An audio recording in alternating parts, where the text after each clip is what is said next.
that show me subscribe. Make no mistake, we're the only black people in y'all that only eat rat, eat cat people. You ain't black, you ain't that. Matter of fact, your black is repo, I'm taking it back. Cause y'all making it whack, faking jacks y'all from the slave, raiding the tax. Bitch,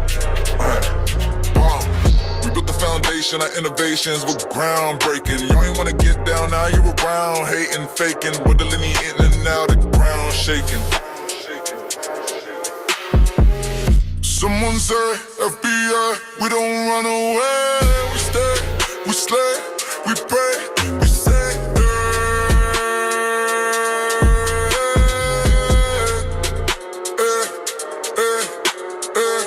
Someone say, FBA, we don't run away. We stay, we slay, we pray, we say,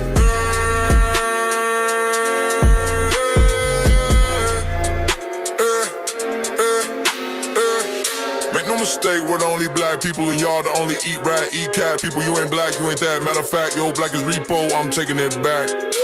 Cause y'all making it whack, faking jacks y'all from the slave, raiding the tax. Breaks, pause, pause.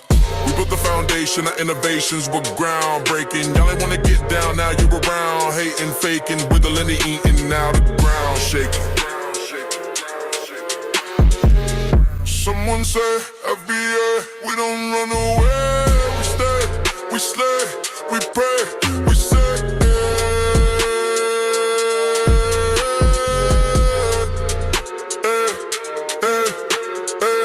Someone say, FBA, we don't run away. We stay, we slay, we pray, we say,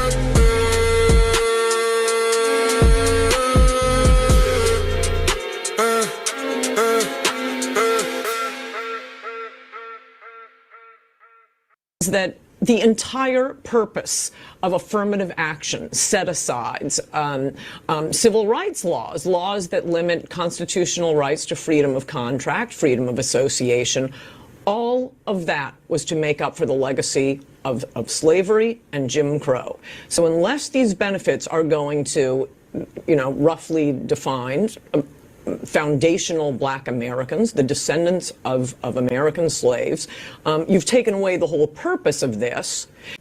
So to make the point that Kamala isn't a foundational black American, I'm always pointing to unless these benefits are going to roughly defined, foundational black Americans, the descendants of American slaves. African Americans built this nation. You built this nation. You're just starting to get real credit for that. Okay, I don't know if you know that. You're just starting to you built the nation. We all built it, but you were such a massive part of it. Bigger than you were given credit for. Does that make sense? Grand Rising family, Grand Rising. Yes, it's unbiased Ron. You dig? Late last night, live, it was lit. That's why this live is 9:30 a.m. You dig? Not 8:30 a.m. Something like that. Let's get it. Thanks for the super chat. Lineage Love donation. For Lang in the building. Pinky Wells in the building. Let's get it for Lang. And the chat was pulling up. Like the video as you pull up. You already know how that works.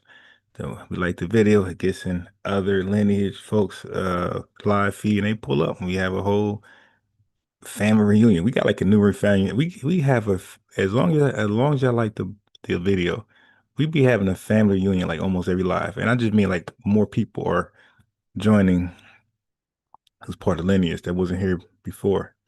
It's their first time coming across the channel. So anyway, we're gonna expose some things. We're gonna expose who is really responsible for the diaspora war, who threw the rocks first and then hid their hands and told the teacher, like, yo, look, she's yelling at me, he's yelling at me for no reason. Meanwhile, there's a stockpile of rocks behind me because you kept throwing rocks at me. It's like, wait a minute, teacher, look behind this look behind this curtain. You're gonna see a stockpile full of rocks. How'd it get over here when it was over there by that tether? How'd it get over here when this is the rubble from the country? Okay, this is the rubble from their country. How is it in my backyard? Explain that. Great point, Unrevised Ron. Throwing rocks, hiding their hands, diaspora wars. Don't forget, the people who are starting the diaspora wars are the tethers from the slave raiders. You dig? And the gaslighters. They purposely say stuff to draw a reaction because they know a lot of us are emotional, right? We wear our emotions on our sleeves.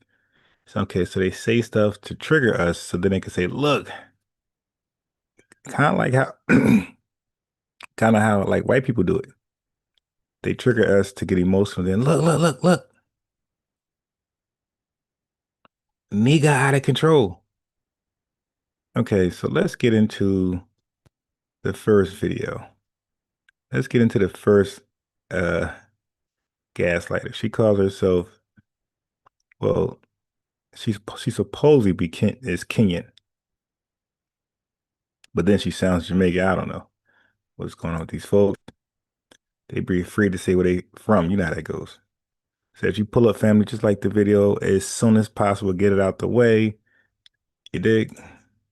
Everyone, habari zenu, como está, uhoro wanyu, guten tag, and all I don't know what I don't know her display. K Kai speaks, Lord Maul, DSA, peace, yo. Lord Maul says, I know this is off topic, but did y'all hear about the ICE raid at Kia plant? Oh, I'm getting on that. We're gonna have some news and updates. You talking about Hyundai. Unless Kia is new, put that link in the chat. But if you're talking about the Hyundai plant, yes, the Hyundai plant, I'm going to play that. If you're saying Kia, that's news to me. Put that link in the chat then. the other greetings. It's Kenyan Hippie back with a new video. This is very, very spontaneous. I was not intending to make a video today, but I was in TikTok land for a little bit, and I saw I saw a new war that has just commenced in the diaspora. If you're a new subscriber, thanks so much for clicking on this video. I hope you're going to stick around and learn something, and that you're going to also subscribe. If you are a returning subscriber, thank you so much. I appreciate you guys so very much.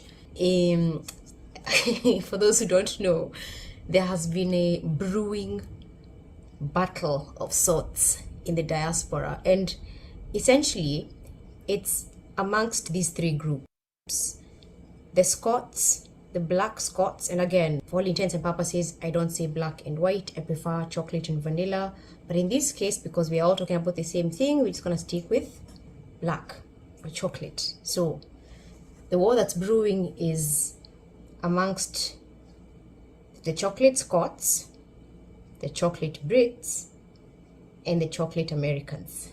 Yeah, what is it with all these Americans Chocolate. just finding out about black Scottish content creators? This is genuine real. Like, I feel so special right now. I'm looking through some of my comments and some of them are typing, but y'all exist. And I'm just like, aye, we do. There's black cunts in Scotland, mate. Just normal cunts like me and you. Like, I'm flicking through some of my comments and some of them are still typing. Like, y'all are rare gemstones. Specifically, the FBAs, which I find so hilarious. It's a multifaceted battle, if you will. This is where it's Here they go, family. The FBAs, the MVP of the darker race, the FBAs. Here we go. And he said Black Scots. Why would we? Okay. Just because we don't know about something doesn't mean we're bad people. We barely know about North Sentinel people. That means we're bad. It's like, it's okay. We don't know about you. It's okay. That's just evidence that wherever you at ain't popping. Like, if you don't know about it, if we're all 18, 17, 18, 19 to 23, and let's say we, house parties, college parties, if you're and everything is in the city, you dig, everything's around your dorm. If you're not familiar with that house party, high schoolers, if you're not familiar with that college party, collegers, it wasn't lit. You dig? Oh, where you had a party over there? Oh, now I know about that. And then in your back of your mind, you're like, well, ain't nobody was there, possibly. About 9 folks, sausage party. You dig? Because it ain't lit. That's why we ain't know about it. Like, just be honest.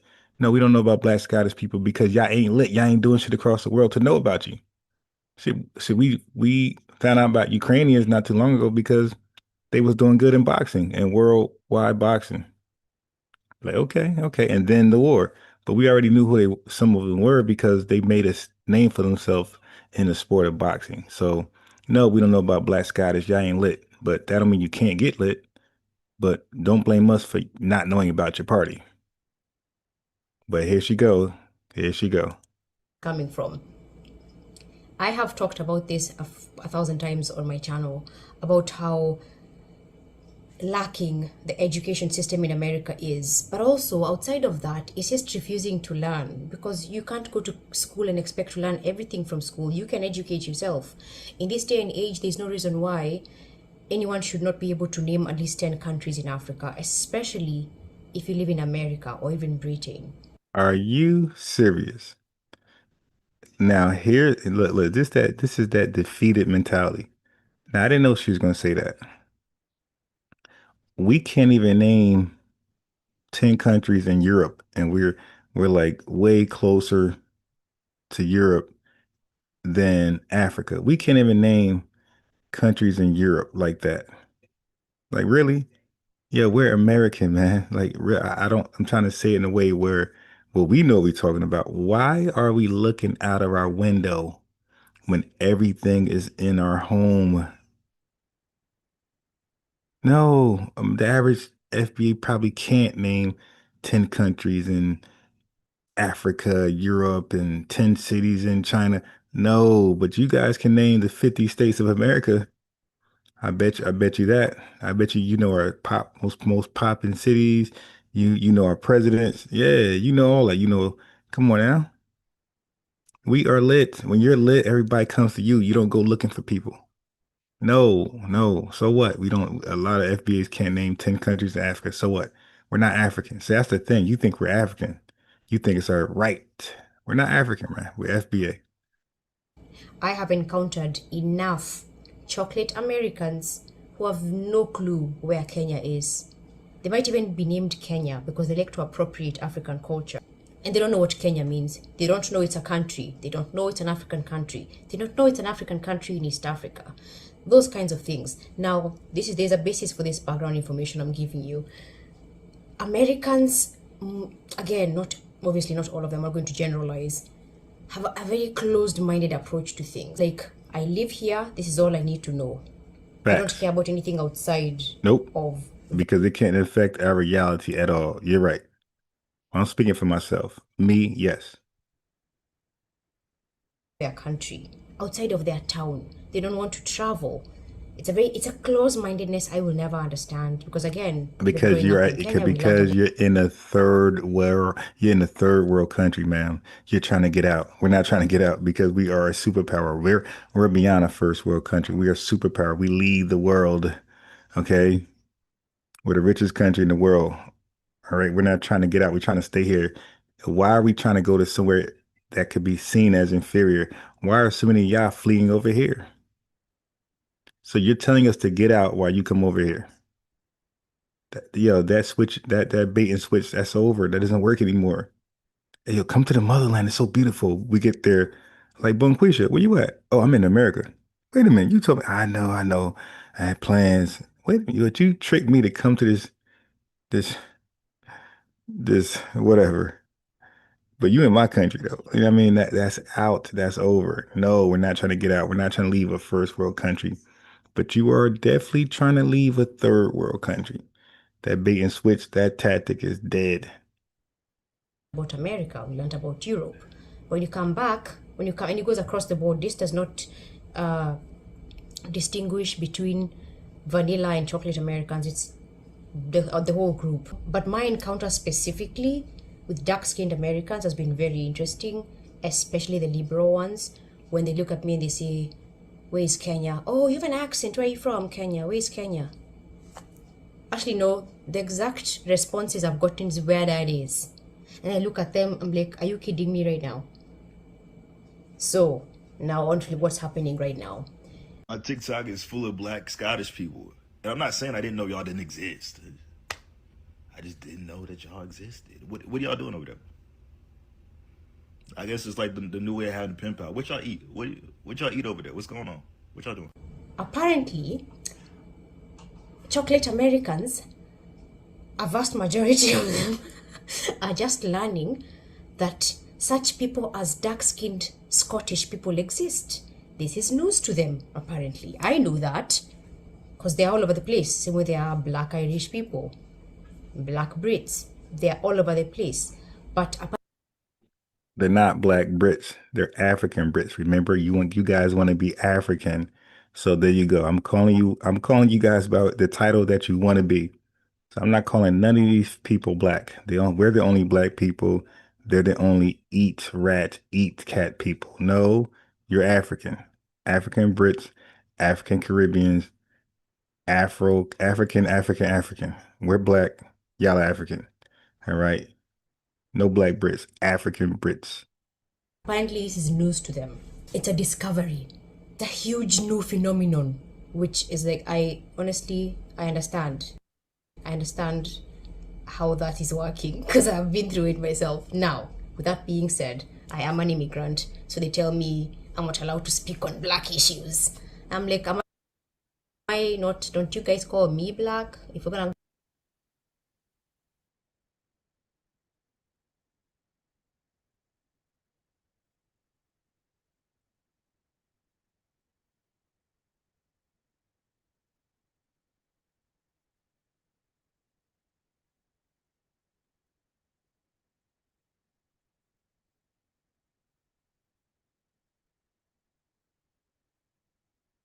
go with colors,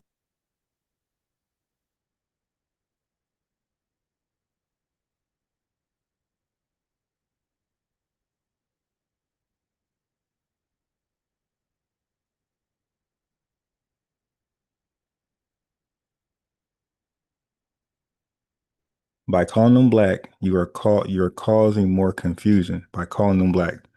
Stop calling them black. Call them what they are. Because you can't say they're not black and then no, I'm sorry, you can't say they are black and then say they can't speak on black issues. That is a contradiction in logic. Okay, that's why for me, I know they're not black.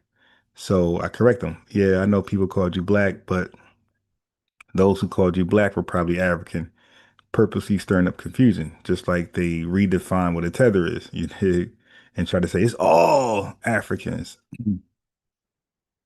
or try to redefine it where we can fit the definition.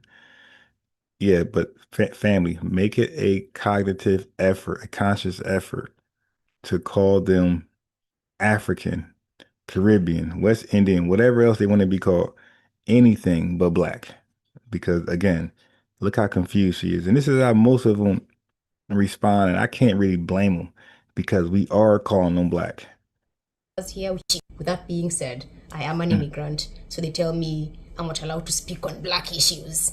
I'm like, am I not? Don't you guys call me black? If we're gonna go with colors here, which I'm not a color, and I will never refer to myself as black, but Thank you. You see? Damn, spot on.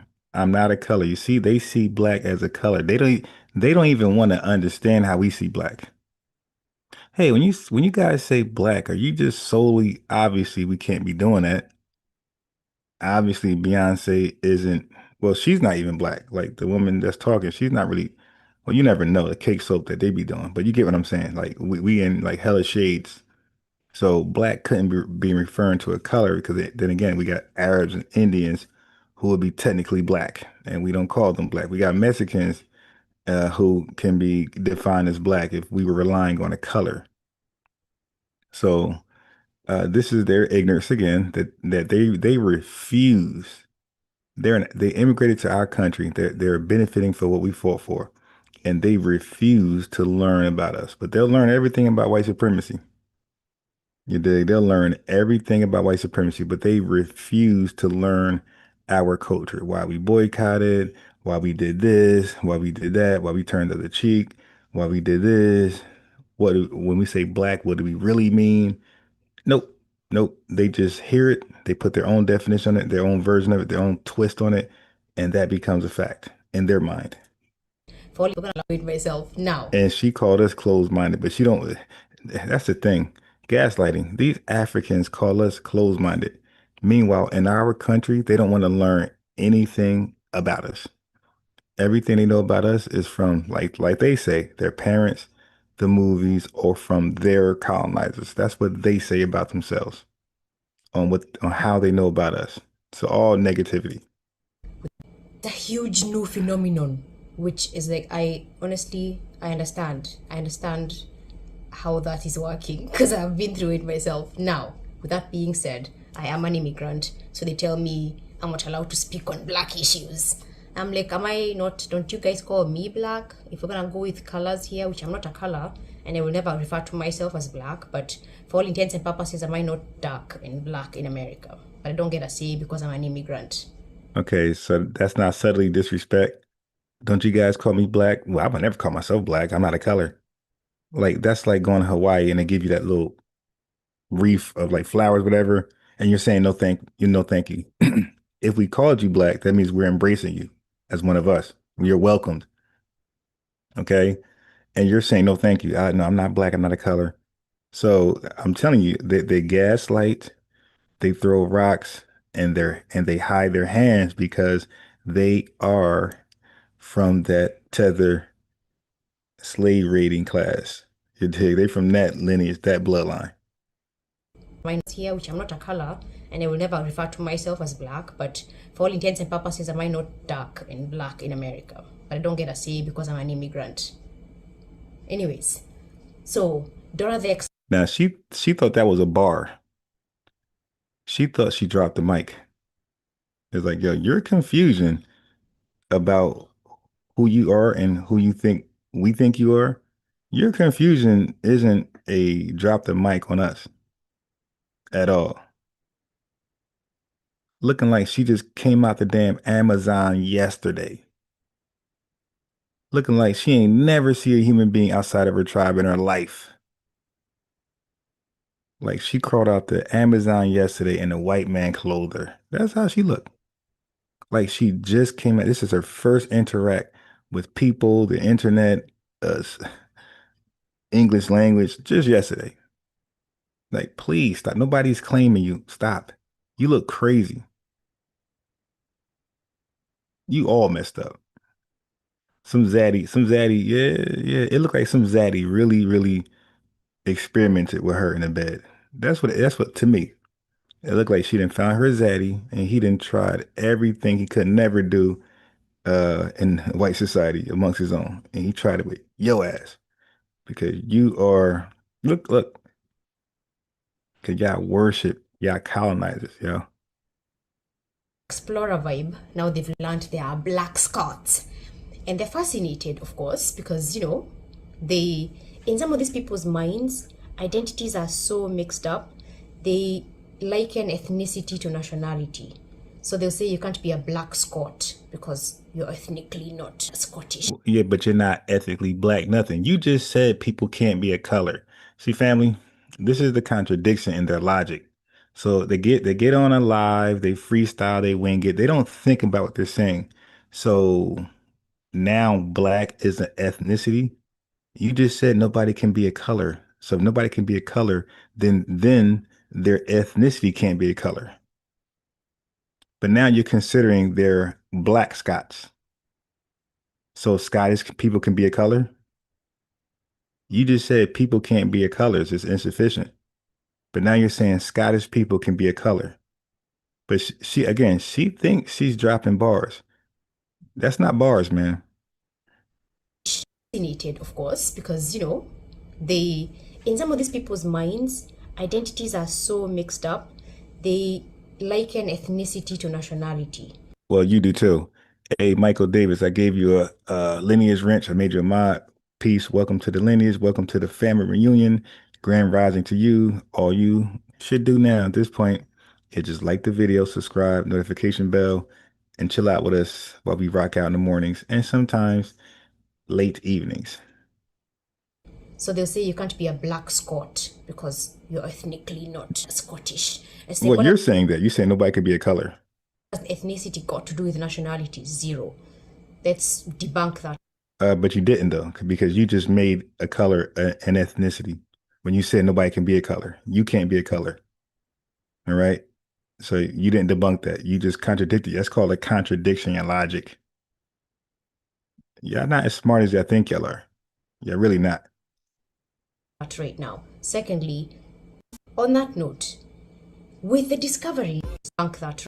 It's like, what has ethnicity got And she threw like a little insert of a movie clip. Like she really think that was a bar. to do with nationality? Zero. Let's debunk that right now. Secondly, it is interesting that you did not know they existed.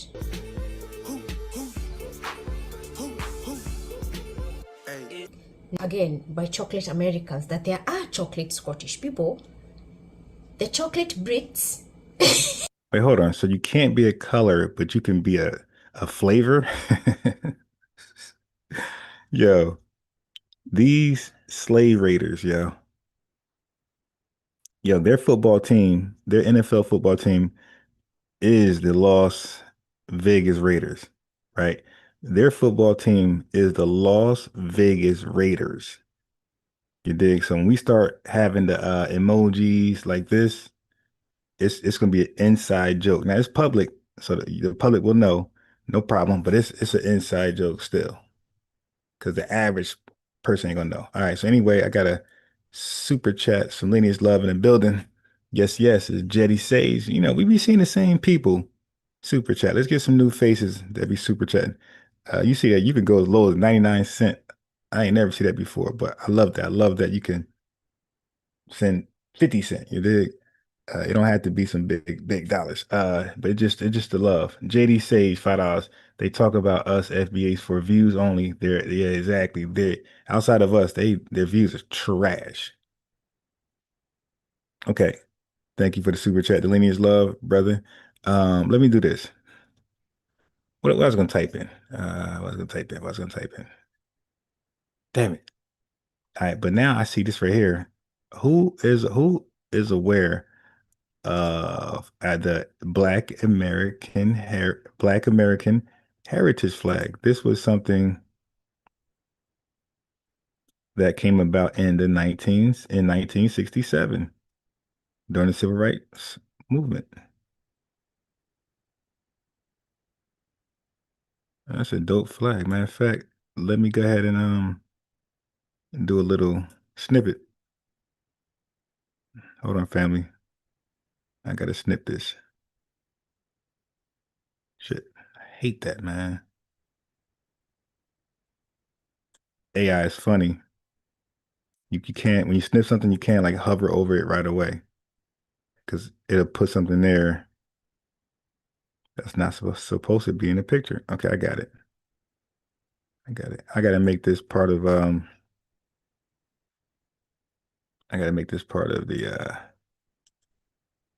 one of my thumbnails.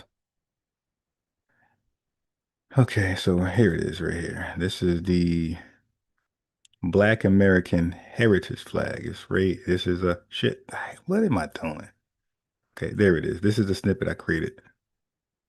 So that is the Black American Heritage Flag. It was dope. It was created in the 1960s. It was created in 1967. And guess what? It's not called the African American Heritage Flag. It's called the Black American Heritage Flag. In 1967, at the height of the Civil Rights Movement, Melvin Charles felt like Foundation Black Americans are the only people on earth who don't have a heritage flag. So he, by name, said Jamaicans have theirs, Caribbean has theirs. So when you call out people by name and you're trying to focus on Black Americans, that's called delineating. He understood we're different. We have a different heritage. This flag is not all inclusive. Okay. And he did the same thing for him, and it's trademarked everything. But guess what? Nobody calls him the leader of FBAs. You dig? So we know what it is, man. We know what it is. Pure hate, jealousy, slave raiders. Okay, now I know I was going to Google. Now I know. Let's get back here, because then I know where to put it. Oh, another super chat from Jetty Sage, man. Appreciate it. He said FBA convention should be in Las Vegas. Thank you for the love, my family. I got to get to this coffee. My voice is kind of raspy. Okay. Now I know what I was doing. Hold on. Okay, now I was doing the Raiders. So this is going to be the inside joke right here. Hold on. For them. For the gaslighting tethers. Okay.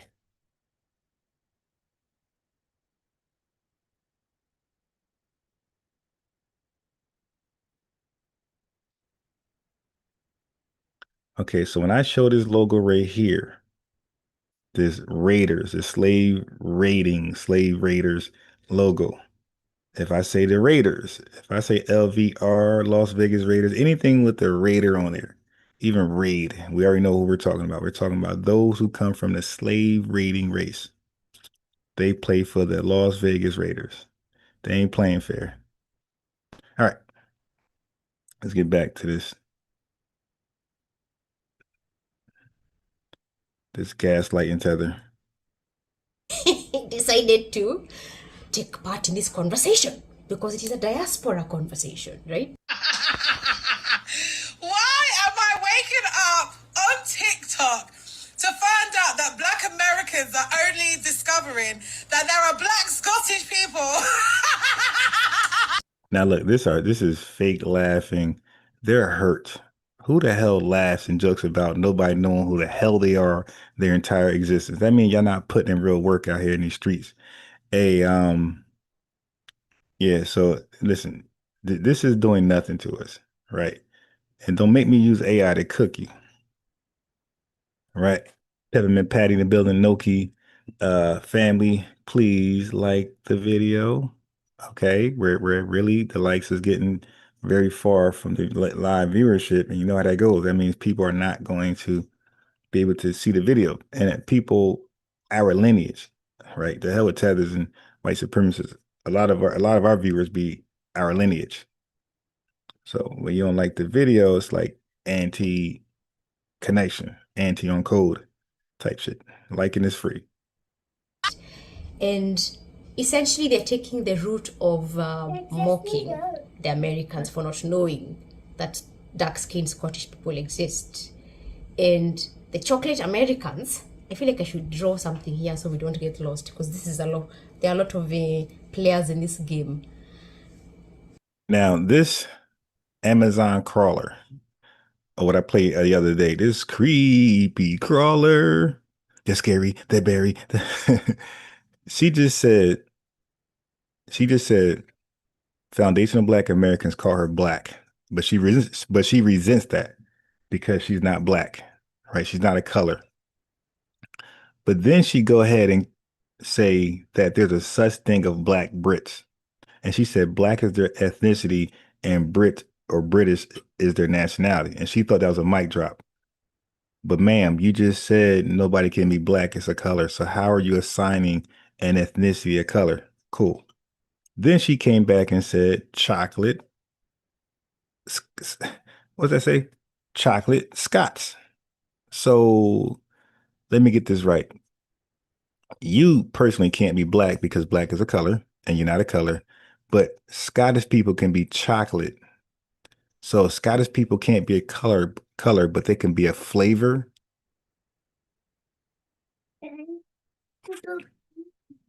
Okay, go to the bathroom. Go. Open door. You family, you see? So we can play the semantic and you lose. You're not Black, you're not a color, but Brits are, right? And then you're not a color, nobody's a color, but then you're a flavor. Okay, got it. I got it. The chocolate Americans are excited they found the chocolate Scottish people. And then the British chocolate people, the chocolate Brits are laughing at at the Americans for not knowing that the chocolate Scots existed. Okay. And because of this,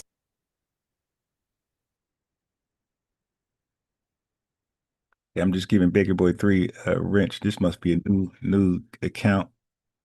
Jody Norby says, close that door. Close that door. Hey, close that door. Yeah. So anyway, Jody Norby says, and welcome to the lineage, the family together. She says, Africans always go to Europe first, then USA. Trust they don't want to move back to Africa. Exactly. Let me make Jody a mod. Let me give you that lineage wrench. Thank you, and you're absolutely correct. Reaction, the chocolate Americans are angry with the chocolate Brits because they feel like they're mocking them for not knowing their cousins in Scotland existed. Scottish people. To you, sis. Do we know you? I swear y'all be coming out of the bushes with the hate. Like what's to y'all? Here we make a connection with black people across the world. Has nothing to do with you. Here come your wild head ass. Wait, black Americans ain't said nothing to y'all. We ain't did nothing to y'all people. I do not understand this secret beef y'all got with us. We tell y'all, we scream it to y'all that we do not get representation of this outside of America. We don't get it. We know it's black people out there. You think they gonna show us? You get the same treatment over there that we get over here, and you act oblivious. Y'all supposed to be so educated. And how you not know that? With your educated, wide-head ass. We doing something positive, something constructive, reaching out, learning about something that we was never taught. Here you come with, how you turn that negative? Y'all so weird and odd to me. So crazy how the whole world got beef with black Americans. Yet. Yeah, he raised an interesting point, which sparked my light bulb, turned it on. Earlier, she said that the average FBA don't know 10 countries in Africa. I was like, wait a minute. We sparked Pan-Africanism, right? So we made it our conservative effort, not just to know 10 countries, but actually connect, embrace. We actually made you guys the center, right? Pan-Africanism, that was the center of, first priority. Anything we talked about over here as Pan-Africanists. So like they kind of all over the place. So I'm trying to get one of these sisters on. She is one of these videos. I'm not gonna say which one, but in case somebody try to like put her on game, like don't go over there to my man be cooking. But yeah, man, I'm trying to get one of these, like they have all of this smoke when they're by themselves or speaking to themselves.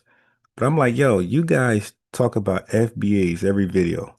You talk about FBAs, but you don't want to talk to an FBA. Like, yo, you don't think that's weird? A sick obsession. You'll talk about us, but you don't want to talk to us. That's like the average white supremacist. We're on their mind, free of rent every day, but they won't invite us to have a conversation, like to challenge their weak logic. We're brother cooking though. We ain't not the ones that took land from you people. We ain't did nothing to your people. We ain't killed none of your, we ain't did nothing to nobody. Never heard of Jay-Z? Still nigga though. So I finding this whole thing hilarious because So I already see where it's going. Nothing we say, no clip, no that you ever watch from one of us over here is satisfying. Like, oh yeah, all right, that's a cool FBA. She's gonna, whatever we say or express, I could tell it's gonna just be insufficient, right? Not good enough. And we're just laughable. The greatest representation of dark melanated people, did the most ever. You could combine all these guys together. You could combine the Caribbean and all those damn 54 countries we don't know of, and all the islands we can't name more than 3 islands either. You dig? But all the islands, all the 54 countries, put them all together, and a lot of things we did more than y'all. You dig? Just little old people start off at 388,000 deep, and we have accomplished and did more than all of you combined. And instead of bragging about us, like, yo, man, look at them over there, he doing that thing. See, we great. I mean, you could tag on then, but no, you want to throw rocks and try to bury. Instead of bragging about us, you want to bury us so you can have that fame. But guess what? You're not like that. You're not like that. You're not like us. We were chosen for this, man. And you're mad. You want to bury us. And everything we do and say is just funny. Oh, these silly Americans. Oh, they're so goofy. Oh, they're just dumb. Beep, beep, beep, beep. They're just stupid people. Roland Martin people, man. The stock of Roland Martin. like I said, I can see where the British chocolate people are coming from. Okay, I can see where the chocolate Britons are coming from. And when I say that, so let's get something straight. The diaspora, a lot of people. Wait, before the diaspora, we got Marvin Rowell in the building. They like us more if we went and colonized them. Right, right. He said they'll like us more if we went and colonized them. Right. They got Stockholm syndrome. Let me give Mark Rowell his his lineage wrench. I'm gonna make you a mod, brother. Welcome to the cookout, the family get together. Like the video, subscribe. Also hit the notification bell. We go every morning pretty much, and sometimes late evening. Family, let's follow Marvin's lead and like the video. A lot of people ain't liking the video. Okay, like the video. Believe are just any dark-skinned person living in Europe or the Americas, and that's very false, because diaspora, the traditional meaning of it, the original meaning of it, was someone who once lived on the continent and doesn't live there anymore. They immigrated. So it's specifically speaking on immigrants who are living abroad. Me, I'm in the diaspora. What? Someone was born and bred in America. Hold on. Let me get that definition. Hold on. Because if that's true, don't you dare call us diasporans. Hold on. Okay. That sounds like a Tether definition. Matter of fact. Hold on.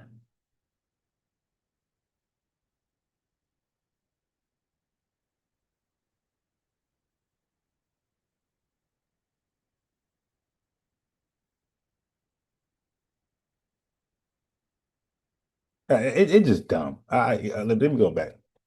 She just said some retarded shit. Okay. So the term diaspora comes from an ancient Greek word meaning scatter about. And that's exactly what the people of diaspora damn, this thing in my way, man. I can't stand like Zoom got these features that's just in your way when you read it. And you can't even move it. I can't even All right, anyway. I can't even see. Okay. I can't even see. So the term diaspora comes from an ancient Greek word meaning scatter about. And that's exactly what the people of diaspora, they scatter from their homeland to places across the globe.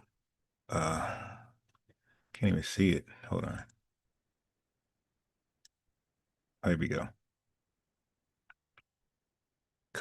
They scatter from their homeland to places across the globe, spreading their culture as they go. Yeah, I didn't see an immigrant there. And how would you be an immigrant if you're from Kenya? I mean, how would you be a diasporan person? Yeah, she just made up that. Wow. Who's dark, specifically speaking on immigrants. Diaspora, a lot of people believe are. Wait. Let me do that again. Because I'm going to give that definition back to her.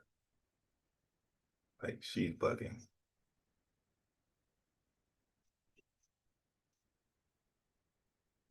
Yeah. I don't know how she botched this up. Okay. So it's the dispersion or spread of a people from their original homeland. I don't know how she got so the dispersion of the Jewish people beyond Israel. So I guess Jewish people would be immigrants to Israel. And she's bugging. Okay, so let me do this for her.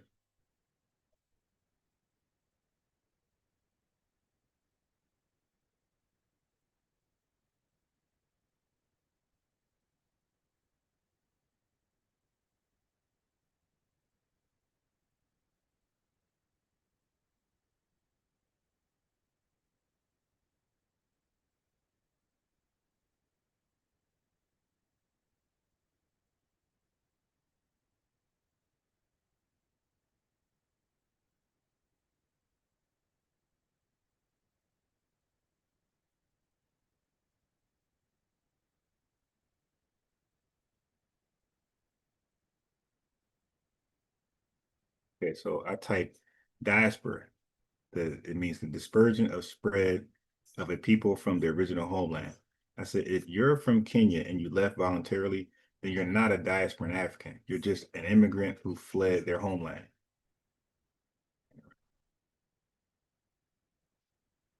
Had to give her some straightening. All right.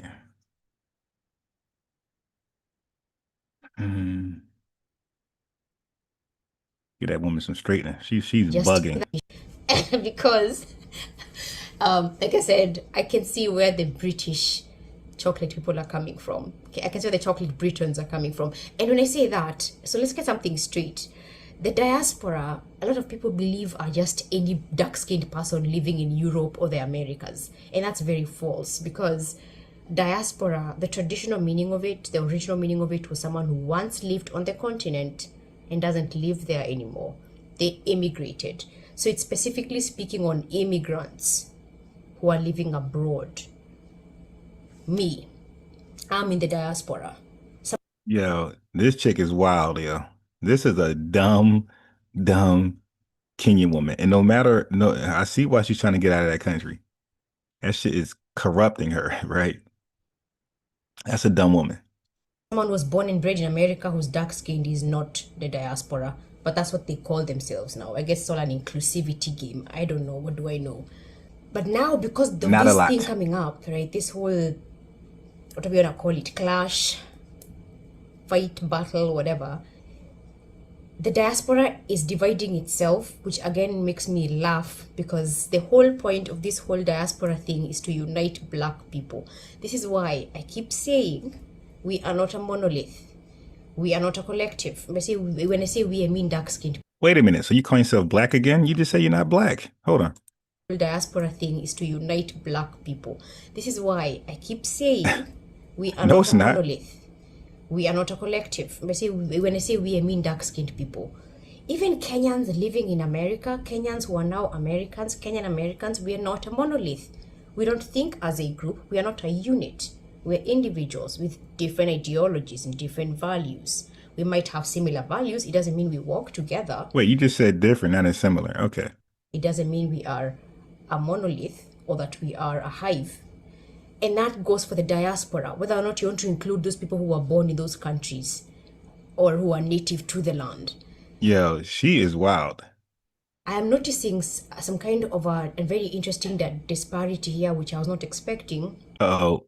Blame the Foundation Black Americans. It's coming. Because now, again, those chocolate Americans in America who are being laughed at. I see it coming. You know, the chocolate Britons. Look, we're being laughed at. Ooh. Are telling the chocolate Brits to shut up, because why are they inserting themselves in the conversation? I mean, it's the exact same thing they tell me when I speak on social, political, or cultural issues in America. Right. You're trying to represent us. You're cosplaying. So they're saying, shut up and mind your business. So you ain't going to say that part. You ain't going to say how you're trying to give solutions to Foundation Black Americans, what we've been dealing with for so many hundreds of years. You're trying to give solutions. You just got here yesterday, and you don't even understand how we use the word Black. So yeah, you shouldn't speak on us. You shouldn't represent us. So yeah, they're going to tell you to shut up. From the point of view and perspective of an immigrant, because again, I have lived here long enough. I have lived here 12 years. I very much speak on what I see. Wait a minute. You see what I'm saying? The entitlement, man. This is why I'm telling you, family, y'all can try to build with these Africans all you want. I'm good. Don't invite me to nothing where they're at. This woman said, I've been here 12 years. I've been here long enough. She looks like she's 22. You dig? Like she's 22 years old. She's, I've been here 12 years. I've been here long enough to speak on foundational Black American politics. I can vote on whether reparations is a good thing or a bad thing. I can vote on this is the entitlement, man. Like they think they own us. We sold y'all, so we own y'all. You're still ours.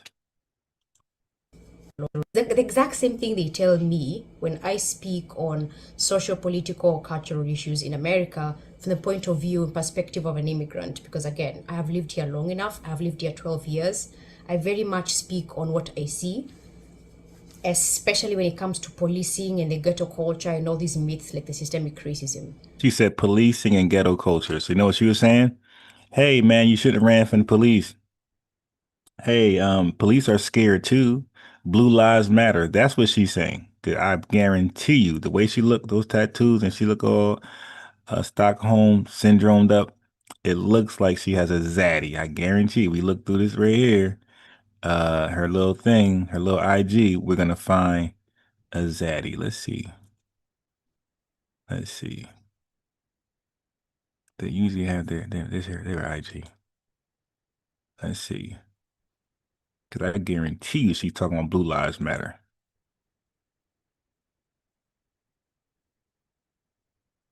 Okay.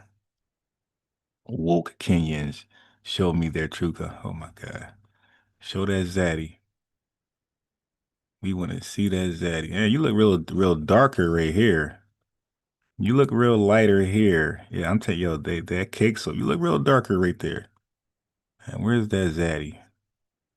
What's this? Leftist woman. What's okay? Leftist woman. Okay, she's leftist woman. Okay, is she a conservative? Uh-oh, whoa, rack. Oh, is she a conservative? Okay, now we're getting to it. No wonder they're saying shut up. She's coming with Thomas Sowell, Charlie Kirk. Um, did she defend Hulk Hogan? What the hell is, yo, what stance? What is this? She's in a frog stance. Look at this. Oh, she is disgusting. To me, she's disgusting looking. Oh, she's giving a lot of. She might not have a zaddy. She might have a white mammy. The way her picture's looking. Uh-oh, what's this? What's this? They're Republicans. No. And you ain't got no pictures of a man? That's crazy. But I think she got a mammy.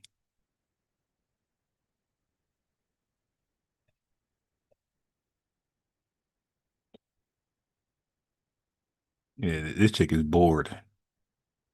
Like some folks just like need to seek therapy because she's hopping on Instagram. Things white people say that let you know they're low key. All right. Uh-oh. Uh-oh. Fun fact. Wait, go back. No. Wait, go back. Don't try to leave that. Fun fact. My Wakamura wrote Mosa. Wait, go back. God damn. Why I keep leaving? I pause it. I knew it. I knew it. I knew it. I knew it. I knew I would find it. I knew I would find it. Yep. So it's really is. I think it matters more with sisters. It really matters who you date. Like I don't like y'all do your thing. I don't give a goddamn. I'm just saying, a lot of times, man, the person who you date is the person who convinces you to their ideologies, right? And men are usually not all men, but a lot of men are pretty much get their women to think like them. Oh, so that was the same guy. Hold on. That was the same guy. Where you go? Damn. Yeah, I gotta be careful you date. Yes, that was that guy. All right, hold on. I knew she had zaddy vibes. I could tell what she's talking, and she's most likely a black conservative, African. She ain't black. Nothing about her is black. She's an African conservative. I guarantee you. But I called it though. I said zaddy all day with this woman. Let me go to her IG. Ugh, she is so manly.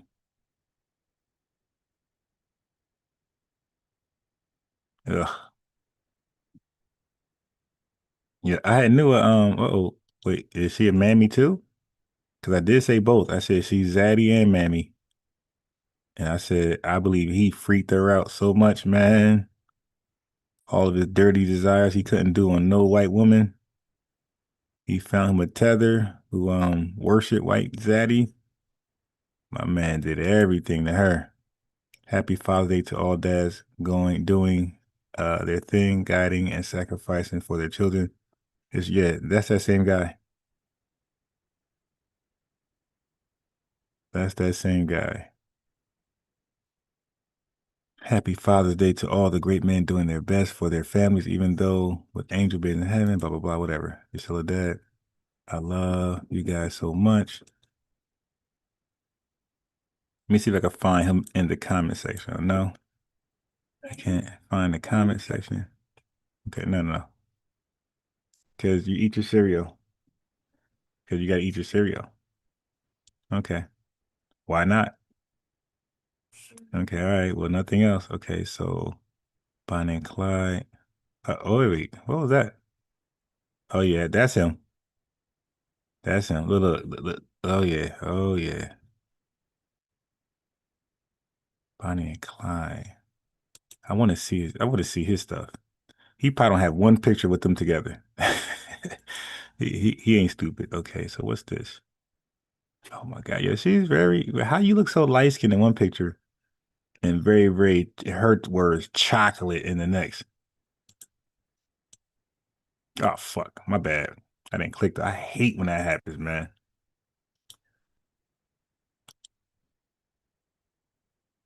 I didn't click off. Yeah, family. When you dig in these people backgrounds, especially these tethers, when you dig in that background, they normally have either okay, there's a couple things. If you dig in people backgrounds, if they're FBA and they're hating on us, normally they got some type of tether relationship. If they're a tether like her and they're talking crazy, a lot of times you'll see a zaddy. It's like, wow, my man gave you those colonial ideas about us. And she online just spewing them like a damn religion. And then they catch feelings because I don't say what they want me to say. Because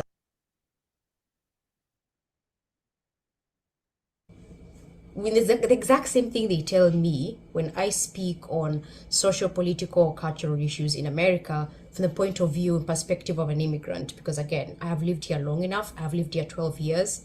I very much speak on what I see, especially when it comes to policing and the ghetto culture and all these myths like the systemic racism. And then they catch feelings because I don't say what they want me to say because I'm a conservative and I'm a proud MAGA. The same rhetoric they tell me, again, the chocolate Americans, the liberal chocolate Americans, because you won't find the conservatives involving themselves unless there are dark-skinned Republicans who belong to the FBA, believe it or not. And they're just as racist as the liberal, woke chocolate Americans because they refer to me and any other immigrant from Africa or Haiti or whatever, they call us tethers. And the tether is a person who cannot make it on their own. They need to lean on the backs of those who came before them. Hey, yo, why do they purposely botch the definition tether? Okay, wait a minute. Wait, I gotta do this, man. This is crazy, yo. This is crazy. I gotta do this. They are from the slave raider family. You dig? Slave raiding attacks. I gotta do this. I gotta do this. Why do they do it? Yo. So a tether don't know what a tether is. That is hilarious.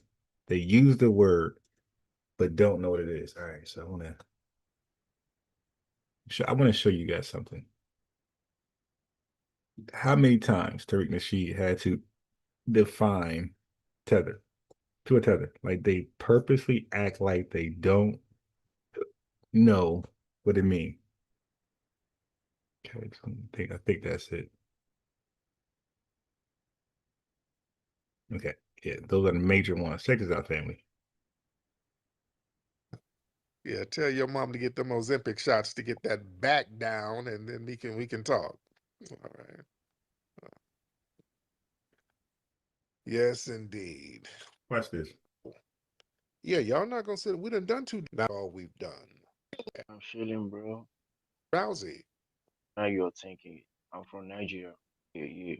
Now, why do you look like a white man on your thing? Oh, nothing, nothing.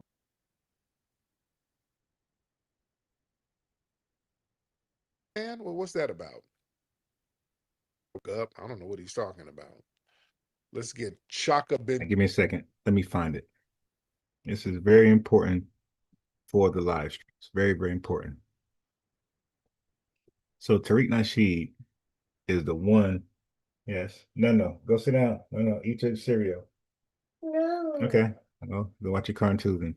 Okay, so Tariq Nasheed is the one who redefined the word tether to mean an immigrant who undermines FBA, right? That's a soft definition.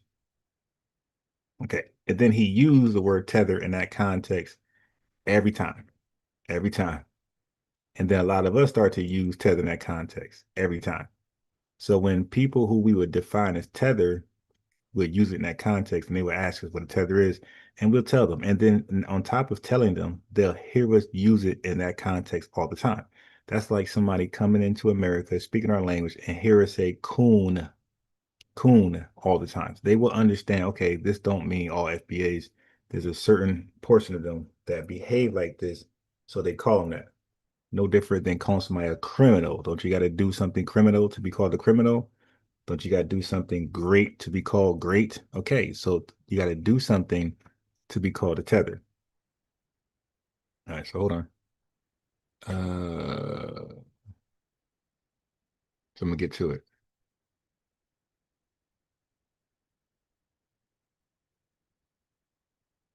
One second.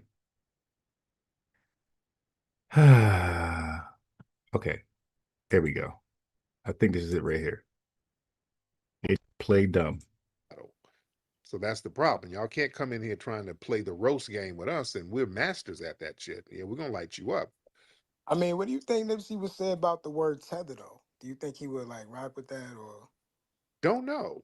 But the thing cool with is, that? yeah, the word is there. The word, we got that from the movie Us. So Okay. he's not a tether, and you don't act like a tether, you won't be called a tether. If you don't try, All right. Nipsey was Yeah. a solid brother. So Nipsey was a solid dude. I mean, but the thing with the word tether is, can you look at a person and just be able to tell if they're tether? Like if a No, white person, tether is it's something that you do. It's an action. A tether is but when you, it's an action but you do. but if a white person says the word, yeah, would you say that they would be like, all right, well, this black person is a good, but this one isn't, or is it just offensive as an Because what overall term they use to the us? word, they're like, we're victims of white supremacy. That's what the N word means. That That's what it means to you, but I don't think when white people say the word nigga, they're like, oh, victim of white supremacy. I what think do you they're think they mean saying the when word they say it? nigga. No. What do you think they mean when they say it? It only has one meaning. That's it. What do you think they mean when they say it? I think it's a derogatory term to call us ignorant, to call us Not no. inferior. No. All right, so therefore, you heard it. Tether, it's an action. Okay, watch this.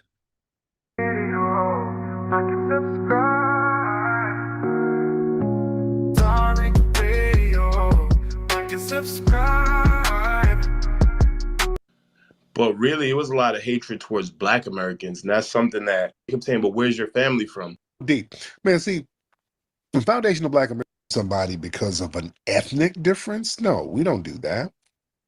We don't do that. So they try to project a lot of weird stuff onto us. All right.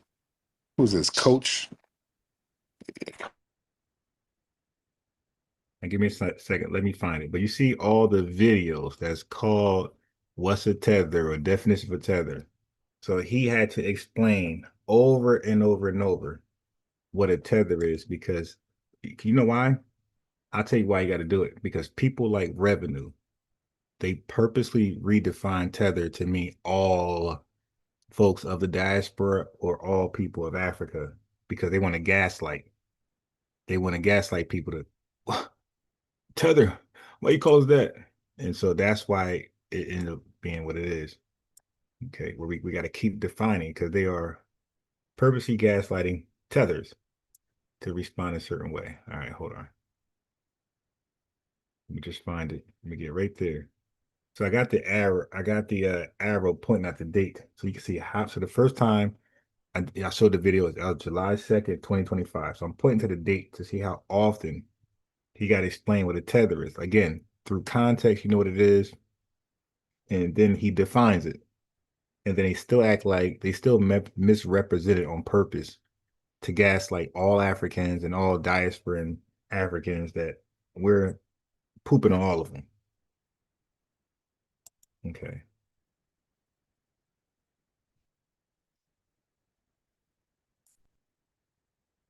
Hmm.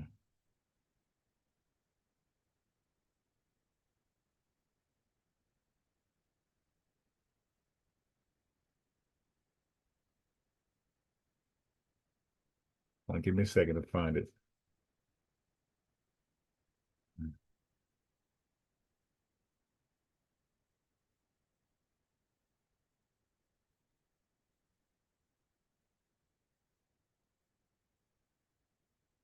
Um,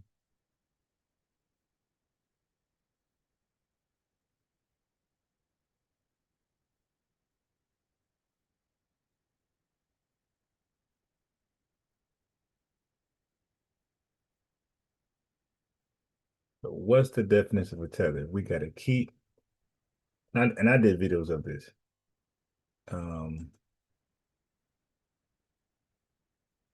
Matter of fact, my video might be even better. You know what? I'm gonna go to my video. Wait, before I do that, let me do one more because I have put this together already. Tariq, what's going on?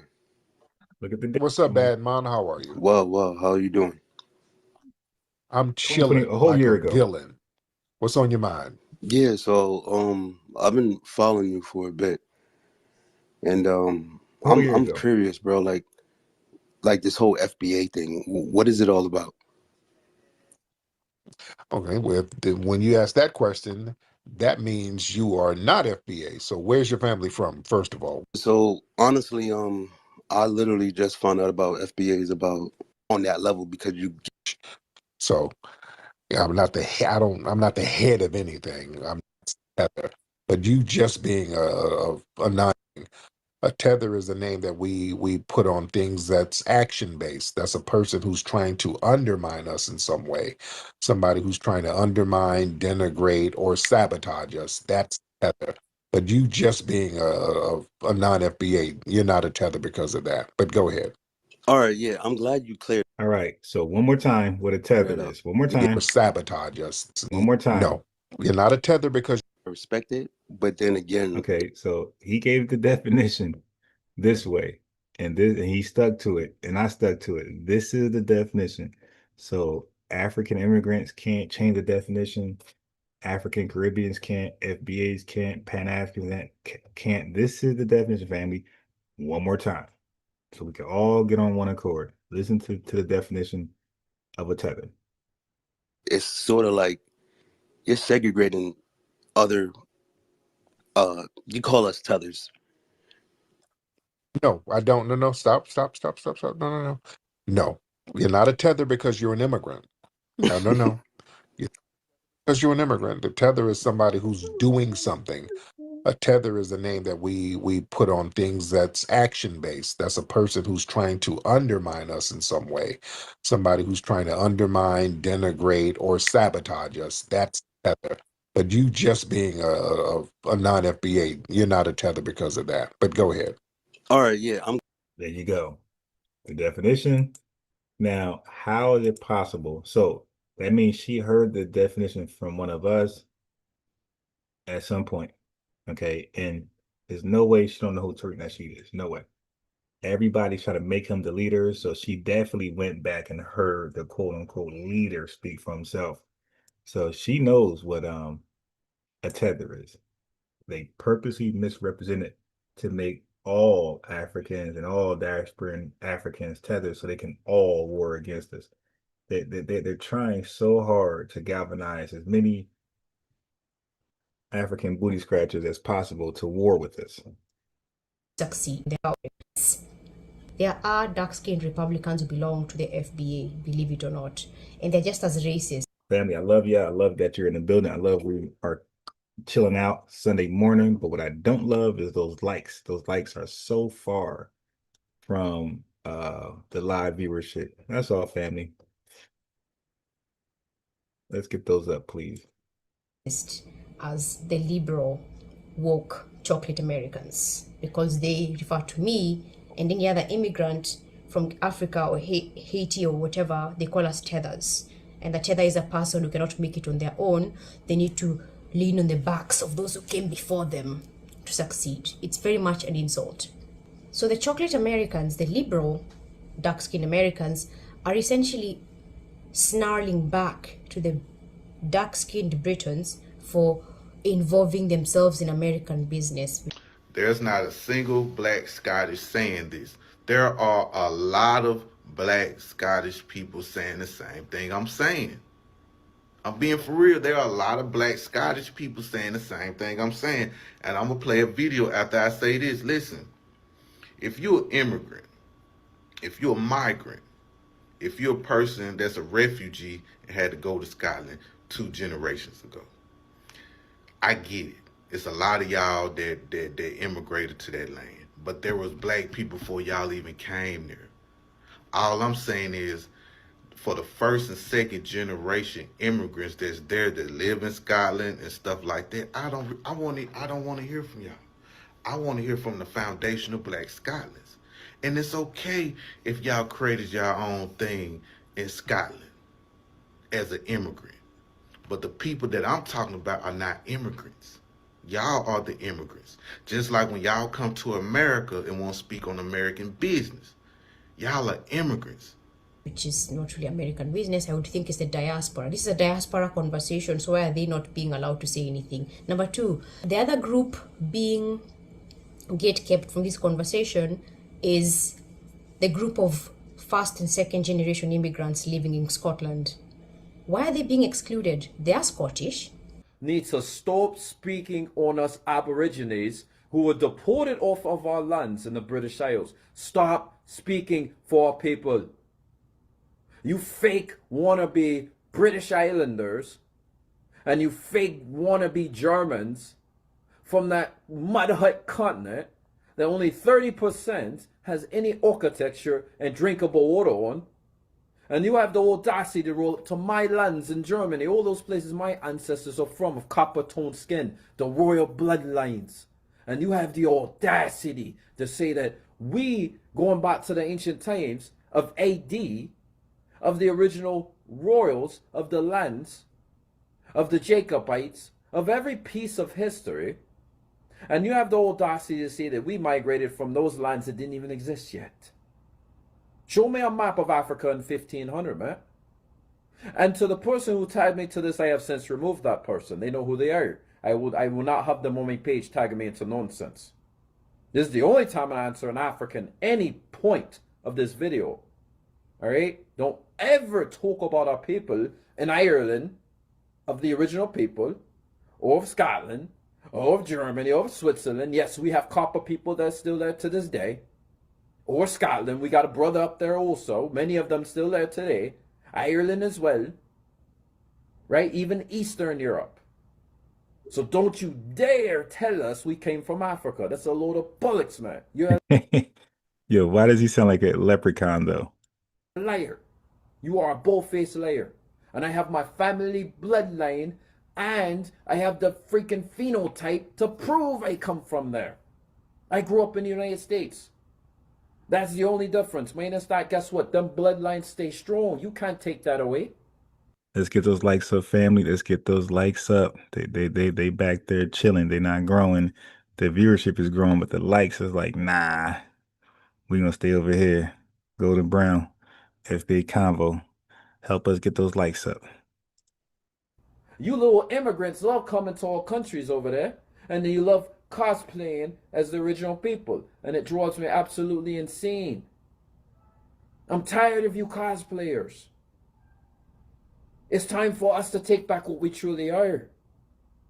If you read The American Discovery of Europe, you would see that Black Americans, aka American Indians, traveled to Europe. Then you had Aborigines of the land that were already in Europe.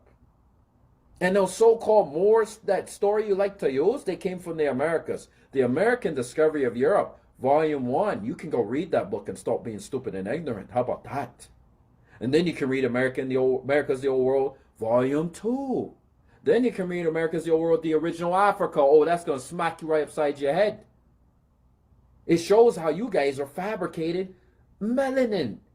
You're not even us. Editing Kenyan Hippie here, and another very interesting thing to note is how the foundational Black, Scottish, or Irish people want no association with the immigrants from Africa. Same. Ma'am, you don't see the pattern? Are you trying to purposely ignore the pattern? It looks like melanated people of the world don't appreciate your arrivals. It looks like melanated, darker people of the world do not appreciate your arrivals. Even the melanated Scottish, the melanated Irish, they want you guys to stay in your homeland and muck it up over there. Finish mucking it up over there. Okay, so apparently you guys are going to other countries where people are foundational there, where darker people are foundational there. You're cosplaying them as well. And you're disrespecting and undermining them in politics. You're misrepresenting them in politics and media representation, all that type of stuff. That's sad. Nobody wants y'all.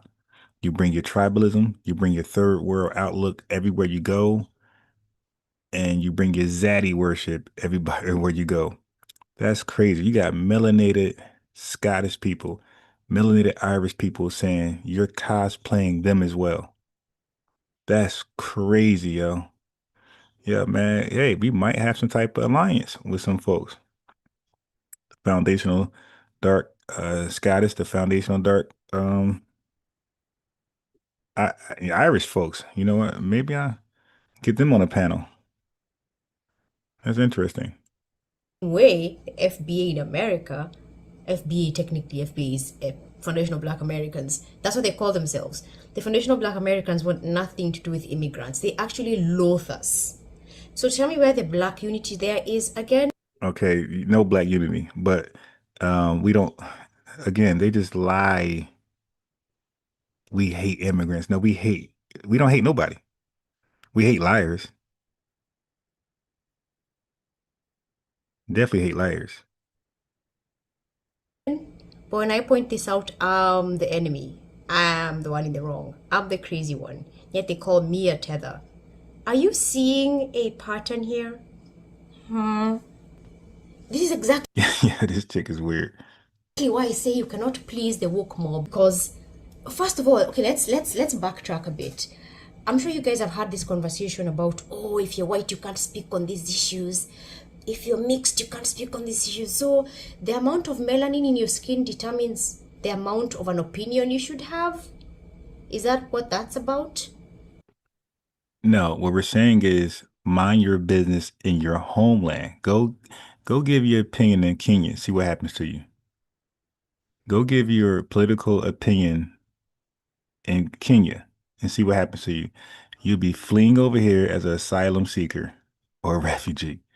That's how much the Kenyans respect your opinion. Okay, your opinion, your political opinion. Give it in Kenya. Like show at least a time, you know, some type of background, how you're used to giving your opinion no matter where you go, and maybe somebody would listen to you a little bit, right? But you only, all y'all Black immigrants, you are only opinionated in the countries you flee to. You're never that opinionated in your homeland. That's the problem. You're white passing, so you should not speak on such issues because they're very much a racial group. They have a lot of racial pride. They have a lot of black pride. This is what we're talking about. The FBA have a lot of black pride. Pride is the opposite of love. Pride and love will never exist in the same space. Now, outside of having that black pride, they're xenophobic because they're very much under the guise of, they're very much in the belief, they hold the belief that, you know what, this conversation is just for the diasporans in Scotland, and not just all diaspora. It's for those native-born Scottish people who have been there since 19 Okamande. Yeah. So the immigrants, the first and second generation immigrants in Scotland, are not being allowed to have a voice, even if all Black Lives Matter and all Black voices should be amplified, and diaspora is unifying all Black people. Such a bunch of baloney. No, they're gatekeeping who has a voice depending on how far back your roots go from Scotland. If you're a newbie, even if you moved there at 5 years old and you've been there for 29, 30, 40 years, it doesn't matter because you're not a native. I just find this whole conversation crazy and hypocritical and divisive. Americans, including Black Americans, being so shocked that Black Scottish people exist is part of the problem. And I don't mean this is an attack on Black Americans, because Black British people and Black Americans... Listen, I ain't about to let people make... Oh my God, do you have a dress on? Yeah, that's a pause image right there. Listen, y'all ain't gonna make me feel bad not knowing about people with wearing dresses. I'm good. That's not gonna work. When a white woman has a Nigerian accent... So your counterparts, your Nigerian counterparts who are raised in the UK and raised in Ireland, they will have UK accent, they will have Irish accents. You will not ask them if they are speaking mockery, Abby. You will not accuse them of mocking when they are speaking in Irish accents, because you know that they were raised in that environment and they now carry the accent. She's clearly just trolling. You go and defend them. But me, because I'm a white woman raised in Nigeria, I'm suddenly mocking the culture. I don't understand you guys. So when I say that our shock at the Black Scottish accent is part of the problem, I mean that we, as Black people, especially content creators, both in the UK and America, need to do a better job of connecting with and platforming Black people from across the world with various different accents. Because that assumption that a certain ethnicity automatically means a certain nationality or national belonging is what makes nationalists in white countries think that Black people don't belong there. And it's so funny because, again, it's very similar to the same rhetoric I have heard. Oh, you're not saying what we want you to say, so stay out of this conversation. Oh, wait, where is that? Where that is? I'm like, East Africa? Like, do you guys know Obama? Remember that whole Obama scandal? Okay. Something about the FBA is they don't really bother doing their homework about anything outside of America, but then they get off. Yeah, we're the dummies. We the beep, stupid people. Beep. We don't do homework. Beep. We don't research. I know. Okay, we got the best education in the world, but we don't do homework. We get free Wi-Fi in public areas. You guys got annually power outages, and right. You guys do the homework. I got you.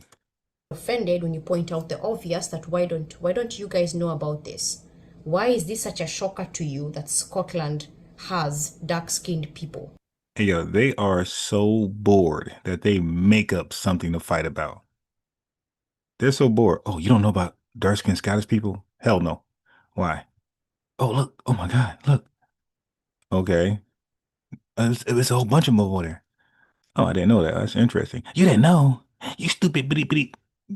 That's what goes on. Gaslighting. And dark-skinned people who've been there for decades. Why is that such a shocker to you? The slave trade went across the board. And even then, on that note, why are the immigrants, first and second generation and third generation? Yeah, leave that alone. She said the slave trade went across the board and she stopped. It's like, yeah, but what you got to do with that other than selling? You were not sold. Your lineage did the selling. Look how fast she moved from the slave trade. Dark-skinned people. And dark-skinned people who've been there for decades. Listen. Why is that such a shocker to you? The slave trade went across the board. And even then, on that note... Yeah. Leave that alone, because you did the slave raids, okay? Matter of fact, that's the perfect time for an anthem. Don't you think? This is the FBA national anthem actually explaining her story the right way.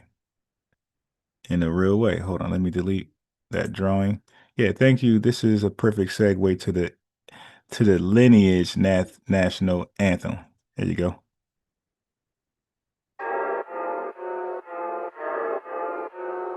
That show me subscribe.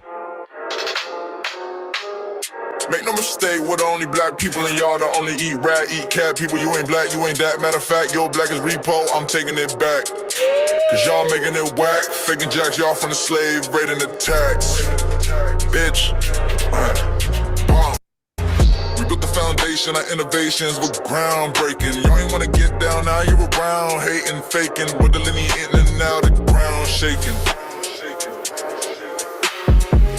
Someone say, FBI, we don't run away. We stay, we slay, we pray, we say,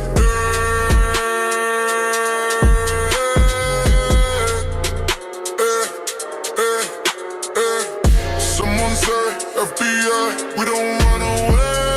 We stay, we slay, we pray, we say,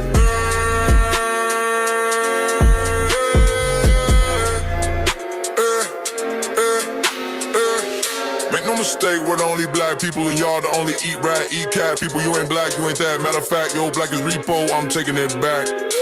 Cause y'all making it whack, faking jacks, y'all from the slave, raiding the tax. Breaks, pause, pause. We built the foundation, our innovations were groundbreaking. Y'all ain't wanna get down, now you around, hating, faking, with the lineage eating, now the ground shaking. Someone say, FBA, we don't run away. We stay, we slay, we pray, we say,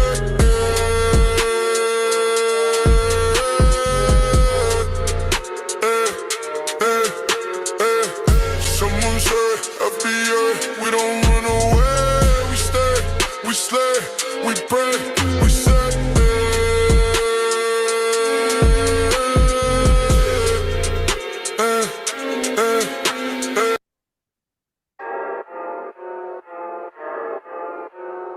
That show me subscribe. Make no mistake, we're the only black people and y'all the only eat rat, eat cat people. You ain't black, you ain't that. Matter of fact, your black is repo, I'm taking it back. Cause y'all making it whack, faking jacks, y'all from the slave, raiding the tax. Bitch. We built the foundation, our innovations were groundbreaking. Y'all ain't wanna get down, now you around, hating, faking, with the lineage in and out, the ground shaking.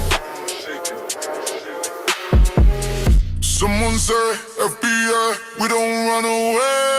We stay, we slay, we pray, we say,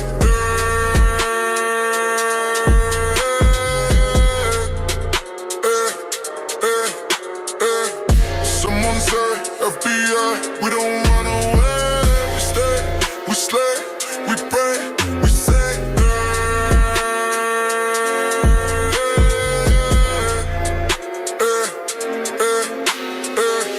Make no mistake, we're the only black people and y'all the only eat rat, eat cat people. You ain't black, you ain't that. Matter of fact, your black is repo, I'm taking it back.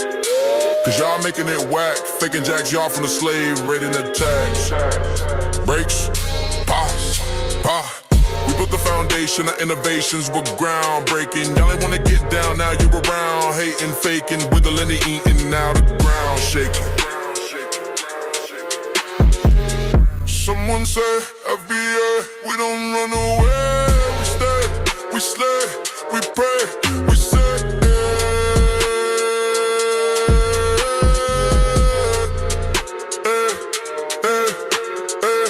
Someone say, FBA, we don't run away. We stay, we slay, we pray, we say,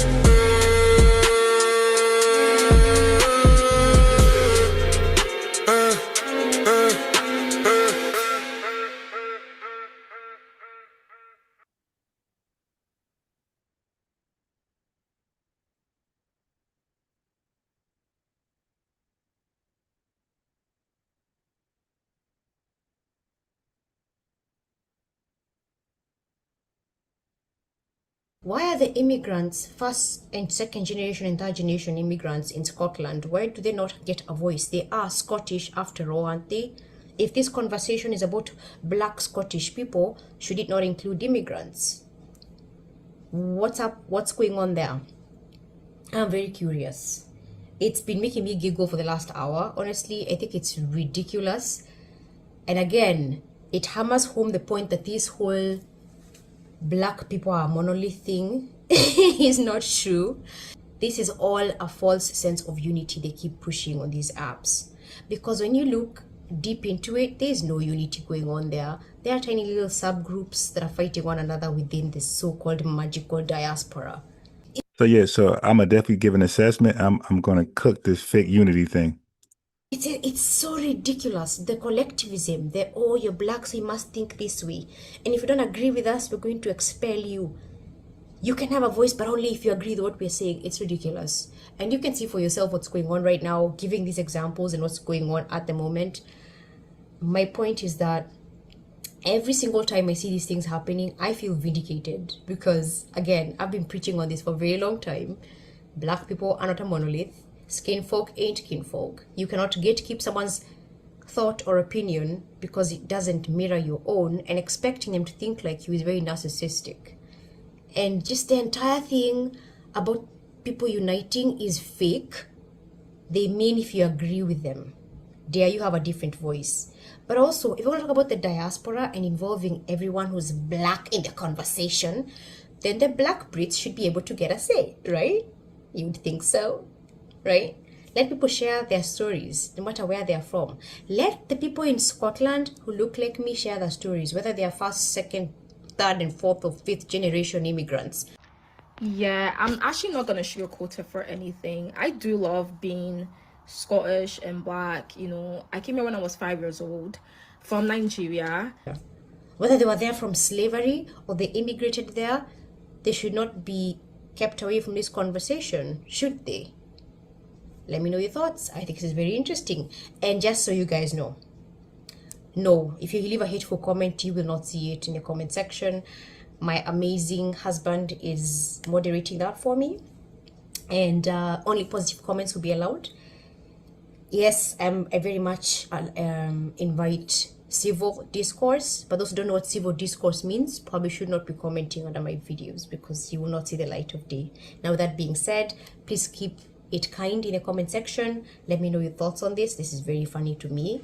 As an immigrant, I'm just here holding my popcorn and watching the match, you know? So, I hope you guys loved the video. Please leave me a like, comment, subscribe, and share. And I'll see you all in the next video. Kenyan Hippie out.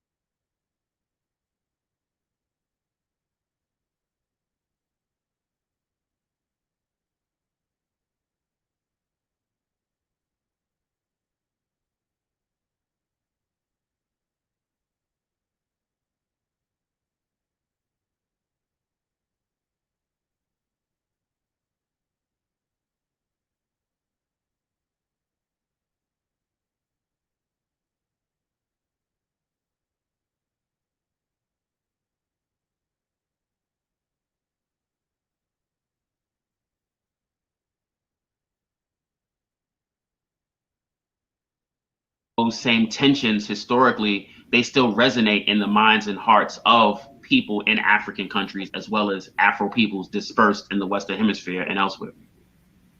And this is a very uncomfortable conversation for a lot of people to have. Mm-hmm. That's a good I was point. gonna say I agree. I agree with my brother. I think it's a great idea. I think it would be wonderful if we could just snap our fingers and everybody from the diaspora would be unified. But I think it's kind of fantasy at this point in time, you know. So I think that as Black people around the diaspora, I'm more so of a nationalist where we have to focus on our nation because all of us, although we have some same problems, we have different problems as well that we're trying to deal with. And to me, we can't unify as a whole until we unify within our own individual ranks or own individual tribes or ethnic groups or nations. So I agree with the brother just said. Yeah, that's a good. I'd agree also. I don't believe that Pan-Africanism would work, especially if we go back to one of the pioneers, somebody by the name of King Alfred Sam, if I remember right. He came over to America telling people, the Black Americans, that there's diamonds all in the rivers and such like that. One group ended up having a voyage over there. Then on the second group, it collapsed. and then nobody knew what happened to him. He took all the resources and he just went off in the mist. And to this day, people have speculations of where he's at, but they don't actually have concrete evidence now. So Pan-Africanism, for the most part, have had a shaky start even since its inception. Okay. All right. So let's just get to the issues. Why do you think that we have issues amongst each ethnic group, Africans, Caribbeans, and Black Americans?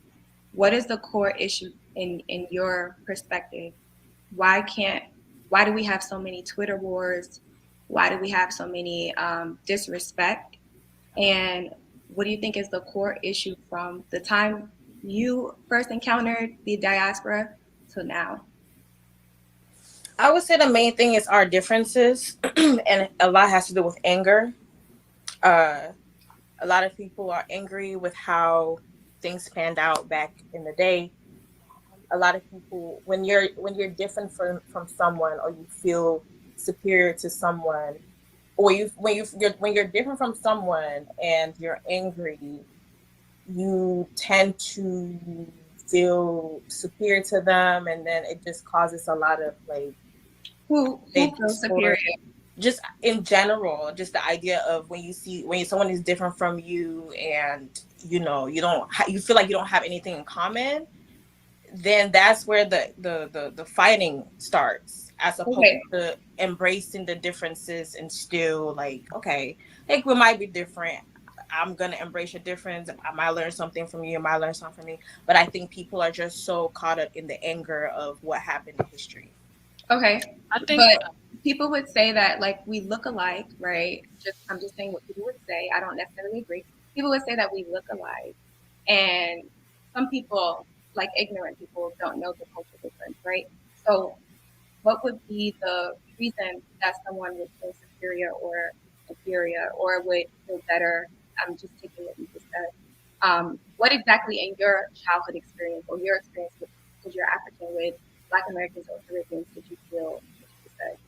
Well, I didn't necessarily point out who was superior to other. I was just speaking in general terms, because I've seen experiences where African Americans feel superior, and I've seen some experiences where I've heard experiences where Africans feel superior, which honestly, all of that thing is a facade, but that comes from insecurity as well.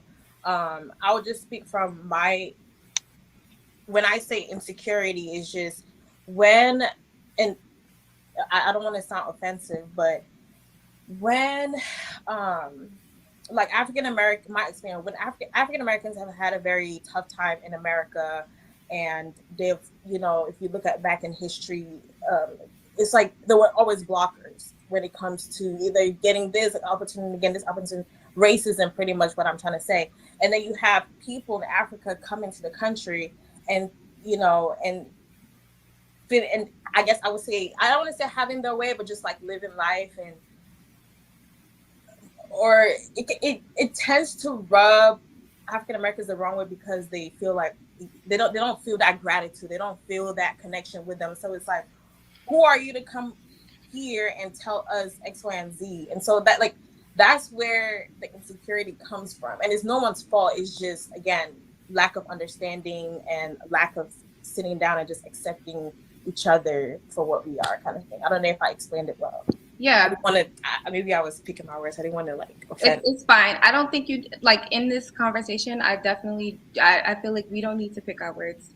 Just say what you feel. But thank you. Does anyone else want to share why we have issue? Why you think we have issues? Yeah. I wanted to share, I think it's also just a lack of education. Like, I can give you a couple of experiences that I have had that really boil down to lack of education. Like, I'm from the DMV area. I now live in Brooklyn, but I've also lived in South Florida. And so I went to Florida 7th to 9th grade.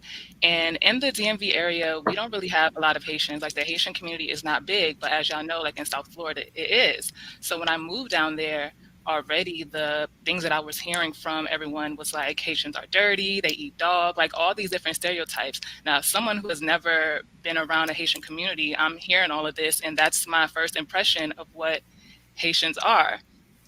So that like lack of education, I'm just hearing what everyone else is saying. That's what I'm running with. Of course, I'm not like bullying anybody, but when I think of Haitian, that's automatically what I thought of because that's what they were saying about them in Florida. Moving to New York, it's kind of different. Like I didn't grow up here, so maybe if you grew up here, you had a different experience. But people were proud to be Haitian. There's Haitian restaurants that are like fine dining, like people go to, and like it's an experience. Like your Haitian experience in New York, for me at least, was different than what it was in South Florida. So that kind of changed my view. I have a lot of Haitian friends now. I feel like lately a lot of Haitian celebrities have come out and been like more proud. You hear about more Haitians in pop culture and in like celebrities and stuff.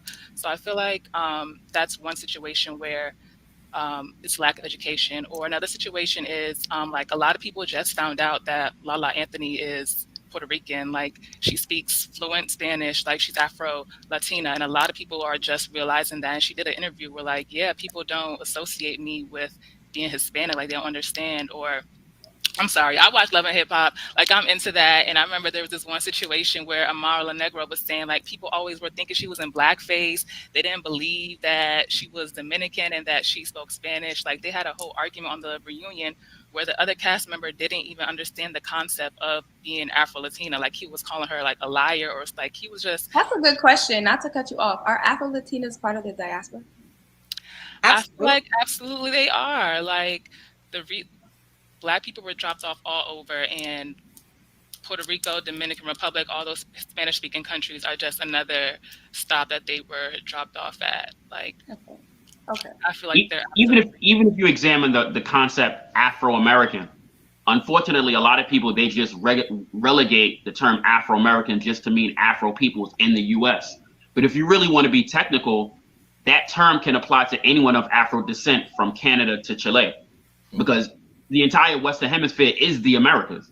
And we as Afro people in the Western Hemisphere for 5 centuries, realistically, all of us can be Afro-American, regardless of where in the Western Hemisphere we come from. And what you mentioned about Haiti and the Dominican Republic, that's one of the best examples of how the typical divide and conquer plot works so well. Because you have Haiti, the Dominican Republic, they literally share the same island.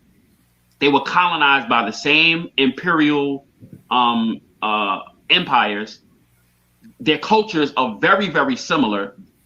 Like one of the main things that separate them exclusively is just language. That's one of the only things that separates the typical Haitian from the typical Dominican. But yet they use that thing to keep themselves very polarized, and they discriminated against each other heavily based on that. I kind of have a problem with the Afro term because there are indigenous Blacks native to this side of the world. And I feel like using solely the Afro term kind of like ignores that history. But we'll come back to that. So just going back to what you just said, you said that you felt like people called the Haitians dirty. Who called them dirty? Was it Black Americans? Was it other Caribbeans? Who was doing the it was everyone that was Black that wasn't Haitian, honestly. So like in everyone South else. Florida, it's a lot of Caribbeans. I don't remember if the African population was as diverse as it is up here in New York, or like I'm from the DMV and it's like a huge West African population there. So from moving from DC to Florida, I don't recall the African population being like as it was in DC, but everyone, like everyone that was Black, like it was Black people doing it. I don't really recall, of course, white people doing it. I live in the DMV too, and I feel like and without knowing what happened down south in Florida, I feel like Africans are closer to Caribbeans than I guess I would say than they are to African Americans and vice versa. Okay, that's a good point, because that was the next question I was going to bring up. Okay. Yeah, so it just, I can go to a Haitian house, I can go to a Jamaican house, or I can go to any Caribbean house and see, and I would see that they're practicing the same things that we as African practice, where it comes to food, where it comes to mannerism. The only thing that separates us, or that makes us distinct from each other, is our language. But other than that, like the washing of clothes with their hands, these are just few more examples. But just the way they cook, the way they act is a lot similar. I can relate to a Caribbean person or a Haitian person, being solely fully African or acting really African. I can relate to them a lot more than African Americans. And I think just go ahead. I'm sorry. Go ahead. You got it. No, I'm just saying, and I think it's just because African Americans just have a different culture compared to how Africans are. You know what I mean? Like African Americans are more westernized, if that makes sense. Not maybe I shouldn't use that term, but African Americans are more like American, while Africans and Caribbeans are more where they're from, more African, more word. I think it's a newer culture. Someone It's a newer just culture. It someone in doesn't the have as comments much. someone in the comments said, how are Africans and Caribbeans cool when in the UK Africans and Caribbeans are having an ethnic gang warfare?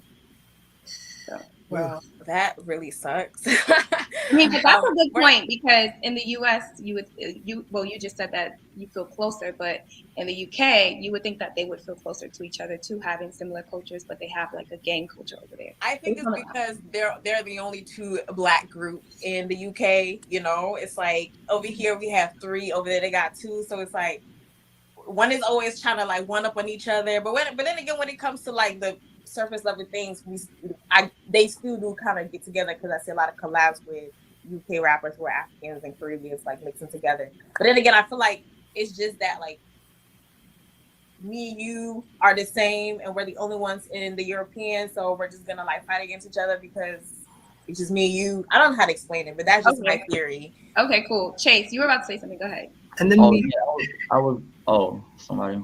No. Go Chase. Okay, you know, as far as the issues go, I think to me personally, as a foundational Black American, it boils down to the lack of respect.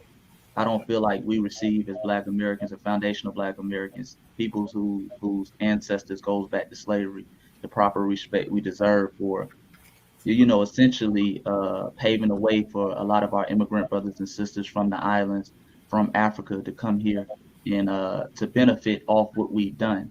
You know, even one of the terms we always hearing is this kind of sarcastic, what is Black American culture?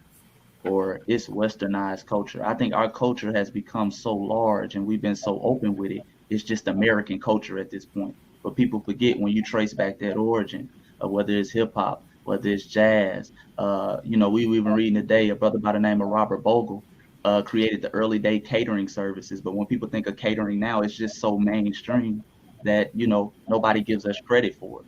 You know, so I think it's that lack of respect when we hear from our brothers and sisters who come over from the diaspora, from the Caribbean, from Africa, that really kind of rubs us the wrong way. And for the longest, I think we, more than any other group, have been told, do the Pan-African thing. Hey, don't talk about it, because if you talk about it, it's going to be seen as division. And a lot of Black Americans now at this point are just saying, nah, bro, we got to talk about it. And that's why I'm, you know, glad you're having this conversation tonight. We got to put it on Front Street so we can come to some type of solution, because it is a problem. It is a problem, and it's getting worse and worse, especially in the social media era, where everybody has an opinion, everybody has a camera.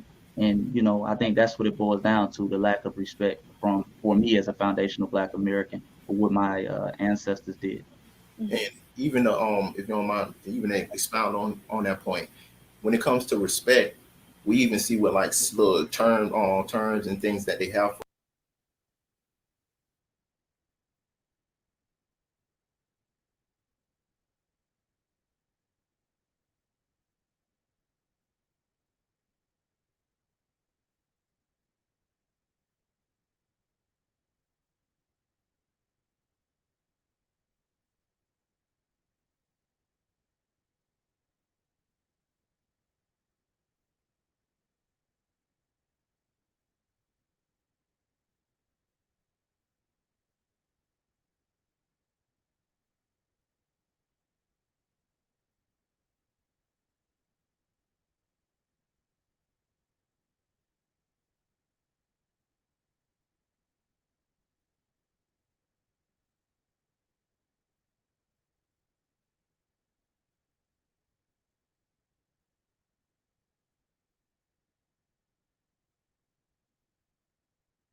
For us, they say things like Akata. We don't have any terms for anybody else. And people take hurt or jokes that we used to crack back in the jokes, just like back in the day, like we do with everybody else. They said, well, you used to call us African booty scratchers. They used to call Southern people slow and uneducated. We just crack jokes back. That's part of the Black American culture. But a lot of people take it as being personal, as if we're just trying to be disrespectful. But you can't blame us though. Why not? You can't blame if we come into your land, if we're coming to a space that you're in and we don't feel welcomed, obviously we're gonna retaliate. So how don't you? If it's all jokes, that's cool. Like anyone can crack jokes, but it's like don't expect us to take it as a joke every time. Yeah, but what you mean you don't feel welcome? Like, see, they always say stuff and they never elaborate. They just say stuff. Like obviously we're gonna crack our own jokes by saying Akata, which really Akata came from is really like a band. Akata is not a joke. Just like Tether's not a joke. You did. Just like coon ain't a joking word. When we call somebody something crazy. Answer it's really not the what. Hold on. Hold that thought right there. Hold that thought. William, you were about to say something really quick. Go ahead. When she's done, you mind if I finish my point there? Yeah, no, for sure, Rashad. Sorry, I was gonna go to you right after William, but you went first, so I'm just gonna let him chime in, and I'm gonna come right back to you. And then Raina, just hold that thought. Go ahead, William. Well, I kind of want to see this play out, but what I will say is this: I think that to answer the question of why do I think we have these issues, I think it always stems back to white supremacy. And white supremacy is a global project. And I think that the reason why we have such division within the Black diaspora is because how we have internalized white supremacy. Specifically, I think that within this diaspora wars within the Black community,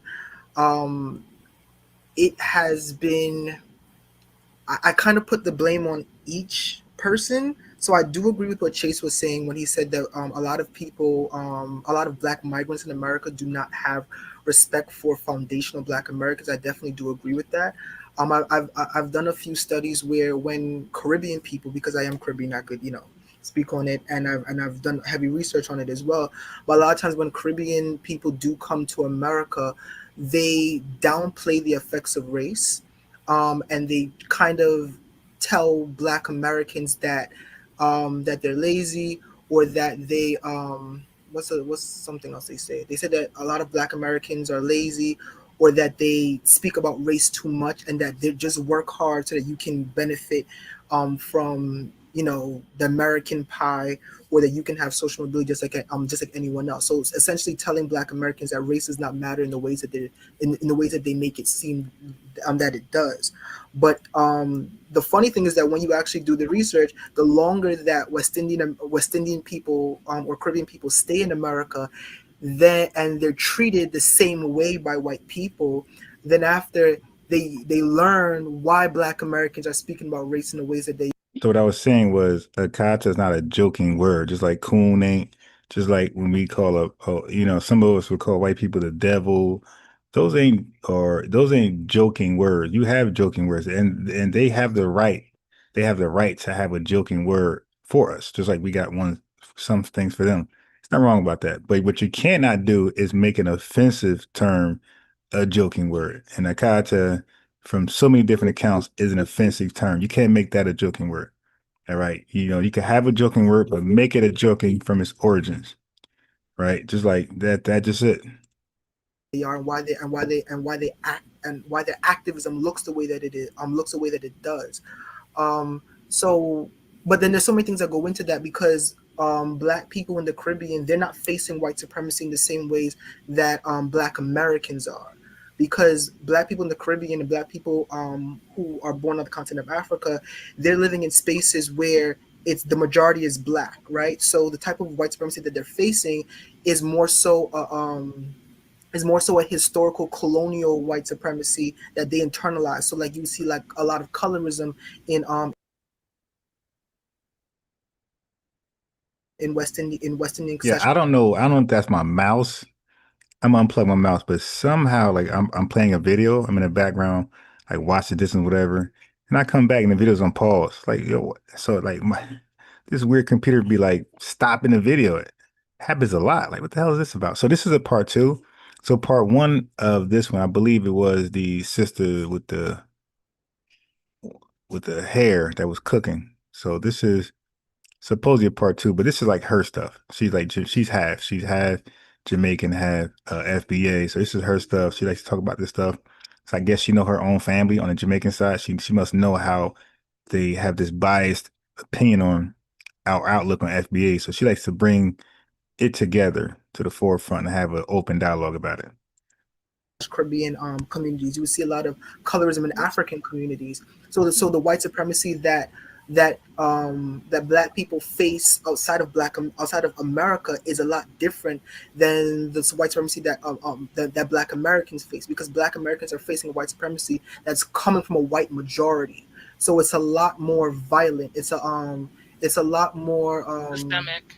yeah, it's a lot more systemic and institutional, right? So I think that we like that has to be factored in to why to why things look the way that it does. But to go back to Chase's point, I think that we have to do a better job as West Indian people, as West Indian Caribbean people, and also as Africans, in respecting the path that African Americans have paved for us in this country, because they have, and they did. However, Black Americans do. Oh, yeah. Wait a minute. I know who she is. Yeah, she is in. Look, remember her face. I want y'all to hold as she talks, because now all of a sudden she's peaceful. Now she said some crazy stuff about it. I got her in one of my clips that I'm gonna use. Hold on. I want y'all to look at this woman. Okay, so now remember the last Tether, Kenyan Tether, who said we don't know 11 countries in Africa, and we're in America. Well, she's in America and she don't know 11 things about us. So you want us in our comfort zone, our country, to look out the window and know 11 things about something that's totally irrelevant, right, to us. But you're in our country and you can't even look inside the room. You want us to look out the window to a far place to learn 11 countries, but you're in our home and you can't look inside your room to find 11 things about us to know. Anyway, check out this lady right here, because you're going to see her later. So she's acting like she's all cool and down with us. Nah, she has some crazy stuff to say later. Watch this. Like you see like a lot of colorism. So remember her face. I'm going to play her with another African, and they're going to show their rear side, man. In West Indian / Caribbean communities, you would see a lot of colorism in African communities. So the white supremacy that Black people face outside of America is a lot different than the white supremacy that Black Americans face, because Black Americans are facing a white supremacy that's coming from a white majority. So it's a lot more violent. It's a lot more Systemic. yeah, it's a lot more systemic and institutional, right? So I think that we like that has to be factored in to why to why things look the way that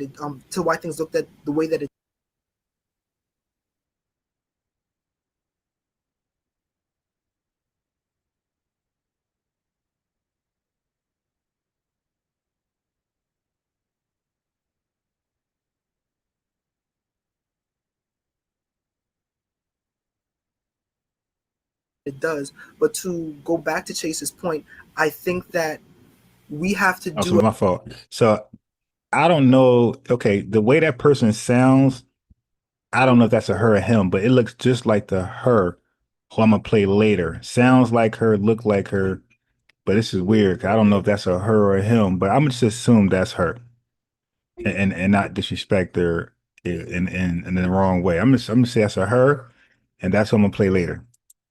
A better job as West Indian people, as West Indian Caribbean people, and also as Africans, in respecting the path that African Americans have paved for us in this country, because they have, and they did. However, Black Americans do. What I will say is that Black Americans do sometimes they internalize white supremacy as well. No, we don't. That's a complete lie. We are anti-white supremacy. We call it out. We speak against it. We highlight it with movements like Black Lives Matter and others, the Nation of Islam. No, no, no. We, Black Panthers, we always been known to resent white supremacy and call it out. We do not line ourselves up with white supremacists. And the ones that do, they're usually call themselves conservatives, where the world can see them. There's no black man or woman walking around in America where you got to guess, is they team white supremacy or stop it? When we are team white supremacy, you usually see it by action. They're on the conservative side or they're Pan-Africanists. Like you'll see the outward expression of it. So that whole, this is just garbage. In this country because they have and they did. However, Black Americans do, what I will say is that Black Americans do sometimes they internalize white supremacy as well in the ways that they think about Africa and the ways that they think about West Indian people as well. So that's a lie. And I'm gonna cook that later. That's called projection. That's also, there are terms with that right there that's called, that is going, okay, go up in the bathroom. That is called, trying to think, what is that called? That is called, there's a term for that. Think. That is called projection and gaslighting. Okay, that's called projection and gaslighting, blaming foundational Black Americans for their own biases. Okay, so that's like guilt tripping us on how they feel about us. They project it on us instead of internalizing it and dealing with it. No, that's how you guys treat us.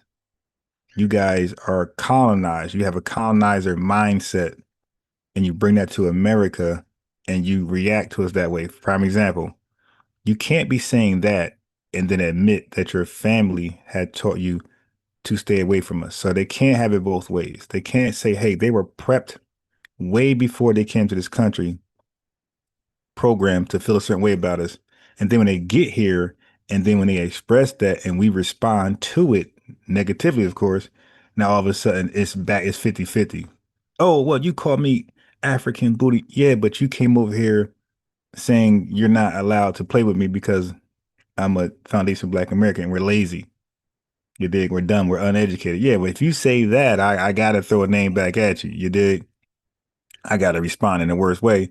And that's part of our culture. We're not going to take the high road. We're going to get lower. Like, some Lil Jon, the East Side Boy, get low to the window. You dig? We're going to take it there with you.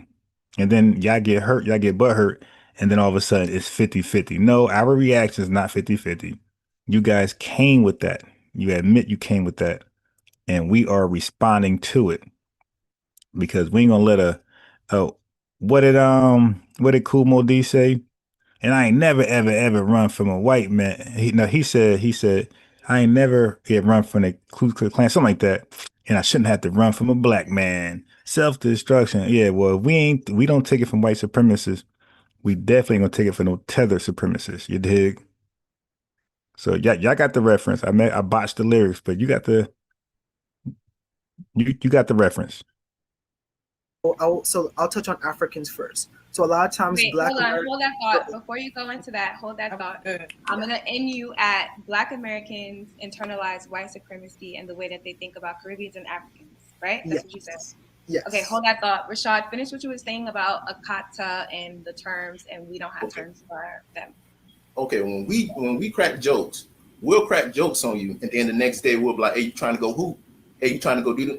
When y'all are crack jokes, and I use that with air quotes, y'all are crack jokes, and then y'all will start having heavy disdain for us.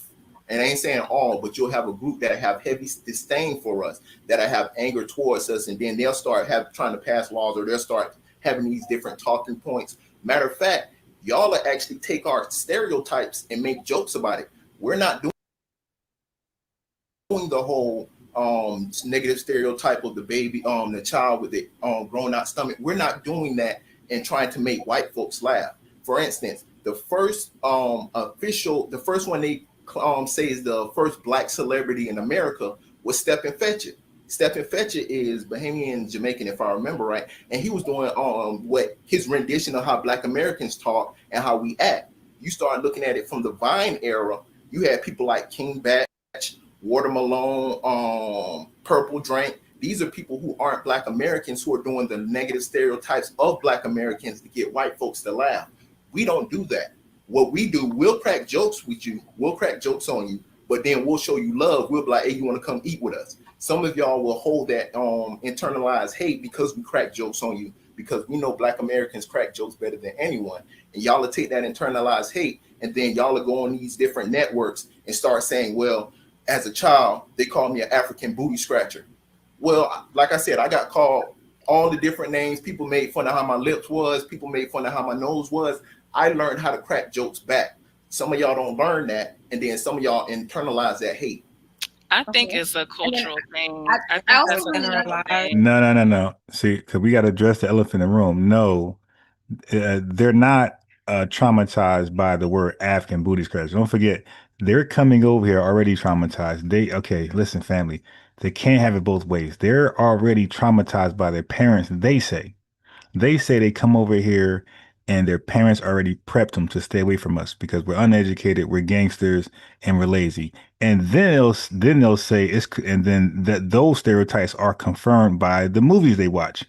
Right. There's hella movies about us out there in their countries, but they choose the worst of the worst movies to watch about us. Right. They're going to skip Man on Fire. They're going to skip White Man Can't Jump. They're going to skip a whole boatload of Denzel Washington movies, Cuban Gooding Jr. movies, a whole bunch of Robert Townsend movies. They're going to purposely skip the sitcoms. Okay, what's happening, Bill Cosby stuff. They're going to purposely skip Ghost Dad. They want to only watch ministers. They want to watch stuff that they can relate to in their country. Degeneracy. They want to watch Minister Society, Belly, because that's what's going on in their country. Bill Cosby, Ghost Dad is not happening in that country over there. Ain't no Ghost Dad. Matter of fact, they do got a Ghost Dad. He ain't there. Their paternity fraud issue could make that's a bad example. They'll watch Ghost Dad because that reflects their society. But they're not watching no Robert Townsend, no what's happening now and things like that. The Cosby Show. They're not watching that. They want to watch what they can relate to, and that's ratchetness. Okay, so they're already coming over here traumatized with ratchetness and with their parents brainwashing how we ain't anything worthy of, building a relationship with. All right, so consider that first before you hear about something that we did to them. Consider that first, always. How they're behaving when they get here. They're behaving like a tether. So you can't fault us to treat tethers like that. They're coming over here as a programmed tether. So I don't feel bad that we're responding to tethers. You dig? Tethering. Just like we respond our way now to tethering. Like once we realize you're a tether, like you're not a cool African, you're not a cool Caribbean dude. Once we realize you're a tether, all gloves are usually off. We just go crazy and it's accepted, it's tolerated by us. We're like, nah, it's justified. That's a tether. You dig? Yeah. I also want to add that I feel like the jokes that were around when we were children were used as children, and we did not tell our children. Okay, so I caught this super chat. Hold on. I caught this super chat. I might not have caught other ones. I apologize. I was in the back making breakfast and bathing, little one. But Claude Neely, okay, Amos, Cress Wilson. I'm not reading the whole name. The super chat don't show the whole name all the time. Okay, so he says tethers like white supremacists use gaslighting, projection, and deflection as a propaganda tactic, right? Accuse the enemy of which you are guilty. Accuse the enemy Accuse the enemy of that which you are guilty. Joseph Goebbels, Nazi propaganda minister. Wow, that's deep. Right, exactly. Hey, listen, I'm going to get into that. Thank you. But I will highlight that. Booty scratchers.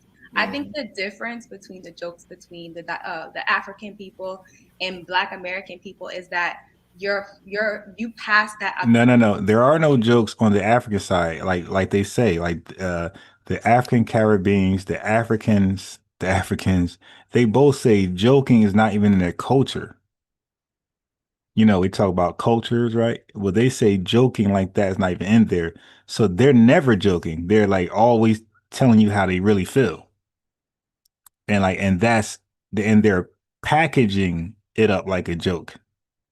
They're not joking. What jokes could they possibly have? Kata word down as a negative slur, and I dated a Nigerian, and he confirmed that it means cotton picker. And so it's so funny. It's so funny when people say, "Oh, it's not that," because every other person that in my real life who is African has confirmed that it is a slur. But then when you speak to somebody and you ask them what it means, they're like, "Oh no, it just means Black American." Right. Yeah, it's like y'all gotta stop. Y'all gotta stop. The tethers. No, it does not mean that. She laughed. It doesn't mean that. It does. Like the sisters up top said, the half and half.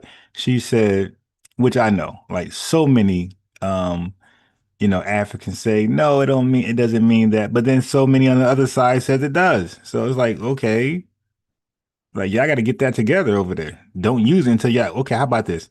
How about don't use it until y'all can figure that out? All right. How about that? Don't use it until y'all can figure that part out. That makes sense? Or do you just keep using it when half of y'all are saying it is rooted in disrespect and hate and envy? Does that make sense to the verdict is out and you're still using it? From that side of the world, well, that's still an ethnic slur that we don't have any slurs that we pass down through our children. And then also I was called an African booty scratcher in school because people didn't know what I was because of my last name. So I think that's another Okay, thing. so no, let me correct you.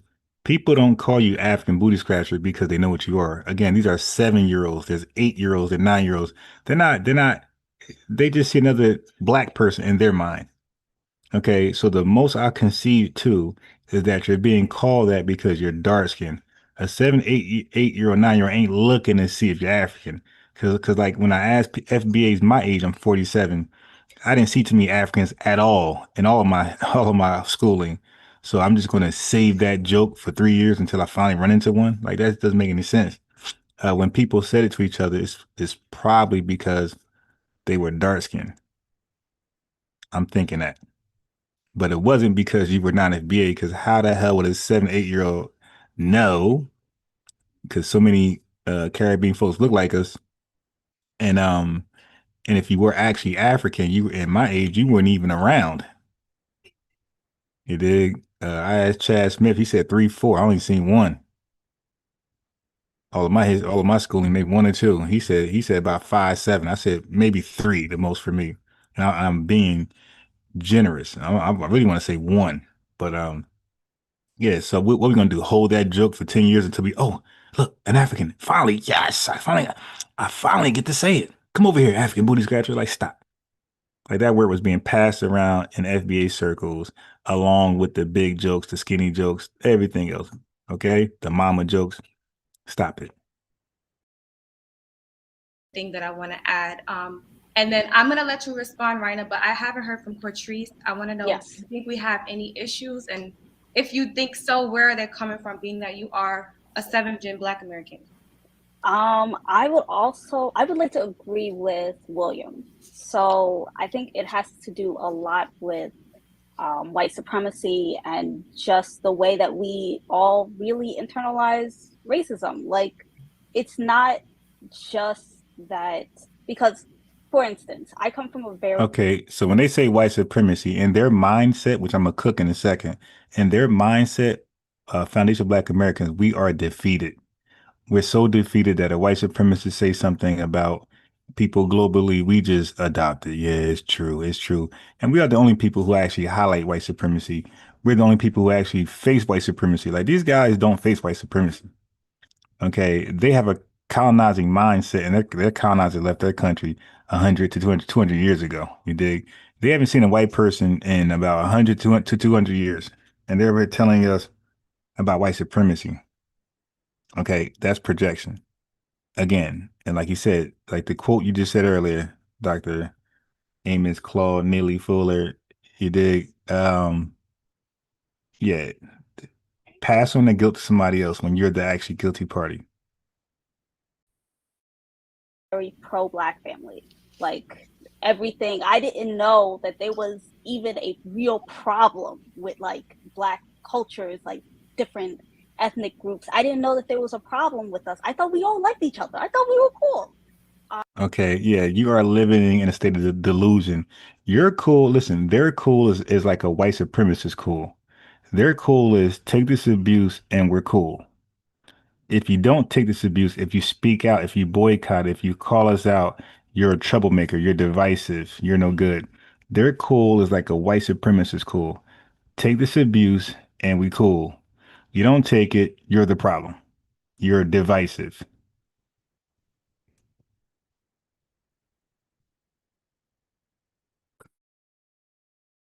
Real problem with like Black cultures, like different ethnic groups. I didn't know that there was a problem with us. I thought we all liked each other. I thought we were cool. And then when I got older and I went to college, I realized that there is a actual like a divide. Like people do not like each other. They don't know. They don't get it. They don't cross over. And I So that's tether logic, that's tether babble, that's tether fatigue. You dig? To act like it's 50-50 is like just retarded. And that's why we can't have these conversations like that without being interactive. Not let everybody get to speak their piece and rant for like 5-10 minutes. No, you say some crazy stuff. Hey, can you give me an example of how why don't black why don't foundation Black Americans like anybody? Can you explain why you think that? And can you give an example? That's what I would ask, rather than somebody ranting about fantasy stuff. struggle to understand like what is this about. And it's a weird thing to grow up and be like, oh, love everyone, all Black people, they're all special, they're all great, but then to go somewhere and then be put in a place and like, oh, nobody really gets along, right? And it's really due to like white supremacy. Like you got to think about it in a Okay, so now family, that's them not taking accountability when they say white supremacy. Again, that's them saying it's 50-50. White supremacy is in America because you know why? Because white supremacists are in America. Like literally, they're the largest race, ethnic group, all that in America. Okay, so really they're just saying is us because there's no white supremacy in their countries.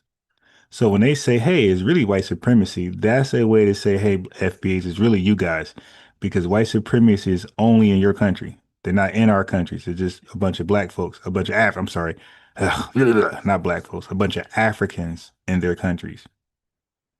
Okay.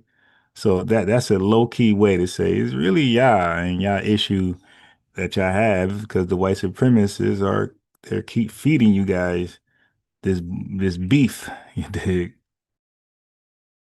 abstract and more broad, definite, like a broad way, because when people come over to the US, they're getting propaganda from the US that like Black people are horrible, or like African Americans specifically are like lazy. No, they're not. They told us they are getting it from their parents. Listen to her lie. Horrible people. When people come over to the US. See, they're acting like they get over here, they're all cool. Hey, brother, how are you, brother? Peace, peace. Grand rising, brother. How's everything? And then white supremacists, hey, yo, psst, psst, yo, psst, psst, come over here. Come over here. Come to this dark alley. Come to let me put you on game. That's not your brother. Okay. They hate y'all. They call y'all African booty scratchers. They call y'all tethers. They say you can't speak in their circles. You gotta shut up and bow down to them. Okay? So I'm trying to put you on game. You got it? All right. Take care, man. And then he like, oh, got a revelation. Oh man, these are katas. No, that's not how that works, man. You guys said that you are already prepped by your parents and your propaganda in your dark, dark African country. And the white folks over there and the white media is your stuff. So you guys say before you come over here, you're already prepped by your parents and your, just the propaganda that circulates in your country about us. So ain't no white man doing a goddamn thing. They always got an excuse for their horrible bad actions, man. It ain't happening on our clock. They're getting like a broad way, because when people come over to the US, they're getting propaganda from the US that like Black people are horrible, or like African Americans specifically are like lazy, they're horrible, they're thieves, or whatever, right? And so they come and they're like, oh, this is what they're like. And then we get like certain programming and certain propaganda that like Africans are poor. They live in a desert, they live in huts and whatever, they don't do X, Y, and Z. And nobody is really understanding that like you come over to another place, you're going to be getting messages that are not the way that you actually perceive people. This is crazy. Innocent victims. Yeah, it's unbelievable how they victimize themselves and justify the way they felt about us long before a white person whispered in their ear in America. This is just hilarious, y'all. This is make believe. Make believe. Right? So I usually will go to another, if I go to another place, I'm not thinking, oh, Africans are going to be X, Y, and Z. You want to be open and you want to be like accepting of other cultures. And so it's hard for people to, I also agree with Chase, but it's hard for people to come and then they expect for people to be open. And then when those people are open, but we have perceived differences, then people expect, like they get upset.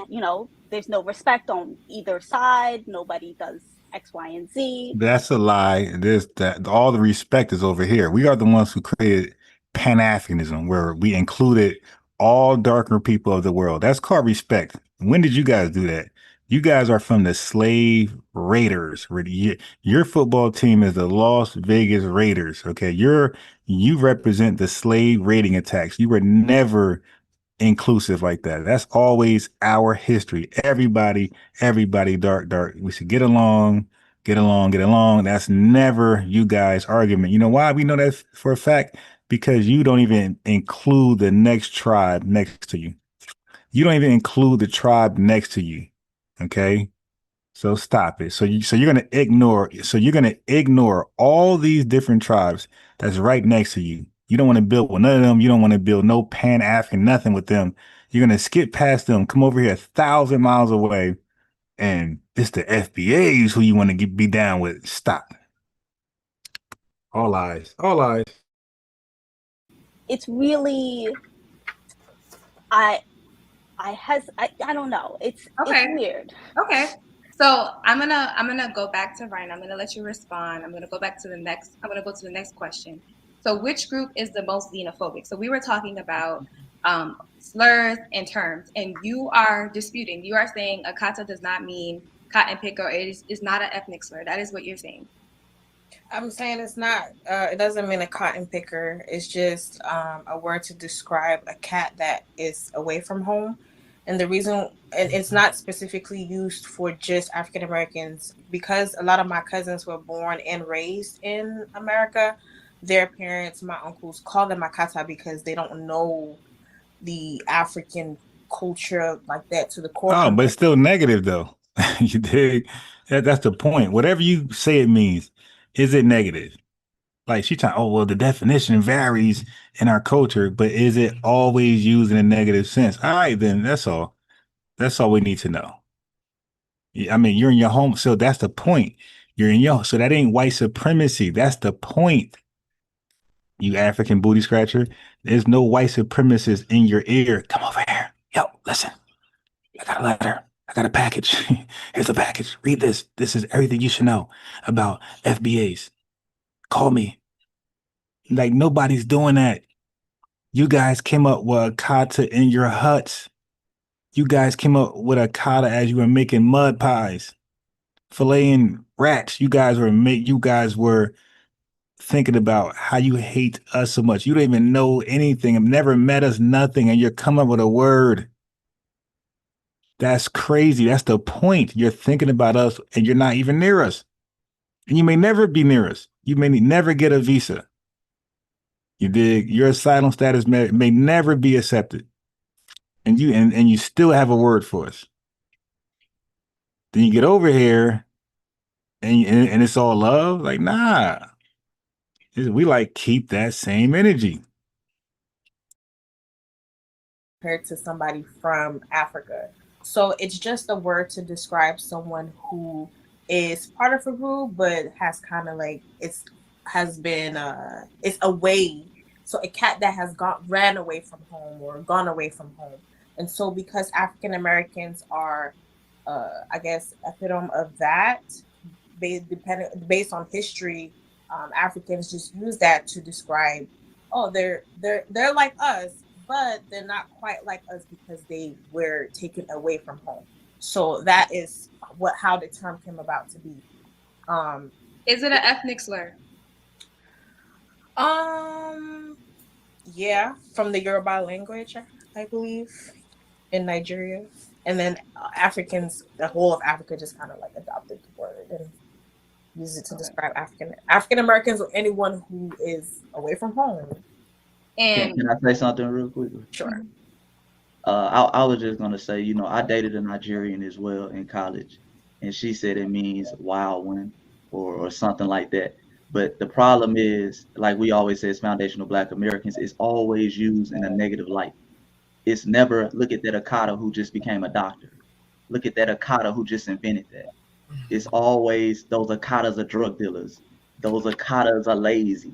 It's always so the bottom line is when we hear it, it's always in a negative stereotype. And I've heard it from adults. It could be. I've never heard, and let me just say this real quick, sister. I've never heard a foundational Black American who was grown call somebody an African booty scratcher. I hear that from little kids in our neighborhood. Yeah, but don't forget, everybody's being called that. That's not exclusive. Like, they can't prove that's exclusive to an African immigrant. They can't prove that. And neither could African Caribbeans prove that. All right. So many FBA said they were called it, just like you guys claim you were called it. So that's 33% each way. Okay. So 33% Foundation Black Americans, 33% African Caribbeans, and 33% Africans. Everybody been called it. So that's it. All right. And we don't even know if it's a Caribbean person calling that African it. We don't know if it's an African calling that African. We don't know anything. Like a 7-year-old, 8-year-old is not going to they're not qualified to discern the ethnicity of the person calling them that name. All right. But whatever. People want to entertain this. But as the brother said, ain't nobody grown using that term. Like, this is a lie. Again, it's a lie to justify their hatred and envy upon arrival. I got to keep saying that. They have to justify upon arrival. Just like white people got to find a way to victimize themselves, going to victimhood. And they'll scream reverse discrimination. You dig? So Africans, as far as I'm concerned, Africans or white people they just play good cop, bad cop with us. That's all. They're on the same team. They always been on the same team. And they're the reason why there's a diaspora. There was a buyer, there was a seller, and they were slave raiders. Their team played today, the Las Vegas Raiders. And I'm sure a bunch of tethers will be tuning in.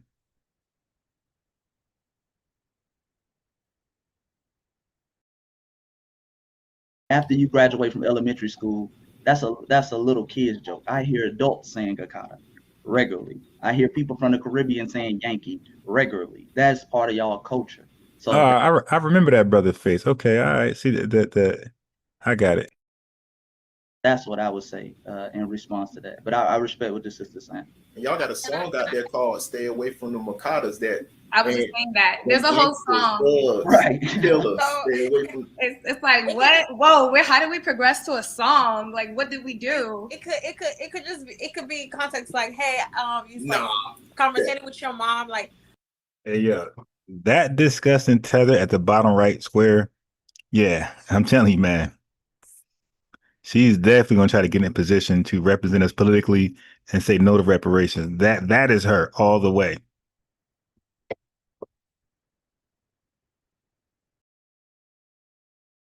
That I was just saying that there's a whole song. Right. It's like what? Whoa! How did we progress to a song? Like, what did we do? It could just be, it could be context like, hey, you like conversating with your mom, like, oh, your friend. Oh, I was hanging out with this guy. I'm really feeling him. Oh, they're like, oh, is he African or Akata?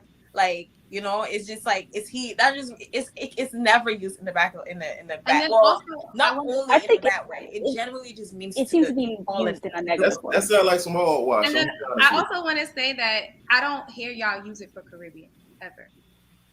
Y'all use it for because Caribbeans. No, because away from home. Because, like I said, Caribbean. SETI voice. Oh, if it means somebody away from home, isn't the whole diaspora away from quote unquote home? So why is that only designated to the foundational Black American who's away from quote unquote home? What about the Caribbeans who are away from the quotations home? Oh, see, the Caribbean now, look, why she lie and make up something? Ma'am, are they in Africa or not? That's after you get done with your tether babble. The question I got for you to answer is, are they in Africa? Are they away from home physically or no? Remember, home in her mind is Africa. So are the Caribbean, are they in Africa or not? Now watch this explaining, yo. This is disgusting. Watch this. Caribbeans, they have. I don't know why they don't use it for Caribbeans, so I'm never going to try to open my mouth and try to. They ain't Black Americans. That's why. But I know they use it for Africans who have never set foot in Africa for sure. Because my auntie calls her kids that all the time. But it's like as a joke too. Because they're being Americanized. Yeah. And who's Black Americans? They consider us Americanized. Erica, or why they call us Akata. Okay. All right. So Ashley, you said. Yeah, I like to say something really quick. Oh, go ahead.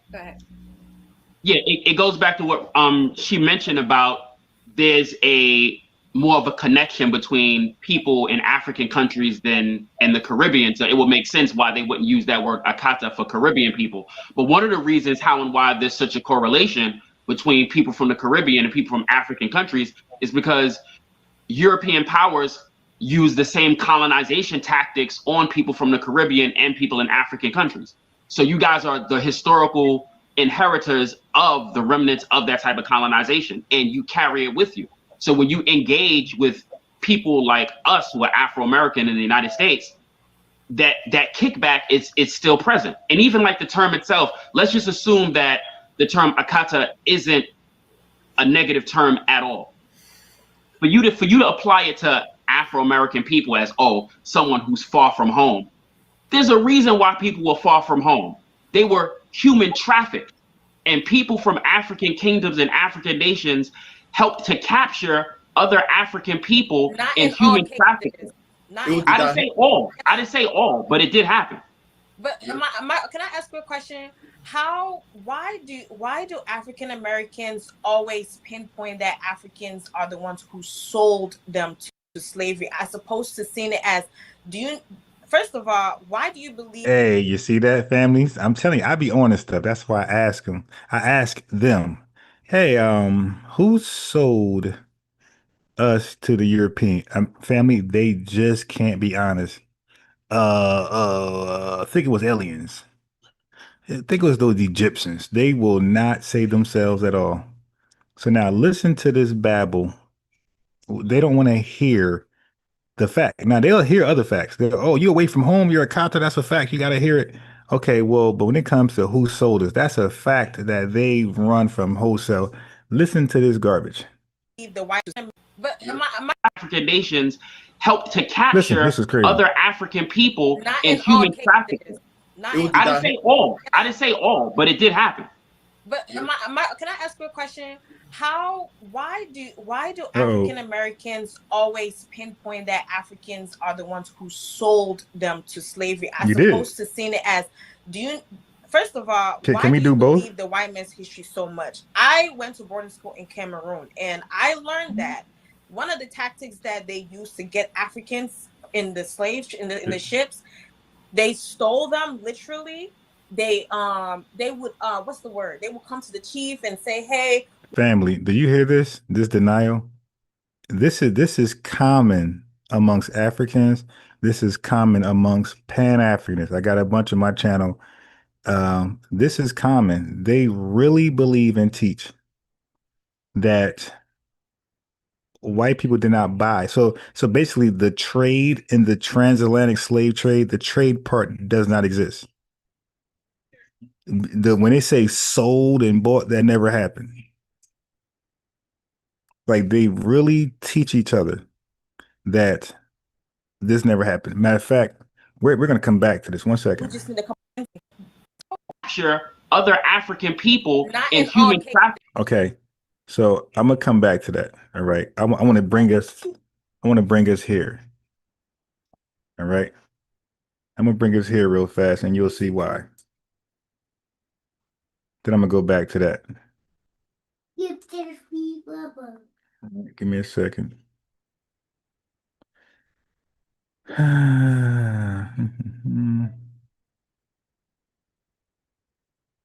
on. I'm going to get back to that. Yeah. There's 5 rivers. Okay. This is flag. Putting something together. Yeah.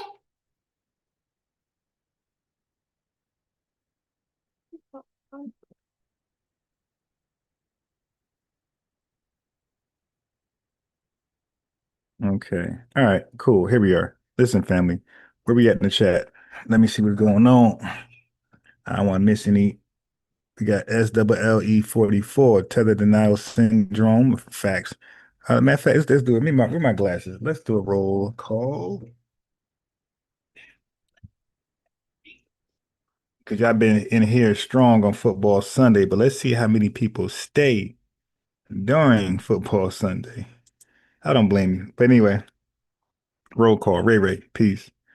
Songwriter. All right. We have Taz Cole, the CEO. We got RA Chicago FBA. We got Black Rose.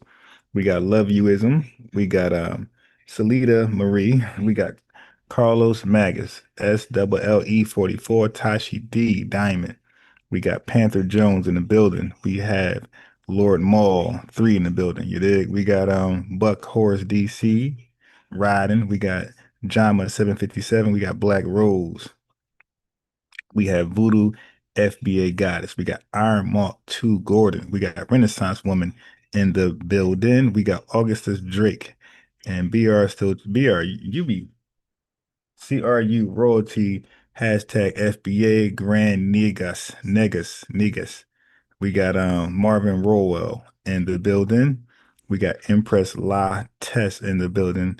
Roll call. We got I said that name, Panther Jones. We have also in the building Hebrew Native. We got Urban Commute in the building. We have who else is in the building? Okay, so I got it. I see the super chat. We got Iron Malt 2 Gordon with a super chat, $5. The lineage love is real. The support is real. He said they stay lying. That's all they can do, brother. And thank you for the super chat, man. That's definitely lineage love all the way. Golden Brown's in the building. We have who else is in the building here? C Coke says very true. When they don't hear you out, it makes it worse. All right. C Coke, peace, man. Welcome to the family reunion, buddy. Try to pull up more often. Subscribe, notification bell, all that good stuff. Like the video, most importantly, because it get people like you over here to check us out. Southern Breeze is in the building. We got now we got Liddy. Okay, so I see it. We got Claude Neely with another super chat, $10. I got it. All tethers have an agreed upon narrative complaint experience with FBAs. How is it even possible or logical? As Neely Fuller says, we must let logic lead us and be the foundation of our code. Facts. Okay, we got Dara Williams in the building. We are definitely lit on a football Sunday before football. But we'll see after football. Franklin White, what's going on? I ain't gonna be on too long. I'm lying. Somali against Pan-Africanism. Peace. Okay. Grand Rising to you. Majestic's in the building. We are lit in the suit. Okay, so finding my true self. Saying it originally came from the movie of Boys in the Hood. Right. Finding my true self. Are you still here? Because I didn't acknowledge you at first. I didn't see you to give you your lineage wrench. And if you are here for the first time and you are of the lineage and you don't have a lineage wrench, if you're not a mod, make that be known. Say you're of the lineage, say your FBA, ADOS, Freedman, whatever term you use, and you will receive a wrench. But it will be taken from you if I hear some coon shit, some tether stuff. Or if the chat believe you're tether.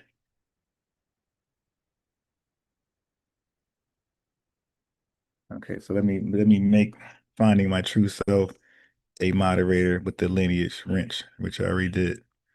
Okay, so we got Taya, Tay Carter, Fort Lang. I might have said it already. If I didn't, shout out to Fort Lang. The chat is definitely litty. Who else is in the building? So so Claude definitely did 2 super chats at minimum. Chosen 1619. All right, bro. We got bro in the building. All right, that's about it. Okay, we're here. We're lit. We're here. We're in and out, but we're here. We got Ellie in the building. Come on. I hate when that happens, man. Ghetto computer, ghetto laptop. Give me a second. I had to reset the chat. Give me a second. I normally have my iPad on where I ain't got to keep looking at my iPad way faster. Okay, so we got somebody says something. So so finding my true set said, not over here. She said, I'm definitely FBA, Donnie Jones. Facts. Okay. So now let's get into this tether logic over here. This actually is going to go into what we heard over there. All right. Check it out. But the problem is, like I said, it's intentionally, Black Americans are intentionally being fed xenophobia. So let's break it down. So we're being fed xenophobia. What else? By a white America that does not want them to have any. So white supremacy is brainwashing us. They all say it. They all say they say that we're delineating, we're asking for reparations, cut the check, and we are self-identifying because white supremacy is making us xenophobic. That's how they compute what we're doing. Any power, does not want them to be able to consolidate power. There's a reason why white America embraced their white immigrant, their European communities, why they make it easier for them to immigrate or whatever, because that creates more power for them. Black people, imagine if we had the voting power of all these Black immigrant communities, right? Like all these Black immigrants in this country had rights if they could vote, if we were all brought in, if we had a more unifying solidarity mission, right? If we were trying to understand each other, but we're intentionally being educated against one another, right? So you're not going to. The white supremacists are educating us to be anti-Pan-Africanists. That's what she's saying. So there you go, family. Like the video, subscribe, notification bell. So white supremacists are the reason why we want to delineate. We say cut the check, reparations exclusively for the lineage, and why we want to self-identify with an exclusive term to represent our culture, heritage, and our ethnic identity, which is called an ethnonym. Okay. They are against things like this. Okay. They are against things like this. Let me show you. So apparently there's a dope cultural flag It's called the Black American Heritage Flags that went under the table right beneath our nose. That was designed back in 1967. Okay, it was two co-founders. It was two founders. One I know for a fact, name is uh, Melvin Charles. Okay, and he trademarked it. He trademarked it. And guess what, family? It was for the whole lineage, right? He did it for the lineage. Here it is, right here. So he did it for the lineage, all right? And guess what? He was not called the leader of the lineage. So I believe Turk Nasheed took the blueprint from him. Okay, but the difference is this brother, Melvin Charles, and he had this thing in schools, parades, everything. It was accepted. But the Pan-Africanist RBG flag had won the popularity contest. So this phased out. Now the RBG flag, the red, black, and green, the Pan-Africanist flag, that was for all melanated people to like grasp onto and say it's our flag. But meanwhile, they had the individual flags. They had the tribal flag still. And at that time they said we were not American. So they literally left us out without a flag. So we were the only ones to be called African. Everybody else is called by their tribe or country. We were the only ones without a flag. We had to only hold the RBG flag, while a Jamaican could hold that flag, drop it, pick up the Jamaican flag. Nigerian could hold the RBG flag, drop it. Kenyan could hold it, drop it. Ethiopian could hold and drop it. So they could all drop it at some point, pick up their homeland flag. We were the only people that were stuck with being called African, because they can drop it and be called Nigerian, drop it, be called Haitian. We were the only people stuck with the term African and with the RBG flag. All right. So Melvin Charles understood this. He said, nah, the RBG flag ain't popping. The RBG flag was created in 1920 with the Garvey movement. So this was an attempt to replace that flag as an exclusive symbol of Black American heritage and culture. Okay, so this flag was designed specifically for only foundational Black Americans. He said it. He said the Caribbean have their individual flags. He said the Africans have their individual flags. He said we are the only people left out. So he is showing that we're vulnerable. You dig? We're just sitting out there waiting to get snatched up by anybody. Okay, he said, nah, we need clothing. He said, nah, we need food, clothing, and shelter as well. So I'm going to design this flag. This flag is fly. I'm going to design this flag, the Black American Heritage flag, and it's going to be exclusively just for foundational Black Americans to show us to be a symbol of our culture, our lineage, our struggle, our unique, everything about us, our unique ethnogenesis, almost damn near everything Tariq Nasheed and Yvette said. All right. But he was never called the leader. You know why? Because this didn't pop. This wasn't a threat to Pan-Africanism or the RBG flag. Okay. So now, when you're in a threat, you're safe. People feel more comfortable. All right. But just keep that in mind. He was not called the leader. And he did everything. He did everything before Tariq Nasheed, and Tariq Nasheed was called the leader for doing the same thing. Okay. So let me respond to the lady. She said that we are intentionally being fed xenophobia to prevent unity with other African immigrants in the diaspora. We're being fed by this. We're being fed the xenophobia from white supremacists. We don't have the ability to think for ourselves. Matter of fact, self-delineating, self-identifying, and saying cut the check is a white supremacist idea. All right. Obviously, this is projection. In fact, it is African, as we know, it's Africans and West Indian immigrants who often report being warned about us. All right. So the division starts with you.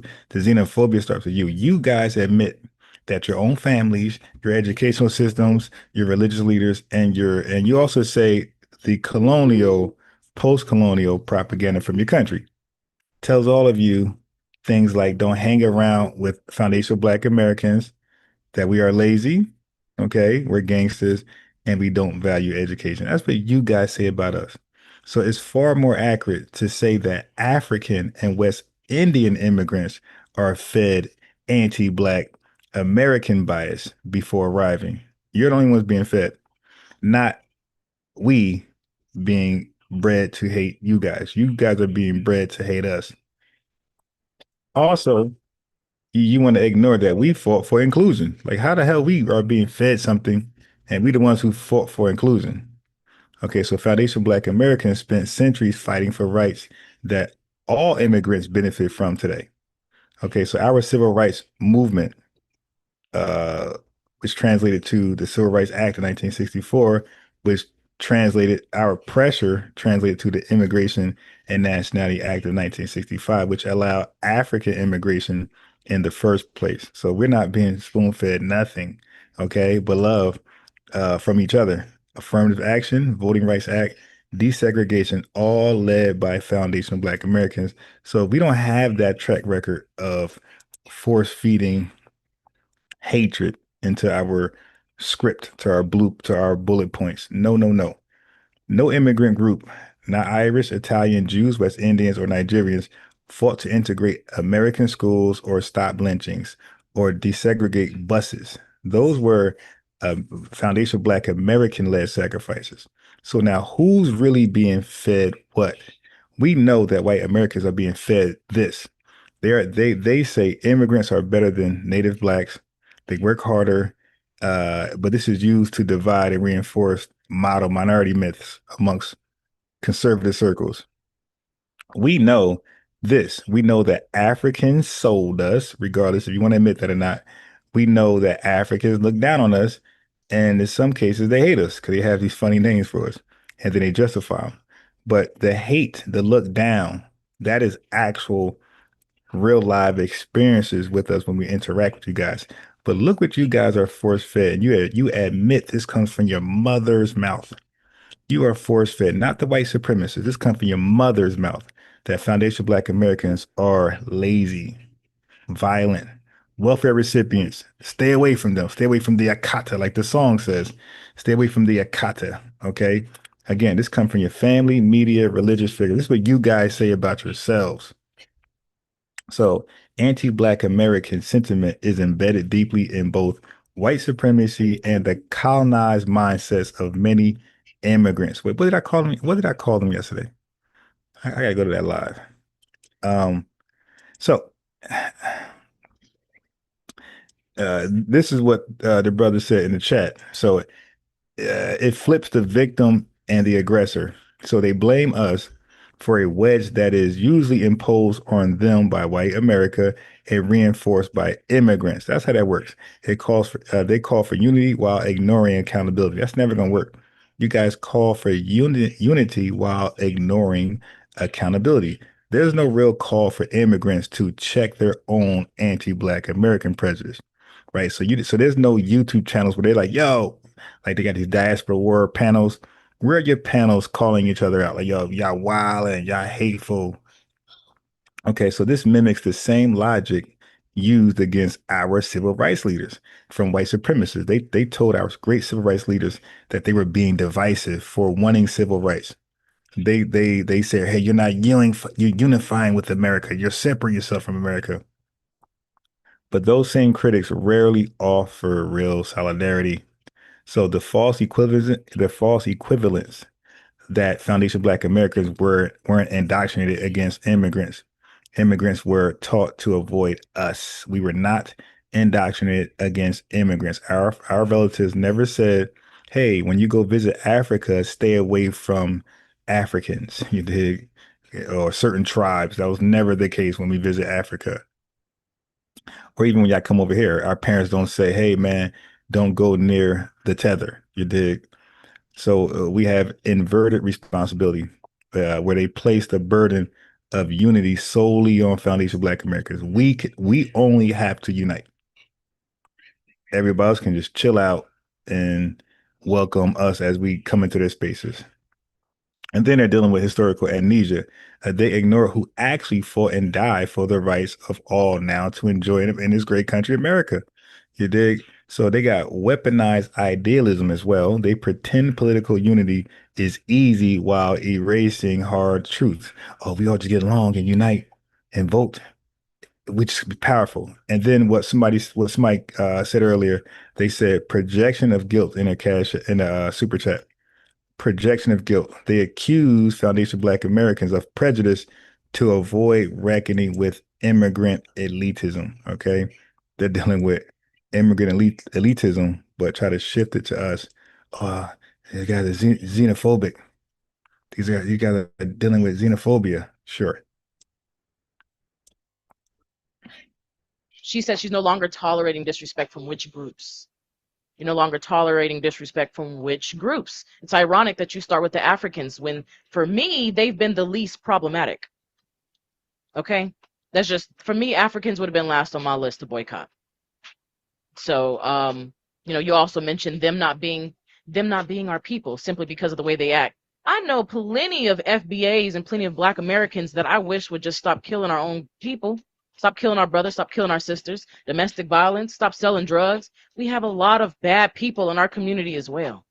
So it's so amazing that you want to pick and choose which people you want to boycott. And you started with your own people. Yes, they're your people. No matter how they act, they're still your people. Okay? I got a brother right now I love to death, but boy, he get on my nerves. Okay? I would never disown him.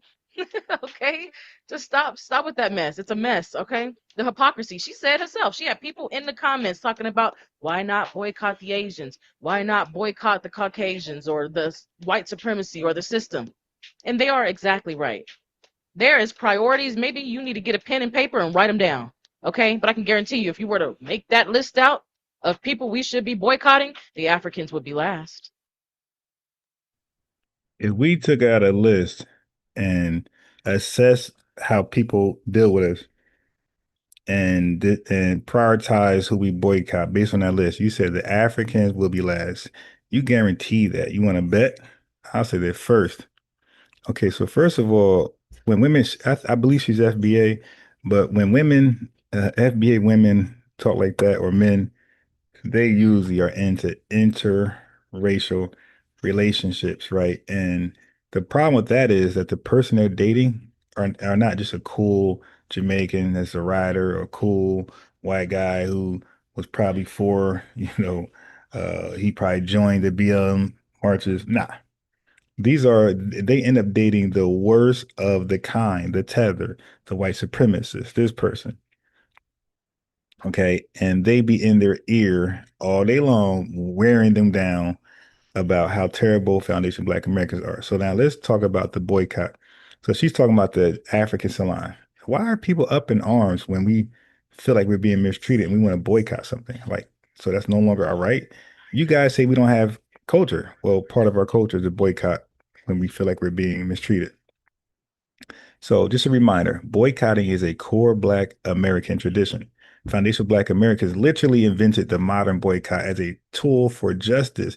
Remember the Montgomery bus boycott in 1955-56? You might don't know about this one, but it's selective patronage. So black churches and civil rights groups organized to buy Black, right? This goes back, and boycott segregationist businesses in the 1960s. That's what we did.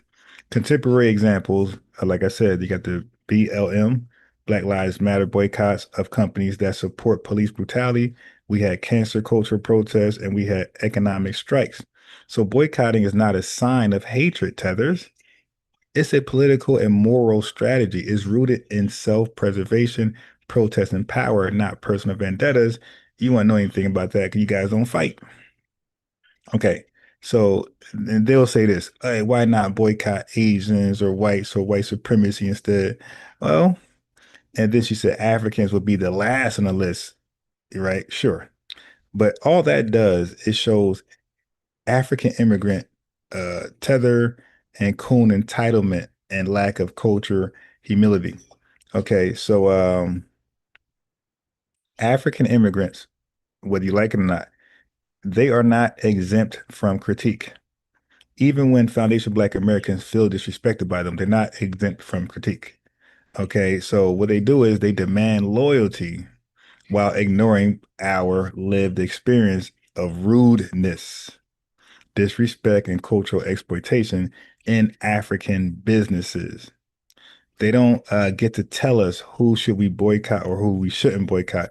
especially when we're responding to our own mistreatment from you guys.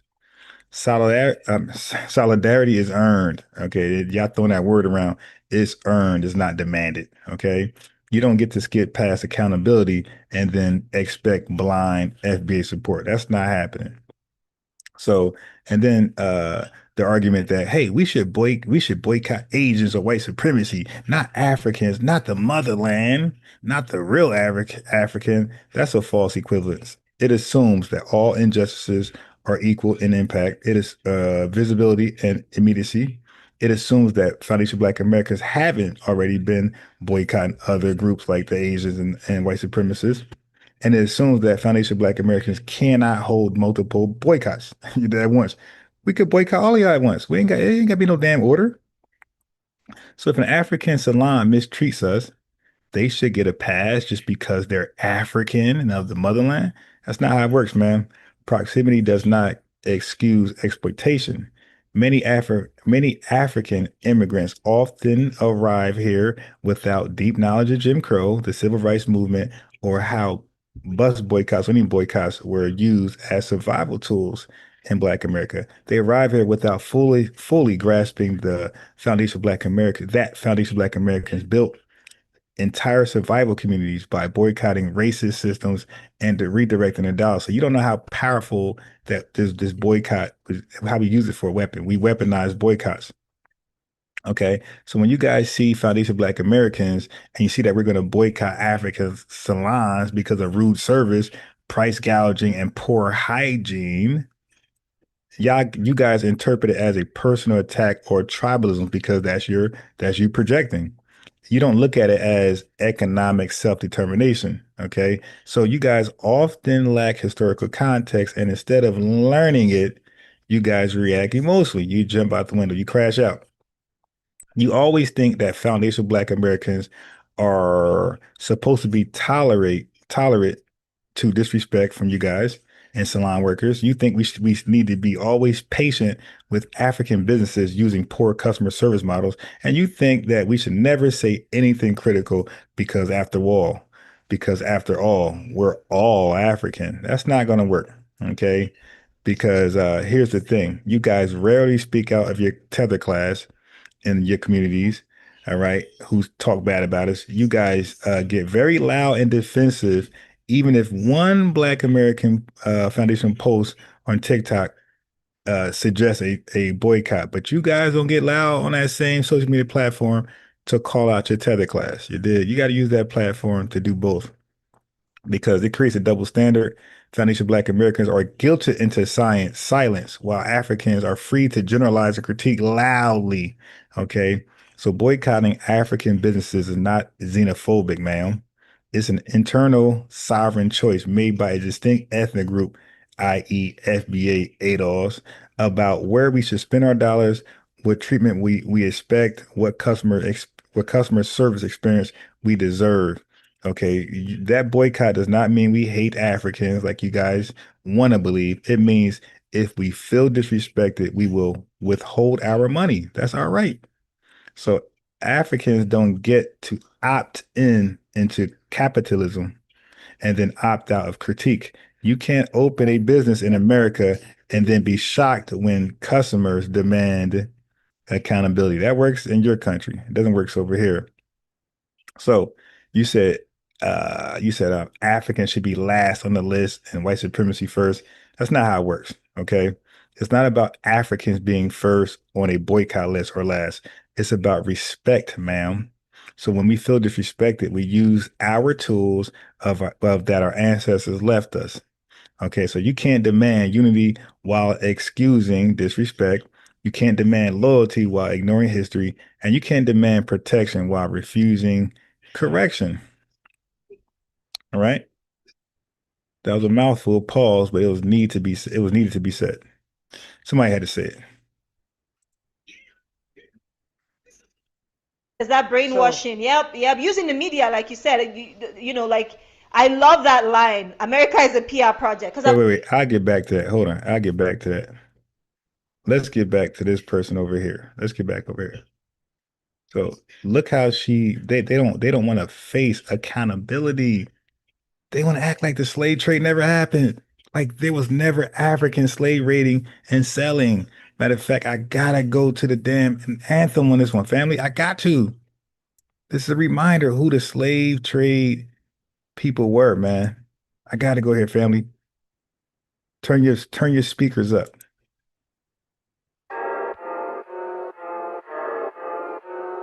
That show me subscribe.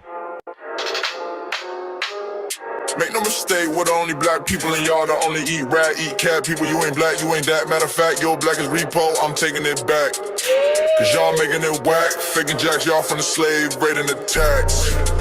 Bitch. We built the foundation, our innovations were groundbreaking. You ain't wanna get down, now you're around, hating, faking. With the lineage in and out, the ground shaking. Someone say, FBI, we don't run away. We stay, we slay, we pray, we say,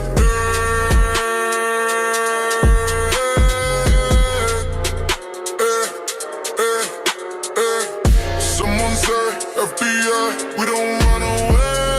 We stay, we slay, we pray, we say,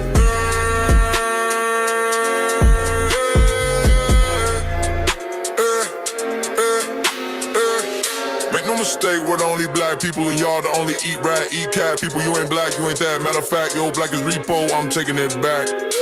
Cause y'all making it whack, faking jacks, y'all from the slave, raiding the tax. Breaks, pause, we built the foundation of innovations, we're groundbreaking. Y'all ain't wanna get down, now you around, hating, faking, with the lineage and now the ground shaking.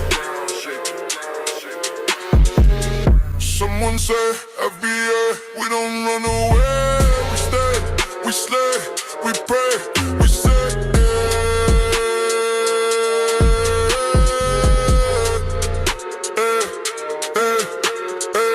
Someone say, FBA, we don't run away. We stay, we slay, we pray, we say,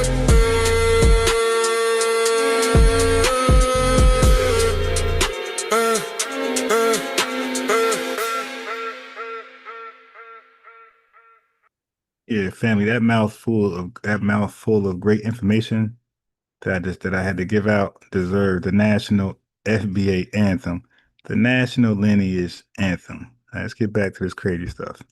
Home. They were human trafficked, and people from African kingdoms and African nations helped to capture other African people in human trafficking. I didn't say all. I didn't say all, but it did happen. But can I ask you a question?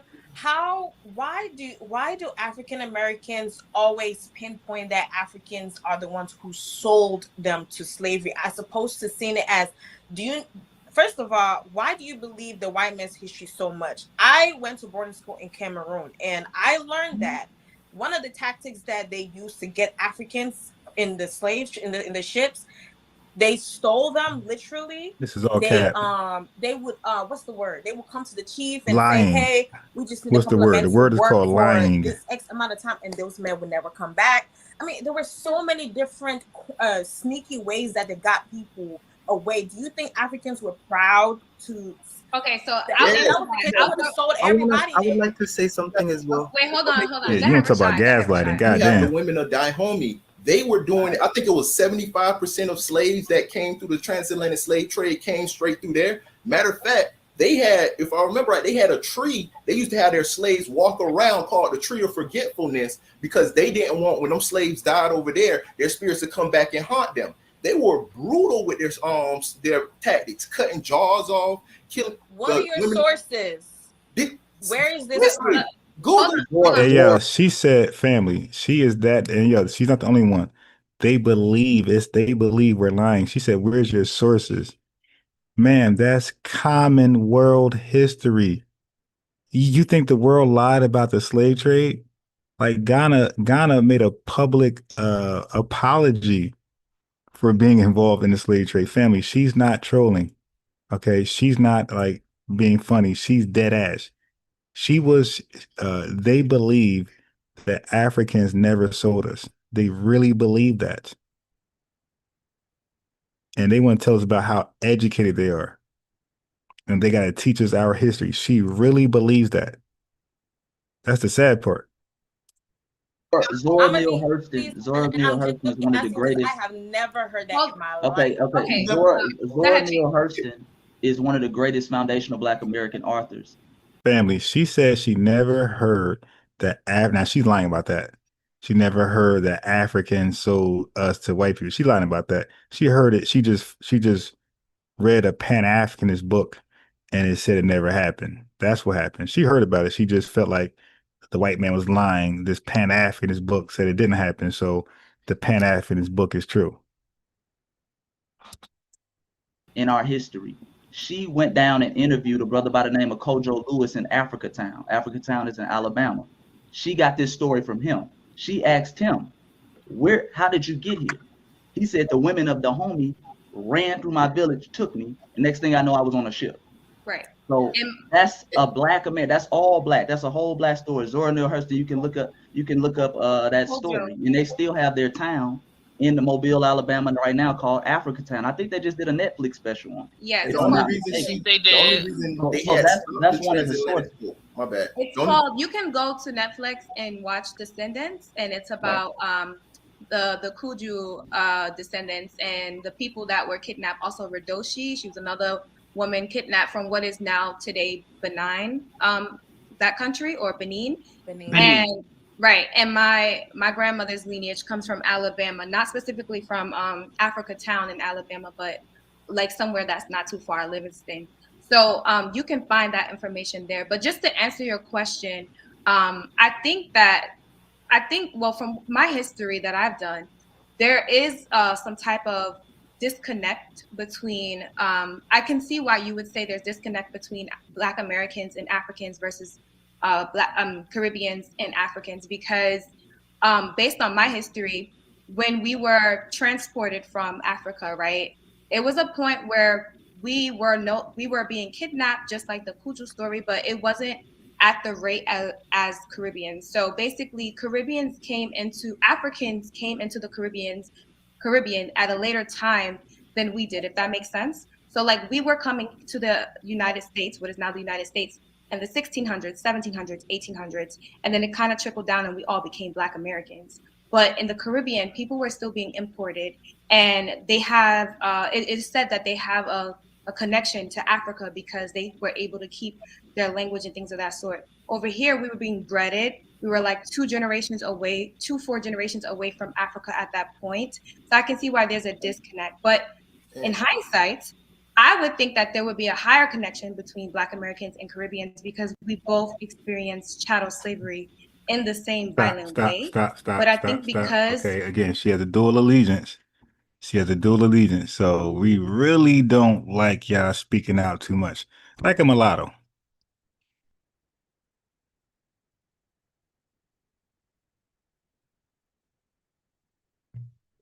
Like a mulatto.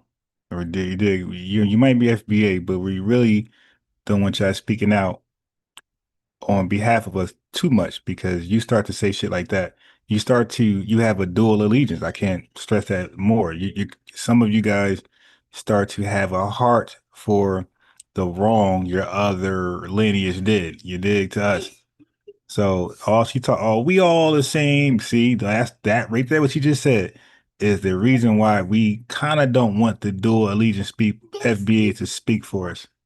That right there. One more time. You can hear one more time from her. over here we were being breaded. Because don't forget, the conversation was about how the African lady in the bottom right square said she never heard of the transatlantic slave trade before. Okay, so it should have been an educational moment, not a deflection moment. So the half and half coffee creamer is giving her a pass. It's like, no, this is a time to correct her. Okay, so she don't never say that crazy shit again. We were like 4 generations away from Africa at that point. So I can see why there's a disconnect. But in hindsight, I would think that there would be a higher connection between So family, Black all I Americans did is and type Caribbeans in because we Ghana both experienced Apollo, chattel slavery and it came in up the right same there. violent way. Ghana But I apologized think for slavery. because Black Okay, Americans no. And I tried to invite her on before. She didn't want to come over, and it's not to debate. It's just to compare notes. And she's did not think that was beneficial for her. Okay, so anyway, I mean, she said, "Hey, I would love to come over." She gave me like a requirement. Hey, tell me this, tell me that. I told her everything, and she never got back to me. But let's deal with it. It says, yes, Ghana has formally apologized for its historical role in the transatlantic slave trade, both at official levels and through traditional leadership. These apologies were a significant aspect of events like the Year of Return and the African Union's Conference on Reparations, acknowledging the, I guess, cultural country regret for the ancestors' involvement in this trade. So, man, there we go. So Ghana has apologized for their involvement in the slave trade, and you said you never heard of such thing. That's cap. And we don't, and that should be, she should be educated. She should not be allowed to be saved. So this half and half coffee cream right here at the top left, she's saving her, and I think she's the host. So that's not cool, man. Like that's definitely some implant stuff going on there. Experience systemic racism after slavery, time after time again. There's that disconnect where you guys. And they know that once we're done with America, we're going to Ghana, Benin, and all those places, Mali, all those places that sold us, cut the check. And then we're going to Britain. Damn, we're going to be CARICOM. Man, Caribbean, y'all better get busy. Because if y'all don't get busy with CARICOM trying to get the Brit to pay, reparations for you guys, we're going to beat you to it. Because the British Empire had colonies over here. They were enslaving over here. So, man, y'all West Indians, y'all in our business, man, you better handle your own business. Because once America cut that check, Britain is next. And then Ghana, thanks for the apology. But we're going to need you to hold that checkbook out, my boy. Nothing personal. Nothing personal. It's just lineage. That's all. It's just lineage love. That's all. Guys don't get it. You guys, like William just said, you guys don't understand. And I think it's funny when we speak to South Africans. For some reason, South Africans understand the Black American experience a little bit more because they experienced the apartheid. And that's the vibe I get. But I think stop speaking for South Africans. They got the whole Tyler. Okay, what happened with? Okay, if that's true, then what happened with Tyler? If that's true, then what happened with Tyler? Why was there a huge disconnect with her and FBA culture? She's in our country. She's singing and telling a little nobody ass over here, little boy body over here. How come there was a disconnection between her and FBAs if they're in tune? See, so she's like trying to be the Tether whisperer because she's half and half. Understand the Black American, you guys, like William just said, you guys don't understand. And I think it's funny when we speak to South Africans. For some reason, South Africans understand the Black American experience a little bit more because they experienced the apartheid. And that's the vibe I get. But I think overall, like the history, another point is that your parents come here and you guys don't study the history of Black Americans. You don't study how Black Americans laid the foundation for you all to come here in the first place. And it's automatic. Why aren't we accepted? And it's like, you don't have to be accepted. I hope that y'all know that. Like, we don't have to have open arms for everybody that walk over here, especially when you walk over here, you look like us and you spit on us. Like, you don't have to automatically be accepted. And I think that notion is kind of selfish, because if I were to walk into a Caribbean country or African country and expect to be accepted from day. Yes, that's a good point, but let me expound on it better. Their mindset when they come over here, Africans like, hey, oh my God, a real African. That is look, mom, that's the real version of us. Oh my God, a real African. Like they expect that type of welcoming. Like, oh my God, a real African. Oh my God. Wow. Come over here. No. It's you come over here, we like, all right, slave raider. Okay, what's up? They're like, yo, get your hands out your pocket. Well, like, what's in your pocket? We've been some Chris Hansen shit. Like, hey man, get your hands out your pocket. You dig? Like, what's in your pocket? One, that kind of sounds a little bit like I'm expected to be praised in a whole person's other land. If you come to Africa, even if you're not expect to be accepted, we're gonna accept you from the jump, because we see you as brothers and sisters. If you look back, and I just want to make that statement, you don't even have to expect it; you're gonna get it just because we have that hospitality. Ma'am, that's but it's so weird. So Yeah, this woman is really delusional and brainwashed. She's fed something.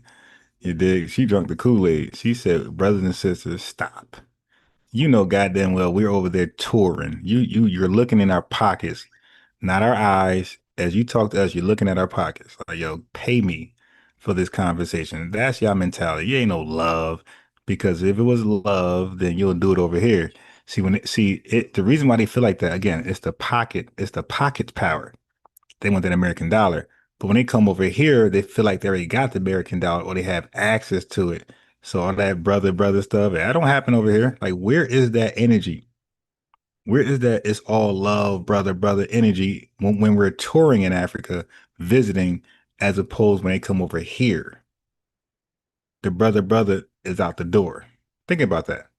We go over there, they love us. Oh, my long lost brother, you're home. Oh, but when they come over here, and those damn taxis ride right past us. They canceling Uber drives. You dig? Come on, stop. That love is only when we in Africa and you think we got some money for you. why do people come here and in groups? I'm talking like in groups. Like I have an example that I'm gonna. I could ask the same thing. Why is it that my mom had to come here and with open arms to see another Black person and also got spitted on? Wait, hold on. But let me also make this clear too. The reason why your mom was able to come here in the first place was because of the 1965 Immigration Act, where we were open and we wanted Caribbeans and African people to come here at large because the government wanted poor whites to come over here in numbers. And we said, oh, hell no. If they want the Irish and the Italians to come over here, we want our African brothers and Caribbean sisters to come over here and protect us. But then what ended up happening is people. In hindsight, we should just allow America to do their bidding. You did just had, because we already knew how we'll be treated from those poor peasants coming from Europe. Here we go, stepping in where we shouldn't have stepped in at, and became responsible for a whole bunch of tethers. You dig? Now we got not black, we're only blacks. We got dark white supremacists. You dig? Instead of white, we got we got dark cosplaying white supremacists rather than the real thing. You dig? Yeah, we should have shut our mouths, let them bring the real thing over, and just fought white supremacy like we normally would. We said, no, we're tired of white supremacists. We want dark white supremacists. Let those immigrants over. That's what ended up happening. Over here and wanted to assimilate to whiteness so bad that they kind of stepped on the backs of Black Americans to get to higher power. That's a very broad statement. And then a little bit, because you never meet an African who tries to, if there's one thing about Africans, we keep our culture. We Africans, trust me, we appreciate that we're able to have the opportunity to be in America because of you guys. But I'm saying, I feel like you guys are. This is a disgusting tether right here. Really disgusting. Also not shedding light on. It's like you guys, it's like, have you ever once for a second thought to ask, why do Africans act this way towards us? Wait. You don't, nobody even correct her on the slave trade. See that half and half tether, let her slide, man. So now she's gonna leave that panel still believing Africans never sold us. The white man came and tricked them. Trick or treat. And then got us out of there behind their back. Wait a minute, where is our brothers? Where you go, nigga? Where you hiding at, nigga? Come from around there. Come from under that bed, nigga. Where's the nigga go, mommy? The nigga not here. The nigga go bye-bye. Oh, the white man tricked us. The white man has the niggas. Like, stop it. Stop it. That ain't what happened.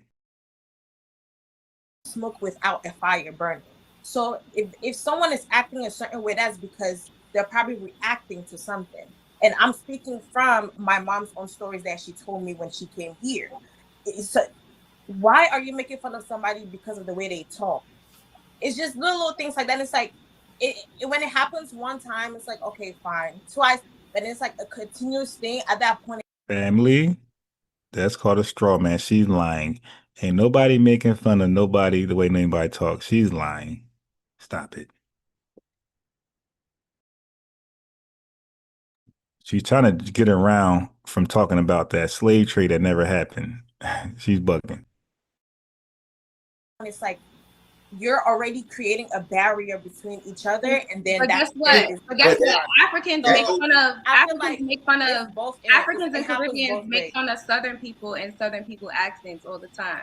And then, you know, like white people make fun of Spanish people accents all the time. People make fun of people all the time. But There's a difference. But I just want to point out that there's a difference. There's a difference between making fun of someone, which is obviously can hurt you, right? It's a difference between making fun of someone and then carrying xenophobia through generations just because you got made fun of for your language. That is such a broad statement. I don't think Africans react the way they do because you guys call us African booty scratcher. It's a lot deeper than that. But I keep hearing the same stories. Like even when I asked my ex, what do you think is the main issue? He told me the same things. His father's accent got made fun of. He was called an African booty scratcher. It's the same stories from all of you guys. So I don't understand how you carry that through generations. When we wanted y'all here, we legally fought, got holes bit down by dogs to have y'all here.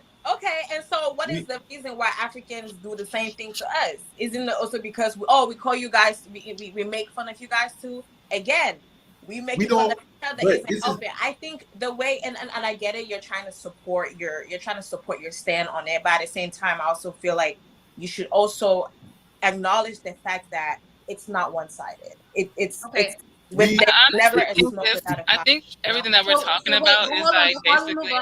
So who do you think, Raina? Who do you think is the most xenophobic? Which group is the most xenophobic? I'll refrain from answering that. If you okay. I want to answer. Go ahead, William. I think that we're all equally xenophobic towards each other. I think that we all play a part within the within the diaspora wars, which is something that I've DM'd you before about. That I feel that we all equally play a role in it, and then we all have work to do to stop it, right? So I want to go back to something that was said about the transatlantic slave trade. So yes, it is true that many African nations did participate within the transatlantic slave trade, and the information that was given about the Dahomey tribe is actually true, right?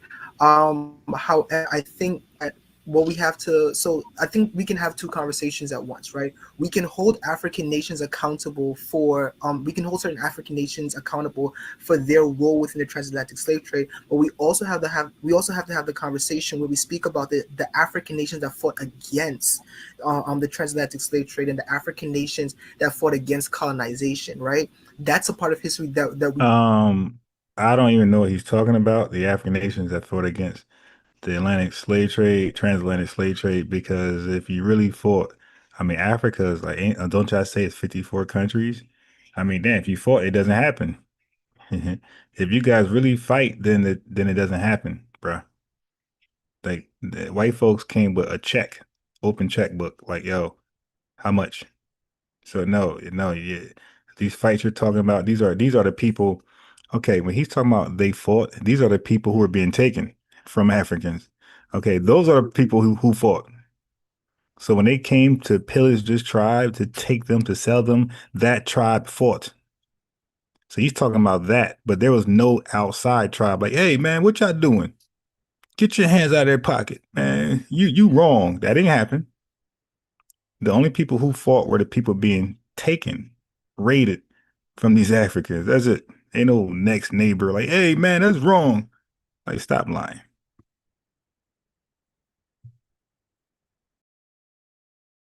Do not bring up. And the reason why we're not bringing up that part of history and highlighting that part of African history is because of how white supremacy has taught us to think about people who are about other Black ethnic groups, and which goes back to the. There he goes, right back to white supremacy. Listen, their talking points are horrible and they're staged, they're scripted.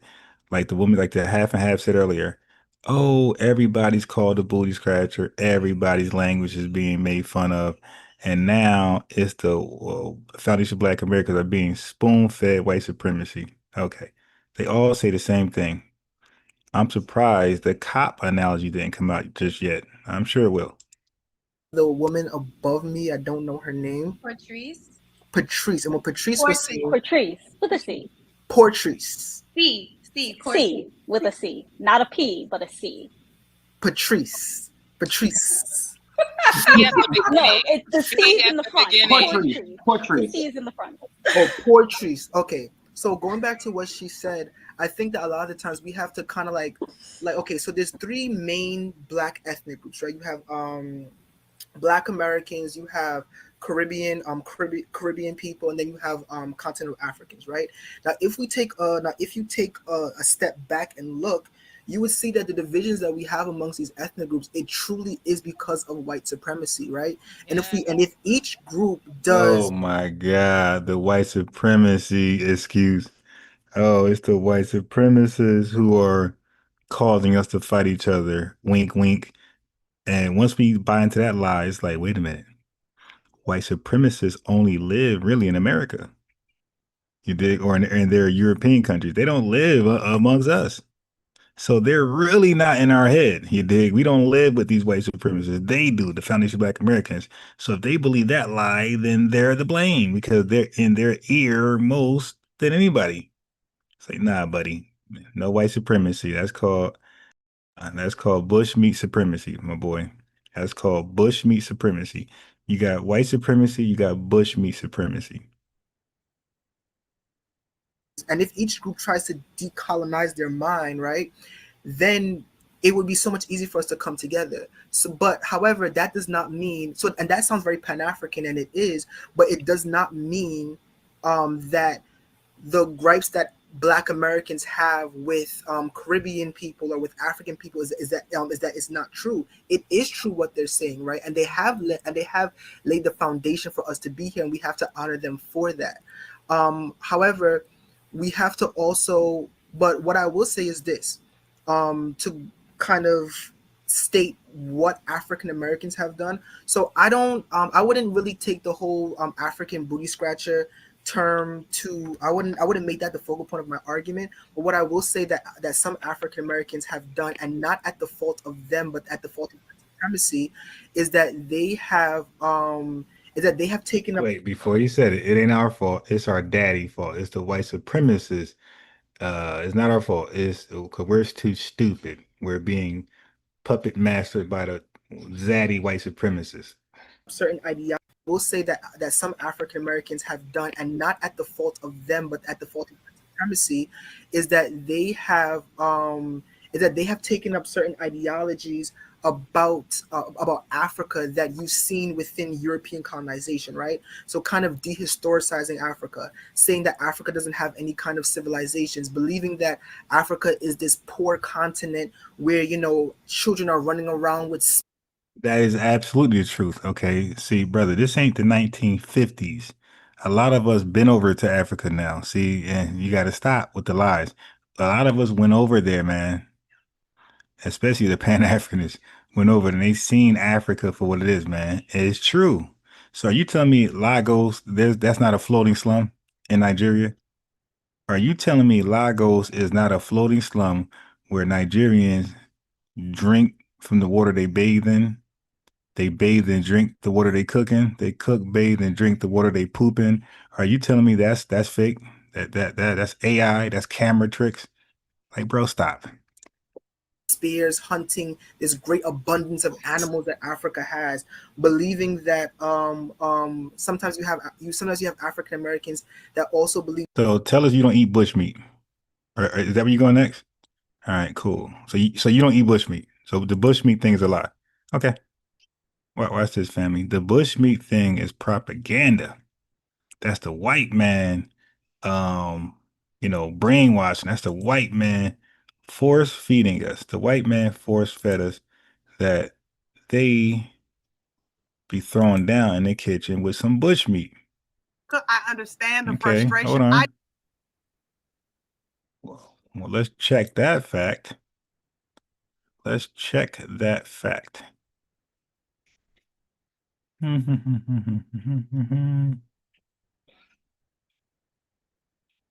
Okay. Where did I put it? I added more stuff. Here we go.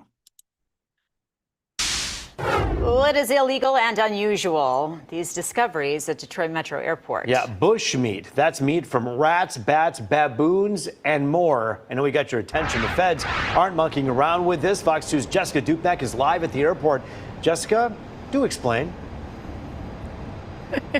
Yeah, we need some context here, right, Rupe and Amy? So this is crazy. Customs and Border Protection, they seized back-to-back bushmeat smugglers here at DTW. Now, the first one, it was 11 pounds of rodent meat in someone's luggage and a couple 11 pounds of rodent meat. Now, they didn't say wet market. Wet market would be Asian country. They said bushmeat. That term is African, but let's just confirm it's coming from Africa. And I wonder if it's north, west, south, or east. If it's west, that's the slave raiders. couple days later, they found 52 pounds of monkey meat stacked away. We had to ask passengers what. Oh, but y'all don't eat rats, though. Y'all don't eat monkeys. When we call y'all monkey eaters, rat eaters, you'll say we're wrong. We're being divisive. We're hating on you. They thought. Oh, that's gross. The faces say it all. Oh, well. What do you think of that? That's disgusting. Back-to-back seizures of bushmeat at Detroit Metro Airport in 1 week. First, 11 pounds of rodent meat in the bags of a passenger coming from Togo in West Africa. That is not appetizing. There you go. Togo from West Africa. That's all I want you guys to hear. And that's right near Benin, Ghana, over there somewhere. All right, so let's get out of there. No, yeah, let's get out of there. No more. Let's get back. All right, so brother, miss me. We got to go to Africa to see. We've been there, and matter of fact, Africa is coming here, and they're bringing Africa here. He just brought Africa here with the 11 pounds of rodent meat and bush meat. That in the Caribbean, and they wonder why we're not in their restaurants. Oh, you got to try fufu. You got to try eagle soup. What that shit called? Soup, egusi soup. Nah, I'm good. You guys be smuggling rat meat and monkey meat. I'll pass.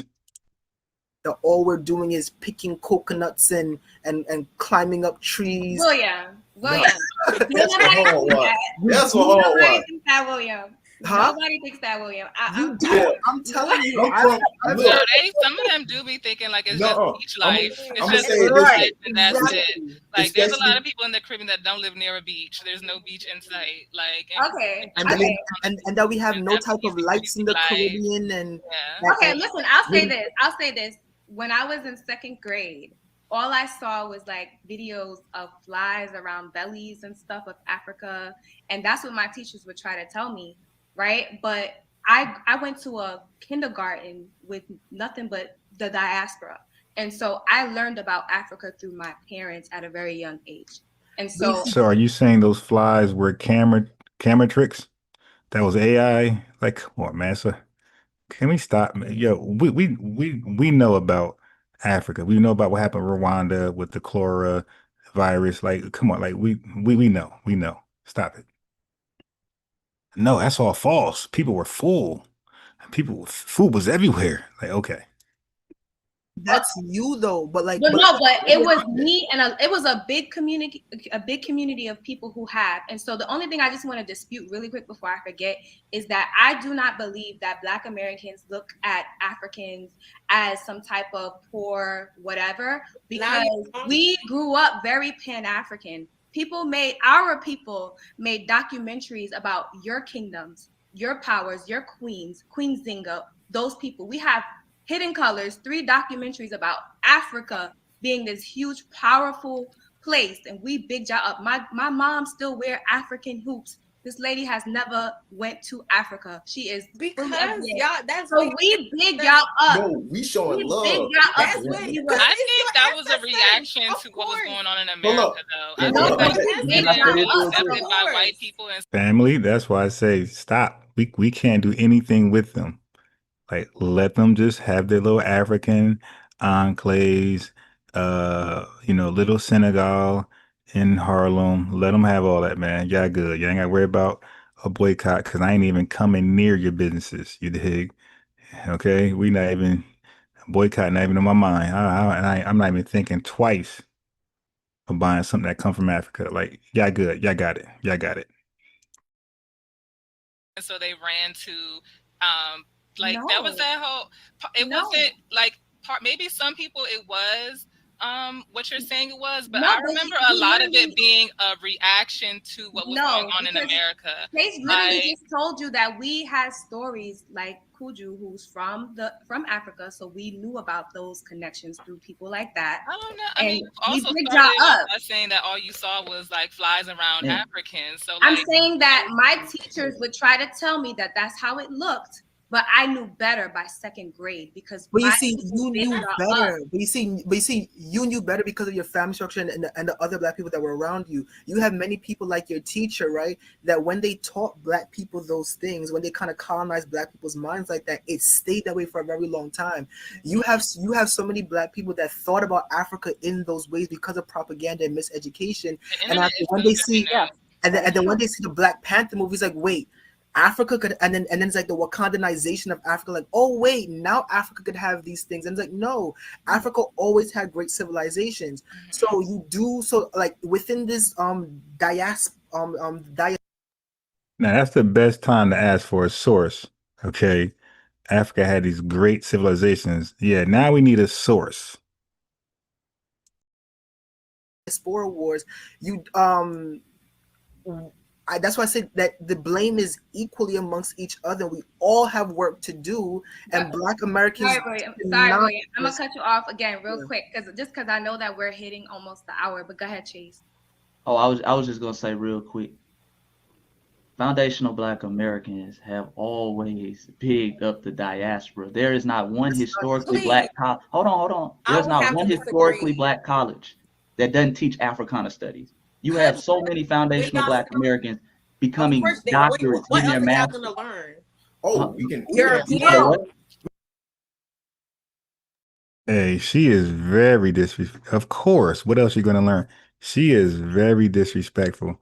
And that's what I'm saying. Hey, you know what we should do? We should challenge. We should have an alternative. Let them teach that Pan-African stuff in these colleges. We should have, somebody should come together. Somebody should come with a course that we teach that is foundational Black American studies in these colleges, right? So, okay, you got your Pan-African studies over there, but we got our foundational Black studies over here in the same college, the same historical Black colleges. I think that's a great idea, man. I think there's something there for real.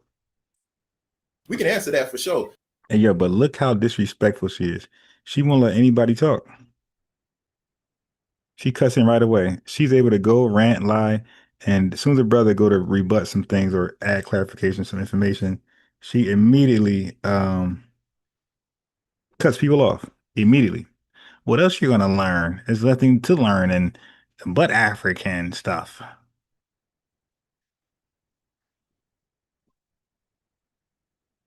Of course, you guys are gonna learn in the historically Black culture. Of course, you're gonna learn about your ancestors and where you're from. You guys should be absolutely proud of that. What else? Yes, she said your ancestors, and we should be proud of that. This is a disrespectful Tether. And most likely a couple of things. You check her IG, you might find some things there, or yeah, she's coming off as zaddy or conservative, right? She's definitely not going home and embracing Pan-Africanism on a cosplaying level, not at all. No, I was saying, hold on right now. Hold on. I was saying that we big up and we talk about classical African civilizations all the time. We got Dr. Yosef Ben Yuckerman. He came over here. A lot of people know about him because foundational Black Americans recording him, going to his lectures, and kept that alive. Brother by the name of Clemson Brown. Dr. Ivan Ben Sertima. Your scholars come over here and we big them up. We sell out their lectures. We always have done this. There's not a one HBCU that you can go to that they're not teaching Africana studies.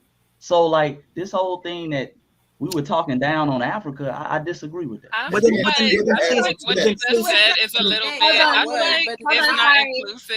Sorry. Ashley, you didn't get it. Ashley, Gareth, and then Patrice, and then everybody else. Go ahead. No, I was just gonna say that for one, I feel like what you're saying is it's like a little bit classist and elitist because first of all, not everyone's going to college. So like I said, when I went to South Florida and I heard these things that people were saying about Haitians, I was in high school when this happened. So it's not a child thing. It's not a kiddie thing. I was in high school when they were saying this about Haitians, and it didn't come off as a joke. Like you were saying, oh, we crack jokes. It didn't come off as a joke. People were fighting. The Haitian community and other little communities, they were alienated. It wasn't a joke. It didn't come off as a joke. And I feel like Jamaicans and Africans are very witty people. We know how to make jokes. We can take jokes. But like I said, it was a cultural thing. Like, I'm sorry, I'm referring to things that are on the top of my head, but like Tokyo and Spice, they had a confrontation because Spice was calling Tokyo fat. And in Jamaica, she was saying there's no such thing as body shaming. Like we call people fat. Like there was a joke, like if someone has one leg, that's their nickname, one leg. Like there's no real body shaming. So it was a cultural misunderstanding when she called Tokyo fat that she was being mean, but that's like how we joke, like how y'all say y'all joke, that's how we joke. Like Spice did not, the concept of fat body shaming was not even a thing in her mind. So I feel like that joke thing is I feel like it's a cultural difference. And I feel like what you were just saying is a little bit elitist. I feel like the things that adults say when they come over is the same thing that elite Black people say about other Black Americans, that they're lazy, they don't want to work. We come over here and we make something of ourselves. Why can't y'all? Like that's things that elitist Black people say about poor Black people all the time. So I feel like I was another divide. I feel like it's white supremacy. At the end of the day, it's white supremacy. They have the same rhetoric, whether you're African, you're Black, all of that. Yeah, they ain't really doing that, right? They're sitting there saying, like, they're naming the culprit who did it, who did the crime. And then they'll conclude as white supremacy. I know it, yeah. No wonder Nick Fuentes out here doing a whole podcast. He joining different podcasts. He's like, yo, what the hell is going on with we getting blamed for stuff that's going on amongst Africans and foundation Black Americans. He looking like, why is our name in there? White supremacy. What that got to do? Africans disrespecting foundation Black Americans. He like, what that got to do with us? The white supremacists.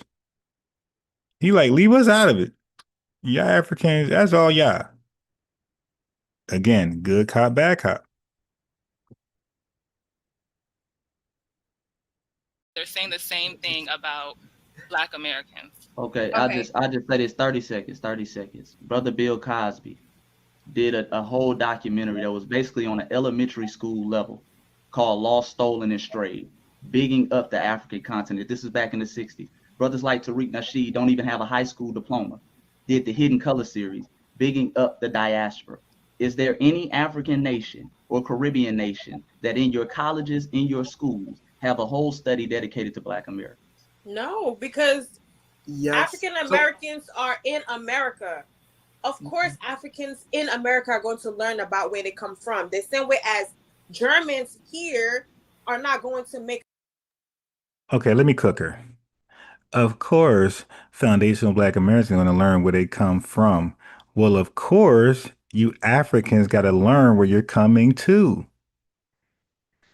You see, we could get that right back. Oh, we got to learn where we come from.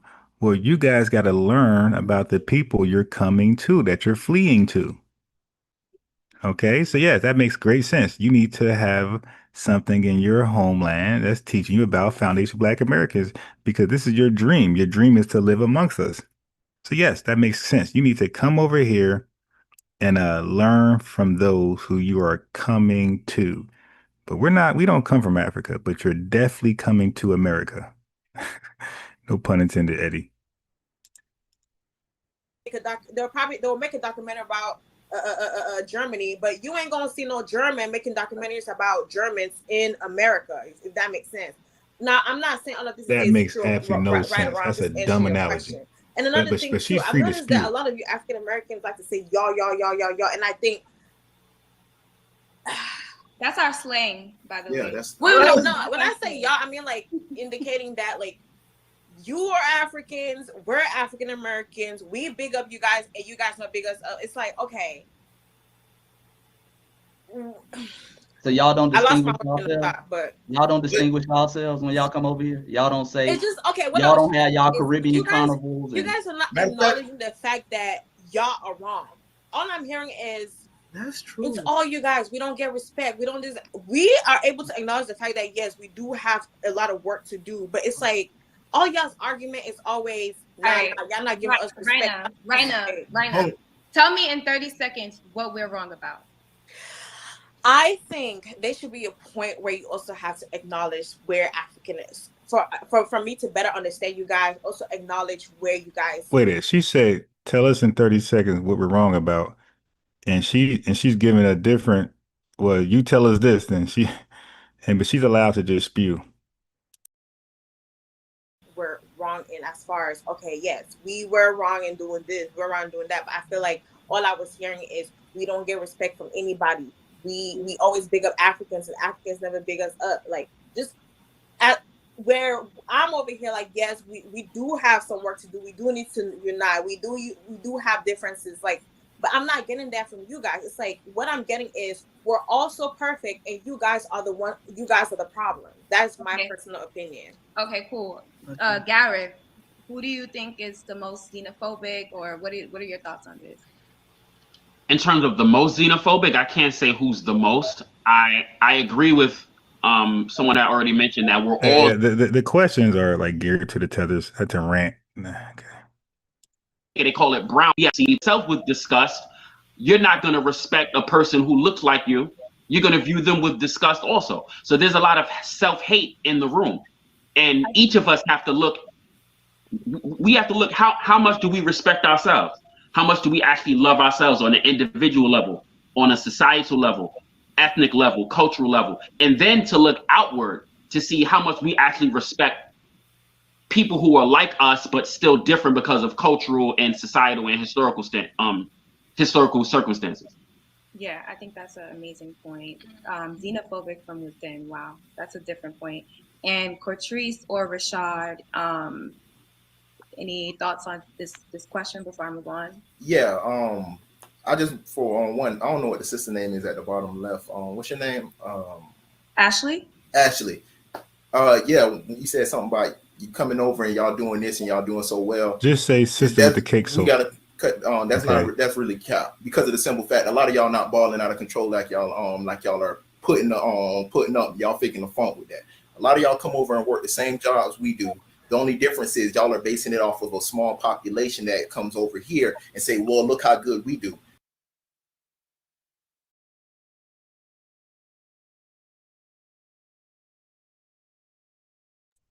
I see I was muted. Right. That's called hyper selectivity. Okay. So I talk about that a lot over here.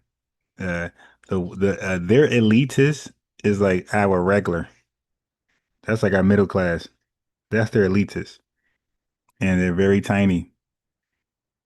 And they work, they make anywhere from 75,000 to maybe a little more than that, 6 figures, small 6 figures range. That's their elitist. That's the best they can do. It's 75,000 to a little more. And they're trying to compare those folks to our Section 8 class, our Walmart worker class. Like, are you serious? And then the riffraff that y'all do have come over here, y'all don't claim them. Y'all just fall them under the category of black. For instance, you just mentioned South Florida. It was a common thing in South Florida where when someone from who was immigrated here from the Caribbean, whether it was Jamaica, whether it was Haiti, they would commit a crime and they would get deported. They would get the fake passport and they would come right back over here and then do the crimes over again. All of that get thrown on black society. The movie Shadows actually talked about that. They had that happen in the beginning scene. So this ideal of y'all balling out of control, just doing so much better than us, it's not us being. I didn't say that. I said that was the rhetoric. And I feel like because it's an immigrant rhetoric, not only black people do that, Asians do that, immigrants do it in general. You come over here to become a doctor, a lawyer, an engineer, coming over here to make money, to have a better life, to better the people back in the home country. Yeah, but that small elitist group that you bragged about, they don't represent the whole over there. Just like Jay-Z don't represent the whole of us. So like that's just a bad faith argument to say, hey, look at these 100,000, Nigerians working in a tech job, making 75,000 to $180,000, a year. Look, we're better than you guys. No, that's your best, and our best is doing way better than that. Okay, let's focus on your whole, like you're trying to focus on our whole. Your whole makes $2 a day. Okay, that's your whole. How about them? Let's not forget about the whole, man. Okay, that don't work over here. Hyper selectivity. She had no idea what that is. That's what I meant. Like I wasn't. Oh, and what link was that? I clicked that link, Voodoo FBA Guidance. What's that? I see it says orphanage, a whole bunch of stuff going on with those Africans. Explain what I'm looking at. I didn't say that they did come over here balling out. But I'm rhetoric speaking to that specific rhetoric for the most part. Yeah, the adults will come over, and a lot of the Africans that I went to college with, I went to Howard, a lot of them are lawyers, engineers, or what their parents sent them over here and pay for them to go to school to become. So that's what I was. Yeah, but first of all, why? You're over there getting free education. Okay, we're over here paying for we got the most expensive education in the world. If we have free education anywhere near what we can afford, all of us would be doctors, all type of crazy stuff over here. We got the most expensive education, and we're still great, and we're still doing great things. Okay, you guys' education is basically free. So of course you're gonna come over here as a doctor and this and that. It's free education. Like, come on, that's still a bad faith argument. Bad faith comparison. That's just really horrible. Saying they would say, look at your counterparts, they're not doing the same things, and that was the right they were saying. I wasn't. No. Ain't nobody say that. Ain't nobody say that, family. Okay, I'm very educated on that topic. Ain't nobody say that other than conservatives. That's it. Just black or white conservatives. No, their counterpart are other immigrant groups. They are small. You don't compare 400,000 to 43 million. Okay. So no, small. No, your counterparts are other immigrant groups. They compare immigrant groups with immigrant groups, and they compare wholes with wholes. They'll say America is doing this and China's doing that. That's a whole versus a whole. So no, they're not doing that. You made that up. You're watching Fox News. You're watching Sean Hannity. Okay, you just made that up. They're not doing that. Experts with some type of credibility is not doing that. They compare immigrant groups with immigrant groups. Stop lying. With their Africans that I went to college with, I went to Howard, a lot of them are lawyers, engineers, or what their parents sent them over here and pay for them to go to school to become. So that's what I was saying. They would say, look at your counterparts, they're not doing the same things, and that was the right they were saying. I wasn't saying that they came over here. But that talking point, that's what I'm saying. That's not what I said. Yeah, she's lying. All right. Anyway, Sister Kyle said we sleeping on them. They are who they are. Where they do the most damage is in politics. They are or are becoming the mayor's guy. Yeah, facts, Sister Kyle. Let me make you a moderator, so you know why everybody got a wrench is because we are of the same lineage. That's why. And we know when somebody's not of the lineage in a chat talking trash because they won't have a wrench. Anyway, Sister Carol, thank you. Welcome to the channel. Welcome to the family get together, Sunday get together. Yeah, like the video, go ahead and like the video. Take your time right now. Take 5 seconds out of your time to like the video, then subscribe and hit the notification bell and tap in with us every morning and sometimes evening, sometimes late, 12, 1 a.m. type. That specific talking point that you're saying is not true. Y'all not coming over here just balling out of control and just doing better. Y'all are actually, I was like, a lot of y'all are just basing off of that small percentage. Y'all not taking your riffraff with y'all. Y'all not taking y'all gangsters, y'all thugs and y'all shooters that. I just wasn't understanding the argument here because that's not what I never said. So what he's saying is like, okay, so a lot of people will be like, you know, black excellence, we're doctors and things of that sort, and you guys will you will big that up, but then when a Nigerian man commits a crime, it's, you know, black men killed 5 children, and they're not saying the ethnic group. So like, y'all don't talk about all countries do that in we sports. do, When in France, when that guy. Hey, yo, look how often they cut in when the host is speaking. They got zero respect. But then their entitlement would say, "Let me talk." You know how they ain't never finished. Let me finish. Let me finish. Let me talk. Rescued that girl off that building. So he was a French citizen, but before he rescued that person, he was an African. All countries do that to immigrants. It happens. You're an immigrant when you do something bad, and you're a citizen of that country when you do something good. That's not a black people thing. That's because the problem is what Rashad is. Because they're talking, they're tether babbling. The point she's trying to make is that's a country speaking on those things. You dig? You're not the country. You don't represent. You know, you're not a voice like that for the country. These are the politicians, right? Saying that you are a regular person saying that. Trying to say is the problem is we identify ethnically we're black. Like black is an ethnicity for us. It's not just a race like it is for Caribbeans and Africans. Your ethnicity in I'm gonna say in an African country, maybe your tribe, right? And maybe then where you're from, and then your ethnicity in a Caribbean country may just be the country's name.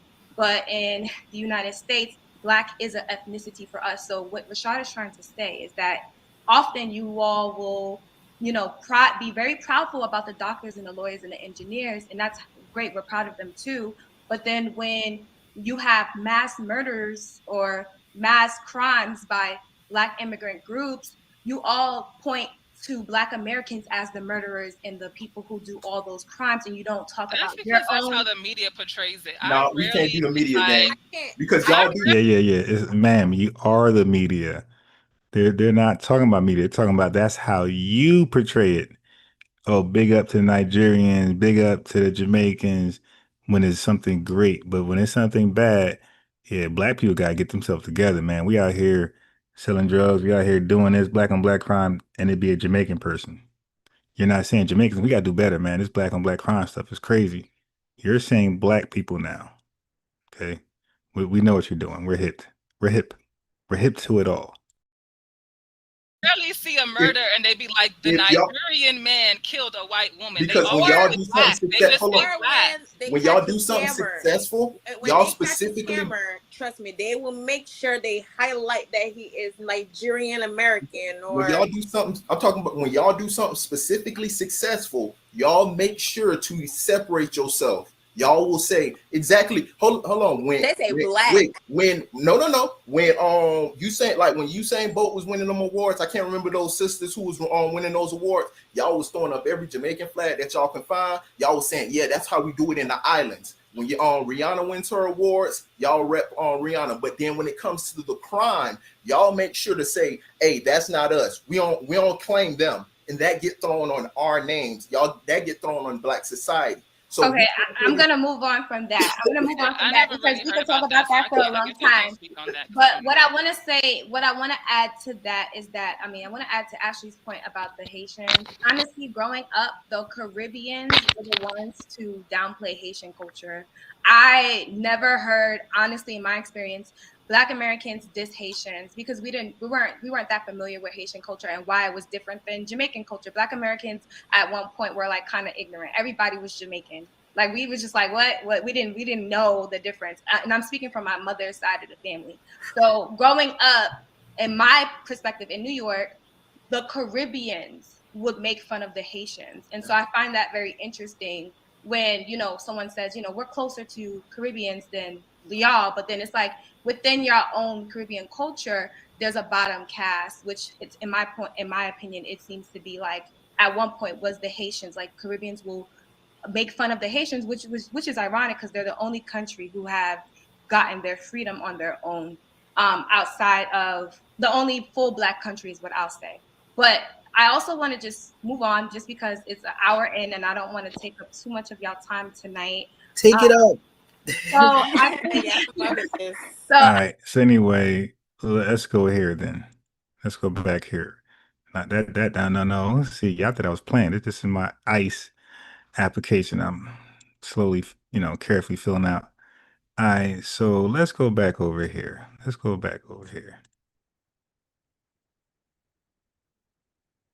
Is that brainwashing? Yep. Using the media, like you said, like I love that line. America is a PR project because I've always thought about it that way. It's just talk. It's marketing. We learned this stuff in school, and everything is a part of that machine. Including because just so you Hollywood. know, you come 911, they're not there. Oh, immediately, Yes. already are showing you on the Hollywood They are is not a there, huge part of that machine. Okay, you heard them? America ain't what it seems to be. It's a PR stunt.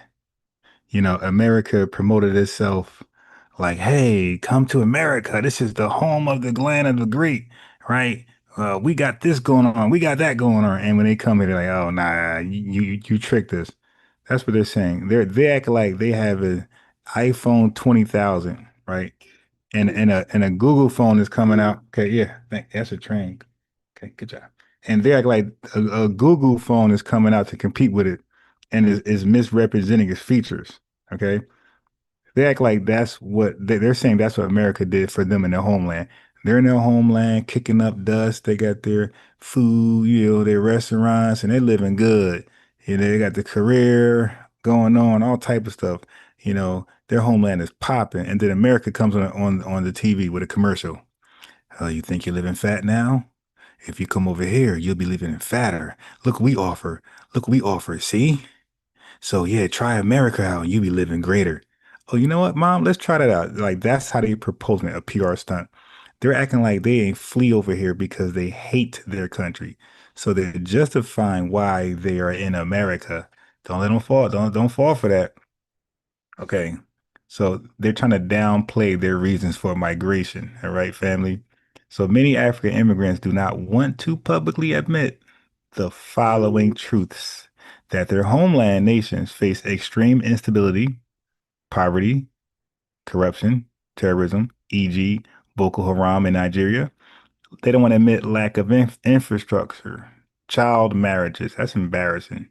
That's a shame. Child marriages and civil wars. How about power outages? How about collapsed education? How about rubble from local civil wars and coups? Health systems, healthcare is absent, etc. Okay, they're fleeing because they're trying to seek access to better paying jobs, not because they're making $100,000 in Nigeria and they can make 180 in America, a small level up. No, $2 an hour in Nigeria to 17,000 an hour in America. So of course that's why they're fleeing here. Like stop. So better paying jobs, quality healthcare, reliable electricity, clean water, and the freedoms of a first world superpower country. All right. So of course they crave constitutional protection that they don't have in their homeland, such as freedom of speech, due process, LGBTI plus, those rights that they don't have in their country. They can't be that over there. And they run from the government. They're running their mouth. They're involving themselves in politics, and the government want to attack them. So they come over here as asylum seeker, right? They're seeking civil liberties that we have those freedoms too. So instead of openly acknowledging all of this, they fall back on America is just a PR project, right? We were tricked by Hollywood. Okay, that's complete misdirection. They were not tricked. They all made a rational decision based on visa lotteries, work and student programs, refugee asylee pathways, and the understanding that America is a powerful, opportunity rich nation. So yet by saying we were fooled, America ain't all that, which is to disrespect what we built here, particularly, we were fooled. They framed themselves as passive victims of American media rather than agents, implants, choosing to leave their own governments, flee their homelands and communities for greener pastures. And they just lie about everything. Okay, so all the projection and gaslighting, blaming foundational Black Americans for their own biases, that's done. So that keep in mind, family, they will clearly admit that their parents told them to avoid us. They have no problem admitting that. They assumed that we're all uneducated, loud, ghetto, and criminal from their parents. They view themselves as elite and above us, above FBAs. Yet, despite all of that, they turn around and frame the tension as 50-50. Oh, this is diaspora wars. So it's 50-50. After they just said their parents told them to avoid us, their parents told them we're uneducated, loud, ghetto, criminal, and their parents told them to view themselves above us. And then they'll say the diaspora war is 50-50. Okay. And then they'll say, we're all being spoon fed this hatred from white supremacists. We're all 50-50 being spoon fed this. Okay. This is just pure dishonest. Okay. One thing we don't do over here, FBAs, we don't tell each other when we visit Africa, we don't prep each other and say, hey man, avoid those Africans, stay near white folks. You dig? We don't do that. We don't have film dramas making Africans look like savages. We don't control the media in Ghana or Cameroon or Uganda. Okay.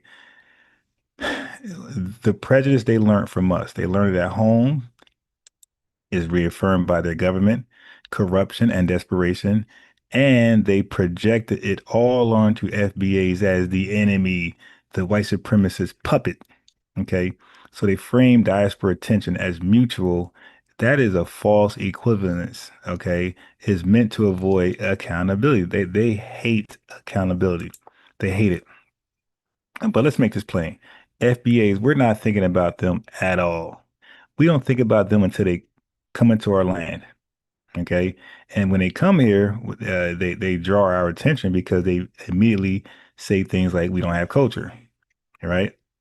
Then they'll say, "Hey, we never been enslaved." Like so uppity, yeah, because you sold us, stupid. You were the seller. You were not the middleman. You were the seller. We were the middle people, and the buyer was white folks. That's why you're right. And then they'll suggest that we're lazy, ungrateful.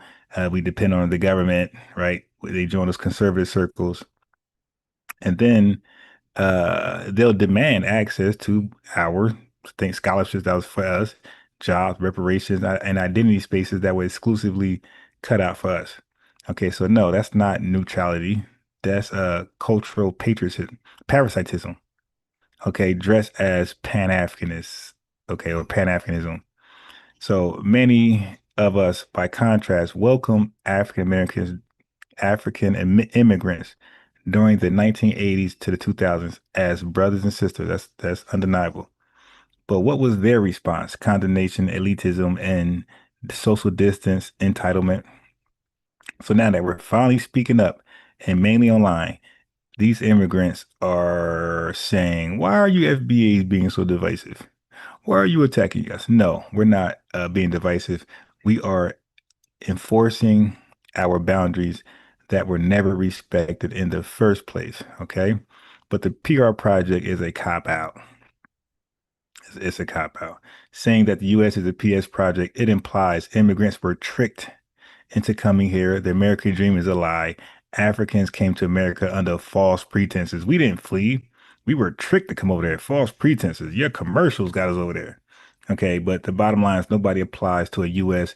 visa lottery by accident. Nobody boards a 14-hour flight without researching the destination. Nobody sacrifices to pay embassy fees, service fees, TOEFL exams, etc., based on a sitcom or infomercial. So, no, it's strategic migration. They knew that they were leaving a terrible, dilapidated third world country to enter a superpower, but that's okay. Okay, just be honest about it, Tether. You ain't gotta lie. You ain't gotta lie. You ain't gotta lie. And then they say, "See, America, we didn't know about the Skid Row and police brutality, as though if they seen that up front, yeah, we're not going. We're gonna stay and eat cats and rats and wash up in the same place crocodiles wash up at. Stop.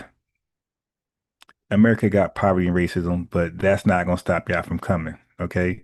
Because Nigeria, Ghana, Kenya, and Liberia, and Congo, and Ethiopia, they all got way worse stuff. Okay, do y'all have guaranteed quarter pills? No.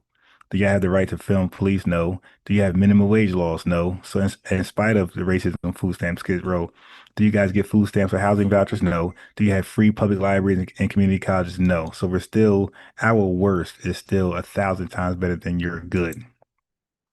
So we're not gonna act like Skid Row and police brutality. If you known about that up front, you weren't coming. Stop it. Okay. You guys got to stop pretending to be neutral observers. You got to stop pretending to blame media for your own prejudice. Stop downplaying why you got here, why you fled, and stop framing the diaspora attention as both sides. It's 50-50. Okay. And what we got to do is stop allowing this false equivalence. We got to stop. We got to continue to gatekeep lineage, resources, identity. We got to call out anti-FBA elitism when disguised as unity. Don't give them no breaks. And we're not gonna let them slide with that African lie about Africans didn't sell us to white people. The second one isn't a question, just maybe a correction, right? So that's why I said she's not lying. She actually believes that they didn't sell us, because this is something being taught in these third world countries. Remember, ain't that being spoon-fed white supremacy? So they say we're being spoon-fed white supremacy, and they are the only ones to actually express that. Saying you never heard of Africans selling us to white people, you were spoon-fed something. Now listen, he's going to say the same thing. Listen, family. Right. In your previous statement, you alluded that that the Africans in America should be appreciative. Maybe not necessarily word to word, but you say something like that. Appreciative of the effort of Black Americans. That it was because of maybe their sacrifice that Africans were able to come to America. And I disagree with that. I disagree because Black Americans, just as my brother here, Ovie, stated. Now look at this crazy guy. Hey, peace to Deborah Kennedy. Deborah, quick question. Are you FBA? If so, I got to make your mod. Let us know. They did not participate in my effort to come into America. The same experience they had, we have same experience. They were our brothers. They were kidnapped. We did not sell our brothers. We never sold them to anybody. They were kidnapped, and they were lied to. Their descendants were lied to that they were sold. No, there was no money there. We did not exchange them for anything. So they were kidnapped, brought to America. We were traumatized. And when we grew up, we now began to hear the story that our brothers were kidnapped and brought them to America. Then we're eager now to go and see our brothers. With love and happiness, we now came to see our brothers, only to be met with hatred or rejection. Now, our brothers rejected us. But when we came in, we now find out the truth that actually when they were brought up here, when they were brought in here, firstly, that is this political party called Republicans. Majority were Republicans and few from Liberty Party. And they were mostly white people that actually ended the slavery. They kicked against it and say, you know what? This is inhumanity to human. We have to end it. And they ended it. We have other countries where there were slavery activities, like in the UK. The UK's government stopped slavery. And nobody will come to UK today and say, oh, we should be appreciative of the blacks in the UK for ending slavery and making sure that other blacks come to the UK. No, it is the government. As the things evolve and some things need to be changed. We have other Western countries where there were slavery activities and it was ended. And nobody should be eulogized for ending it, right? Or making way for other blacks. So they should first and foremost know that they are our brothers. We really feel bad for their condition and their experience. We don't hate them. They are our brothers, and they should not be priding themselves of making ways for us. They did not make any way for us. Our effort brought us here. Some of us came in search of our brothers, and we found ourselves here, only to be met. See, personally, I've never. Let me put it this way: I've never met any white person that tried to play that racist card on me. Personally, I've never. But have I met a black person that just hated me for no reason? Yes. All right. So, and I don't take it upon themselves, and I wouldn't generalize it and say, oh, black Americans hate Africans. No, I know that this is a personal problem. Some people, they have mental problem, they need to be checked. Some people, they are just raised that way to hate another. But I don't think anybody should be like you said, applauded for making ways for Africans to come here. No. All right. Thank you, Kenneth. If you haven't already, like the video. Family, I told you. They pretend to believe that lie. Okay. And they came here looking for us. Where you niggas go? Where you niggas go? Come out of hiding, niggas. No more jokes. No more horsing around. No more zebraing around. Come out of hiding, nigga. We closing the door. Yeah, that is sick. We came looking for you, and you gave us hate. Okay. So, the flawed rejection of African involvement in the slave trade family. I can just play videos and videos and videos of people denying Africans themselves, clan Africanists. I don't just call them Pan-Africanists. I call them Pan-Clan Africanists because they got a lot of views similar to the Klan, the KKK. Okay. So, oh my God, where do I start?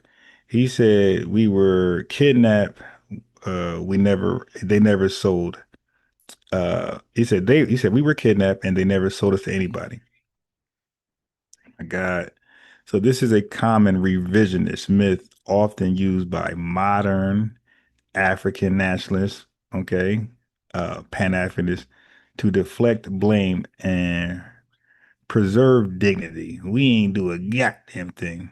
Okay, in the reality, there is extensive historical documentation, as you can imagine, from African or oral accounts, European trade records, and African American Foundation of Black American Scholars. Okay, hold on.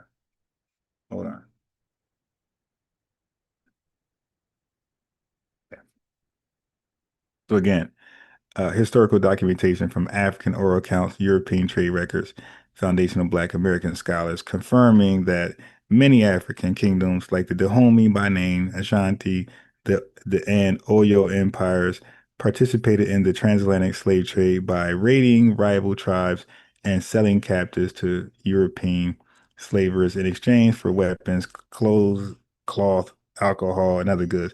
This is a well-known fact, family. This is the furthest thing to debate. That's like debating is a lion a real animal. This is just stupid.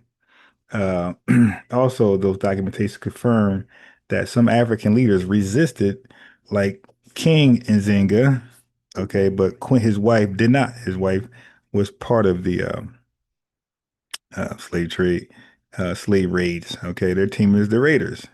Okay, so it confirms that Oloada Equiana, an African enslaved man, he detailed in his autobiography how African traders captured and sold their own people or neighbors.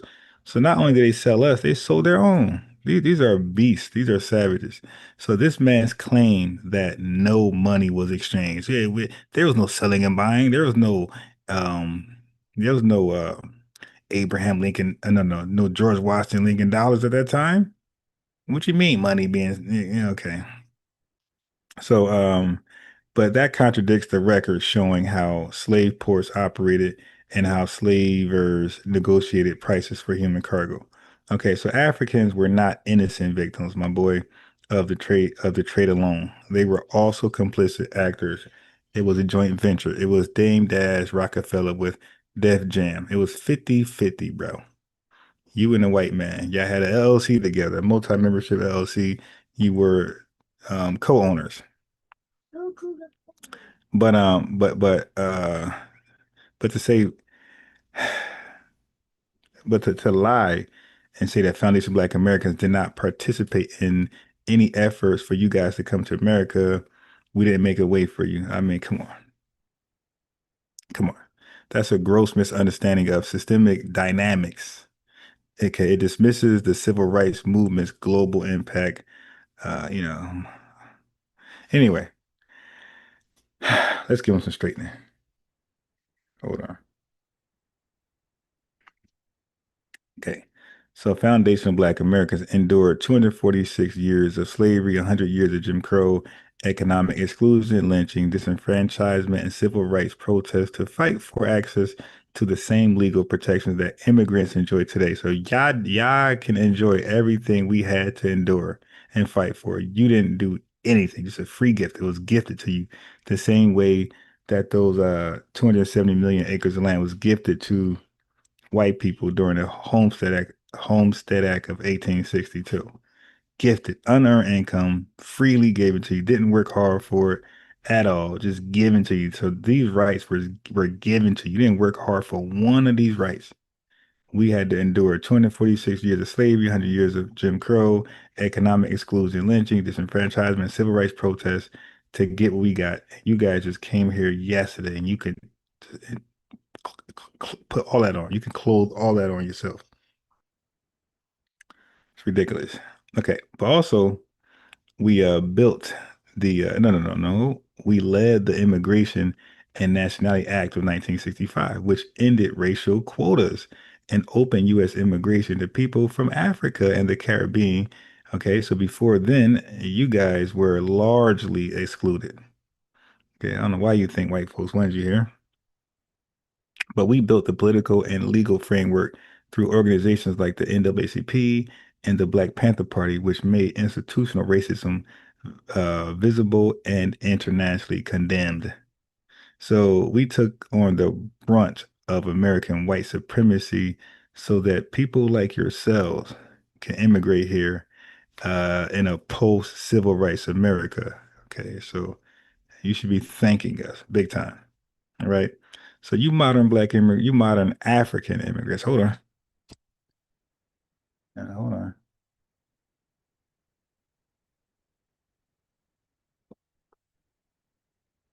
So you modern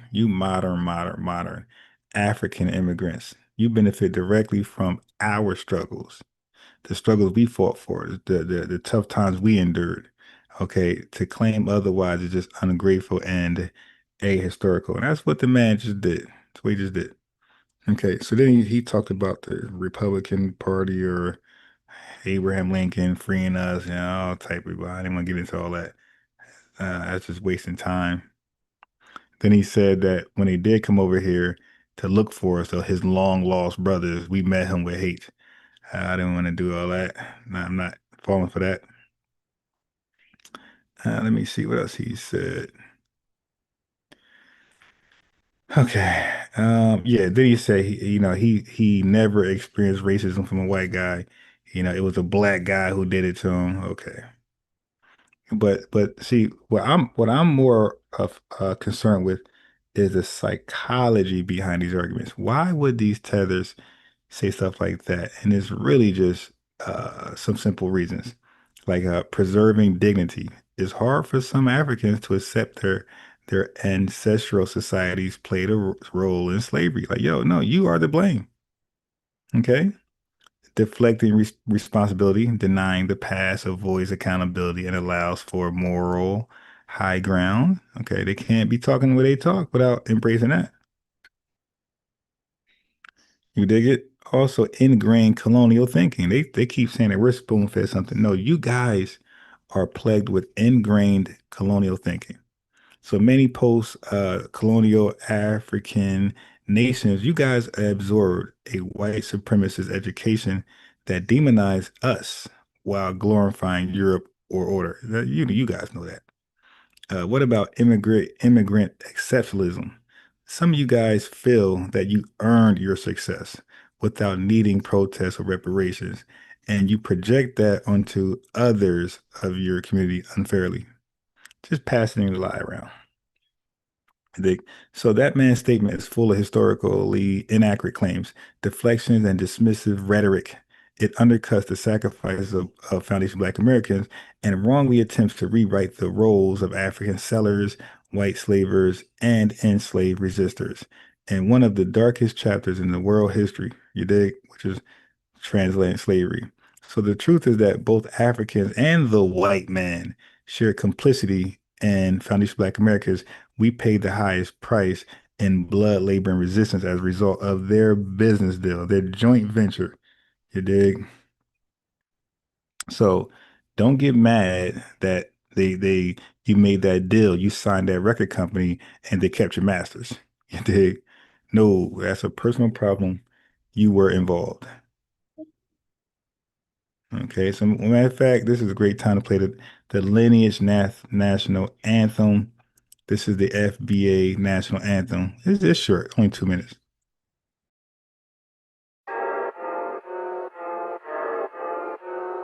That show me subscribe. Make no mistake, we're the only black people in y'all that only eat rat, eat cat. People, you ain't black, you ain't that. Matter of fact, your black is repo, I'm taking it back. Cause y'all making it whack, faking jacks, y'all from the slave, raiding the tax. Bitch. We built the foundation, our innovations were groundbreaking. Y'all ain't wanna get down, now you're around, hating, faking, with the lineage in and out, the ground shaking. Someone say, FBI, we don't run away. We stay, we slay, we pray, we say,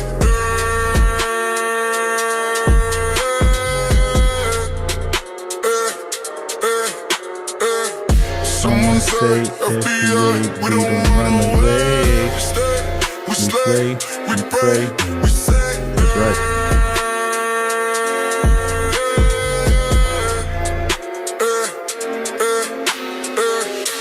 Mistake, we're the only black people and y'all the only eat rat, eat cat. People, you ain't black, you ain't that. Matter of fact, your black is repo, I'm taking it back. Cause y'all making it whack, faking jacks, y'all from the slave, raiding the tax. They raided tax, that's y'all. We built the foundation of innovations, we're groundbreaking. Y'all ain't wanna get down, now you're around, hating, faking, wiggling and eating, now the ground shaking. Someone say, FBA, we don't run away. We stay, we slay, we pray, we say.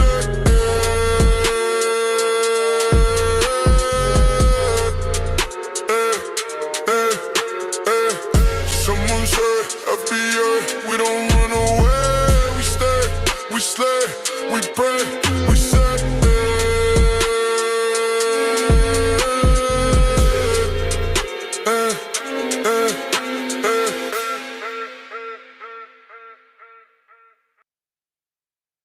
Thank you, family, for bearing with me.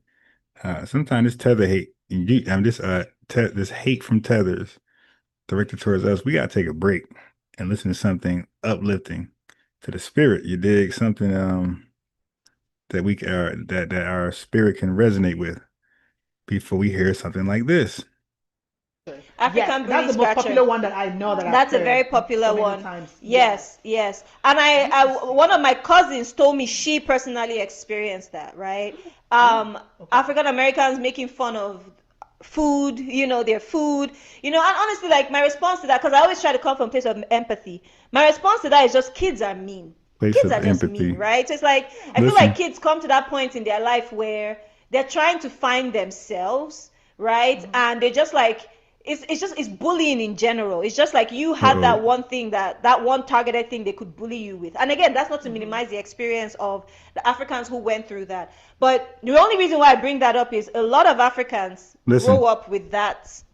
Again, because they experience that in their formative years. And so they grow up nursing that. And that also defines the way they start to see African Americans growing up, right? Okay, so she wanted us to believe that they came here without those prejudice, without those anti-FBA prejudices already. And she wanted us to believe that they started to come up with their prejudice talking points. We're lazy, we're akatas, we don't work hard, all those negative remarks. She wants us to believe that all that came after they were called African booty scratchers. She's dead serious, by the way. After they was called African booty scratchers, they just said, okay, enough is enough. We're now going to stop it. I know I've heard a lot of Africans who grew up here also say, there's this, a lot of African Americans, the way they felt treated by a lot of African Americans is the way they feel like white people treat African Americans, right? Where, the white people are, tend to want to oppress the African Americans, and then African Americans tend to want to oppress African people, right? So all these tensions, that's what I want us to really talk about. So family, this is how they justify. This is how they justify their hate. I mean, it's ridiculous. This is the best they can come up with to justify their hate and negative remarks about us. That's the best they can do. She said white people tend to want to oppress foundational Black Americans. So as a result, foundational Black Americans, we tend to want to oppress Africans. Now look, they just got here. So if that was true, wouldn't we turn that on Latinos? Weren't they here way before you? Weren't they here at first, smaller numbers before you? So wouldn't we want to oppress the Puerto Ricans, the Dominicans, and the Mexicans? Wouldn't we want to do that first? If that's true, if we just want to, if hurt people, and we just want to hurt somebody, hurt a group. So we're going to wait like 50 years. There's people in front of us, that small minorities like Puerto Ricans. So we're going to wait 50 years to say, you know what? The time is now. Let's hurt Africans. Okay, hold on one second. I got you, family. I got you.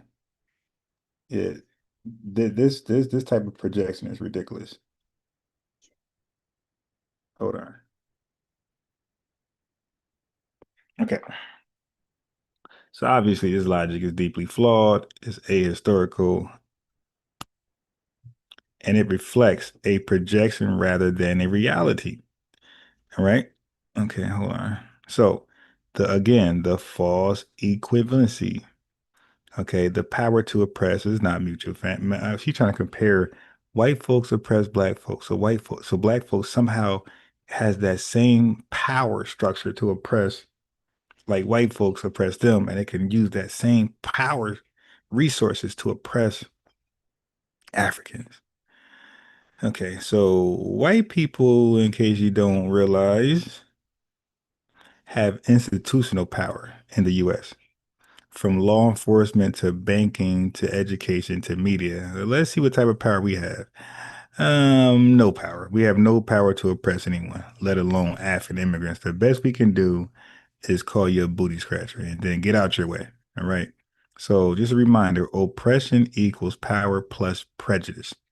We literally cannot oppress African immigrants or any group, okay, by the definition of systemic oppression. That's not happening.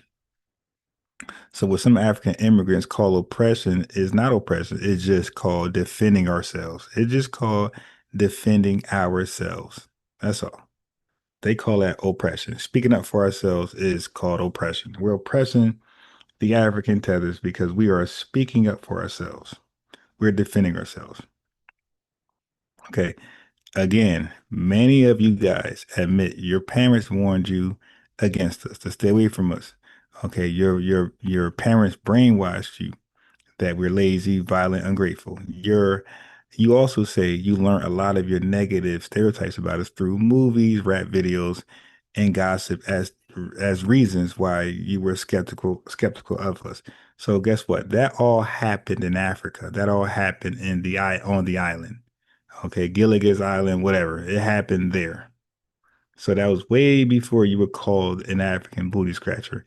And I like to say, if you were called African booty scratcher, if it is indeed an exclusive term to tethers, then I like to say you came over here brainwashed by your parents to stay away from us, to act funny, and Foundation Black little kids sensed that. They sensed that. And they treat you badly as a result. They're responding to your bad treatment to them first, okay?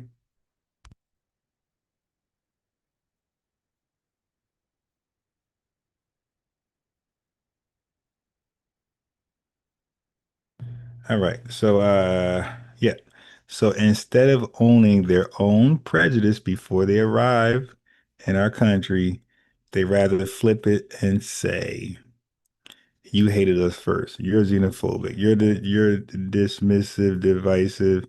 Just say it. You're spoon-fed white supremacy. And that's not only false, of course, it's gaslighting. So most Black Americans, we don't even know enough about them, about their cultures, to really feel a certain way about them negatively. Like, what's going on here, man? Okay, so this isn't, let that go. So no, this ain't about xenophobia or hatred. It is literally one-sided prejudice. It's a one-sided diaspora war. Okay. And that one-sidedness is being projected on us for so they can keep escaping accountability. And we just witnessed that. They can't even have accountability for the slave trade. That is crazy. Okay. And now listen, they'll say they got their stereotypes of us because of movies, rap lyrics, reality TV, newspaper portrayals. Okay, well, guess what? The same is for white people. White people are in the mob. They kill everybody in the same movies. You dig? They're the Terminator on us. What they all this negative stuff is about them rock and roll. Look at the media with the schools. All this stuff that drug selling and all the movies are about them, negative and positive. So where is the skepticism when it comes to you guys meeting up with white folks? And then on top of that, look at the worst history. There's no direct involvement with us colonizing them and exploiting their country. So they say watching movies, negative movies about us is enough justification to not want to be around us. But these folks literally exploited your country and colonized you. You call them the colonizer, your former colonizers. And you feel like even with all that, you have a better chance hanging out with them, getting along with them over us. It makes the most sense because your leader, Marcus Garvey, when he came to America, he seen all those beautiful, strong FBA civil rights activists. He said, nah, that's weak. That's Uncle Tom. You guys begging to be back on the plantation. And he couldn't find no room to build anything with W. Du Bois, A. Philip Randolph, no early civil rights leader. He couldn't find nothing to build anything with them. To get along, to come up with anything. He said, nah, you guys are weaklings. We got nothing in common. But then he linked up with the KKK. It's like, hold on. How did you find nothing in common with FBA civil rights activists, right? To start something with them, get something popping. You found nothing in common with them, but you found something in common with the KKK to work something with them.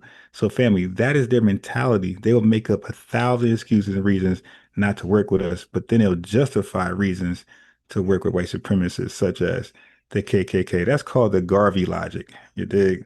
Like, shut that Garvey logic up. Yeah, come on. No, the diaspora wars are not symmetrical. Okay, they're not. They're not 50-50, right? They're not. You guys find reasons to link up with white supremacists, and you find reasons to delineate from us. All right. So anyway, what else we got? Oh, we got a super chat. I just happened to look over there. Willie Joe Jesus. Peace, family, for the super chat. Let me see if I maximize the screen, shows your whole name. No, it still that still won't. Okay. So yeah, it doesn't show the whole name when it's long. But anyway, Willie Joe Jesus. He's new here. Damn, dude. Did he even got a wrench? Hold on. Willie Joe Jesus. We gotta find you a wrench. Where's your name in the chat? I know my family not gonna let a brother who just got here super chat before. God damn, he didn't even been here 2 seconds. And he's enjoying and finding value in the content. Thank you, Willie Joe G. I can't even find his name. Hey, Willie Joe Jesus, if you're in the building, say something so I could give you a wrench if you ain't already got one. 1999 said, thanks for being you. Hey, man, appreciate it, bro. Appreciate it. Thank you very much. Finding my true self said, we loud when we defend ourselves and they say it's ghetto. Right, right. We're loud when we defend ourselves and they saying, oh, you doing too much. It's like, okay, but you're loud when you call out the sister who said we should boycott the African salons. You were loud about that. You were very, very loud about that. Sister Carol said, glad we getting educated so we don't engage into that exploitation. Right, right, right. So that's why I do these lives. JJ Morris said they are jealous of FBA's history of being fighters and standing up and not fleeing from conflict and not having a post-colonial mindset. Sure. True Pilgrim 777 says he responded to he's saluting Willie Joe Jesus. Who is this guy? Anyway, bro says when we defend ourselves, that's the bad things. I try not to let them convince me of that. Right, right. Of course, they want you to be unarmed like a white supremacist, and then they will attack us. Once we take up arms, they both flee. So they want us defenseless. They want us armed, de-armed. Right. All right. So let me see what else we got here. What else is cooking? Oh, okay. There you go, Willie Joe. Thank you very much for the super chat, brother. You do have a wrench. Okay. And, I just don't see your name at often. And I think that's cool that you hardly even come through like that, but you valued enough to throw something in the super chat. Lineage love all day. Family, let's get to the next clip. We're almost done with the hate. You're thinking ethnic groups. So back home where we come from, you're thinking more ethnic groups. So back home in Nigeria, I'm an Igbo girl. That's my ethnic group. I'm not thinking I'm a black girl because all we're surrounded by is majority blackness, And so again, so that's why I say I want to create that difference. So I don't know who's been having conversations with whom, but that doesn't mean we don't see ourselves, we don't think we're black. It just means that's not the identity we think about because that's all we're surrounded by. However, when we going into a room and say, oh, the black girl. Right. Everybody's going to be looking at you. You know what I mean? Which one? You know what I mean? So that's it. You mean in that sense. That's the difference. It's like there's a nuance there, but that's the difference. But then when we move here, that's when we really begin to see ourselves in the context of our blackness. You don't have any blackness. All right. So let me explain that. But I'm going to couple that with this. Let's couple both these together. Because somebody got to make that police analogy. So I could cover that. We didn't hear that all day. It got to be heard. The reason that I say that us as African immigrants should thank Black Americans is this is why. If the Voting Rights Act, if the Civil Rights Act, if the laws that were passed that ban segregation. No, that wasn't it. No. I'm not letting you off the hook that fast. Okay, hold on. We have to hear that one time because that's Tether's favorite talking point. If a police officer pulled us over, so we gotta hear that. We cannot let that escape.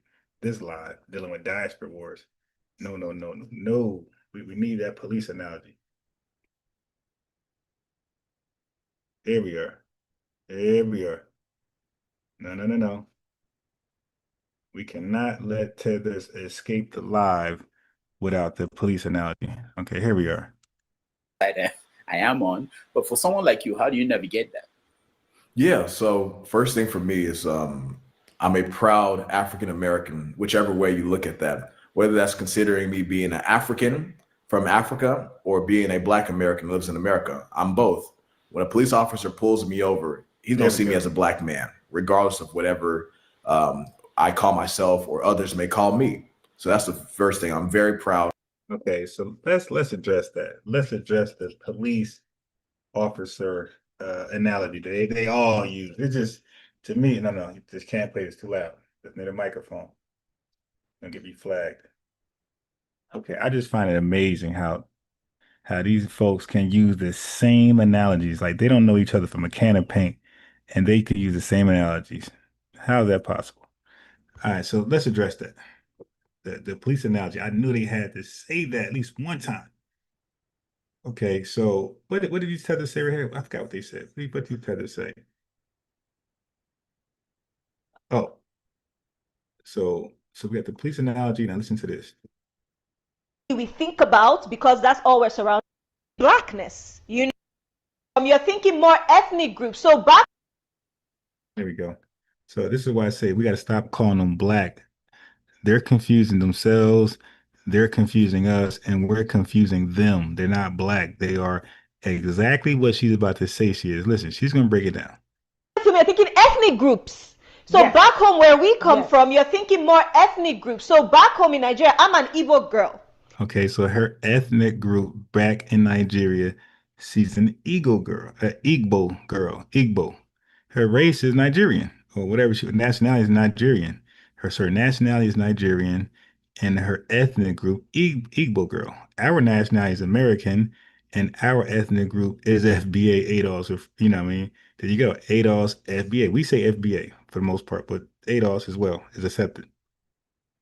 So why do they get confused? You're an Igbo girl. We're black. Our ethnic group is black. You put it together, we're foundational Black Americans, right? But we're black. So just like in a Mexican or a Mexican American, that's what they call them. So that's their ethnic, or that's their ethnonym.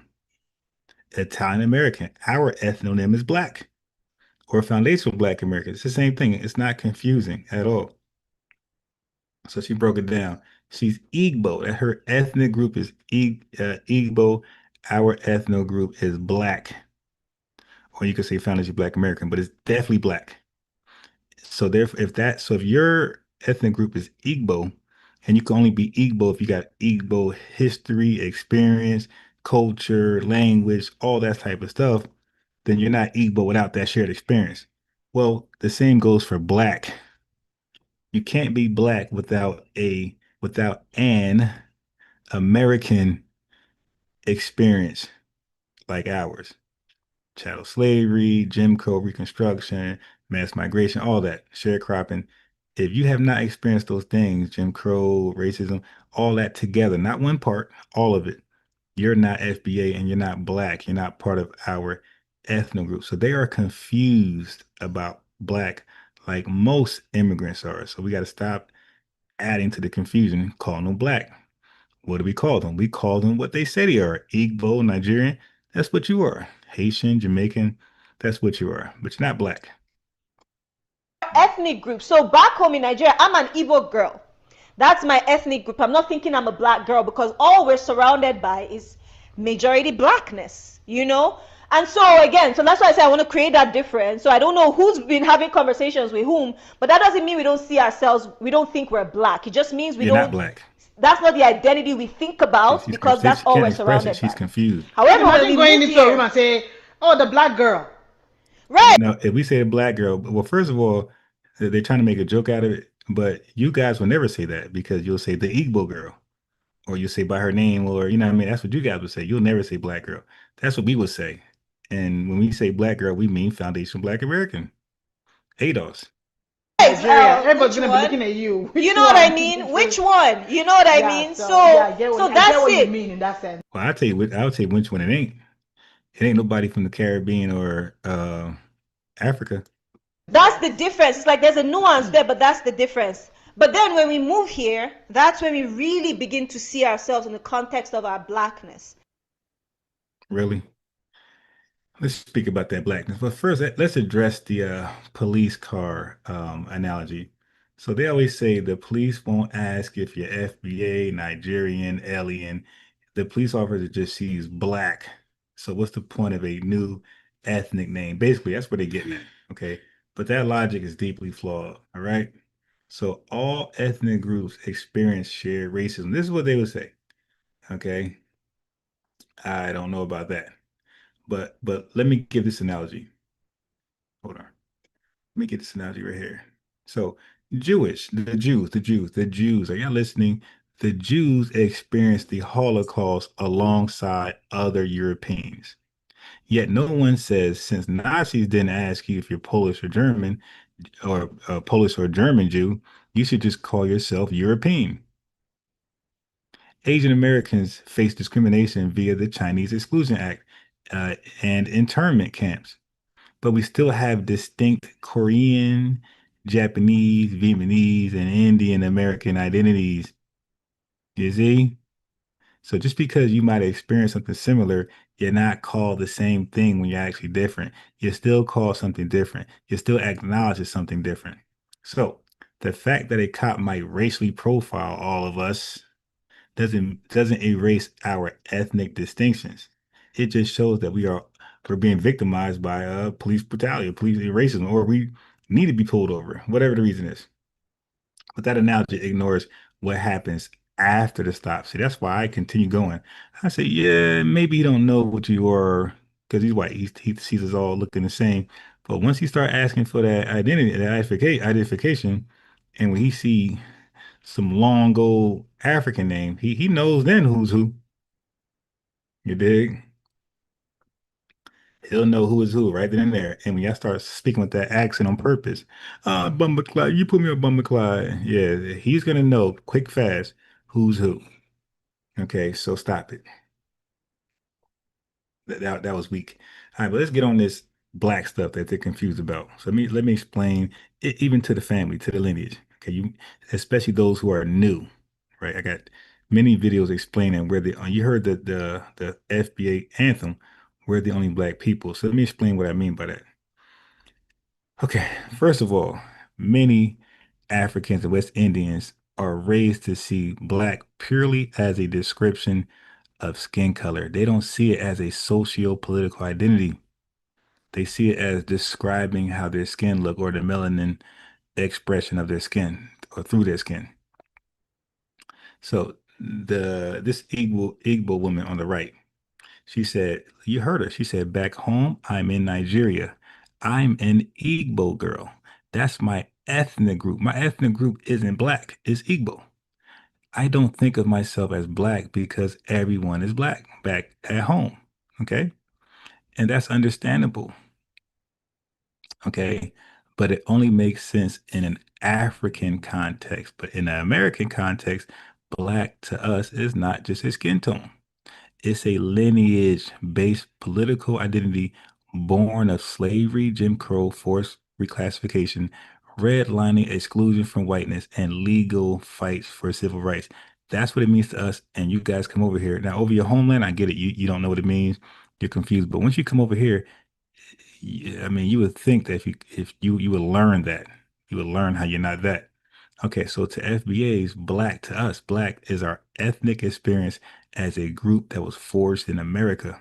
When we say I'm a black man, a black woman, it's the same way as an Igbo person saying I'm an Igbo woman, Igbo man. Yeah, I gotta realize that when we say black, it's a standalone identity. Mexican man, Mexican woman, black man, black woman. So we're not talking about a color, Tethers. We're talking about a group identity rooted in shared ancestral trauma, cultural traditions, Juneteenth, soul food, gospel, etc., church, legal categorization, color, Negro, black, foundation, black American. You dig? Hold on.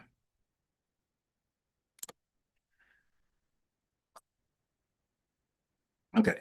So when immigrants reduce black to just a skin color, okay, this erases our unique American ethnic identity and flatten it into just a regular skin tone. Again, now some Indians are black. Well, shit, by that logic, some Mexicans, or by that definition, some Mexicans are black.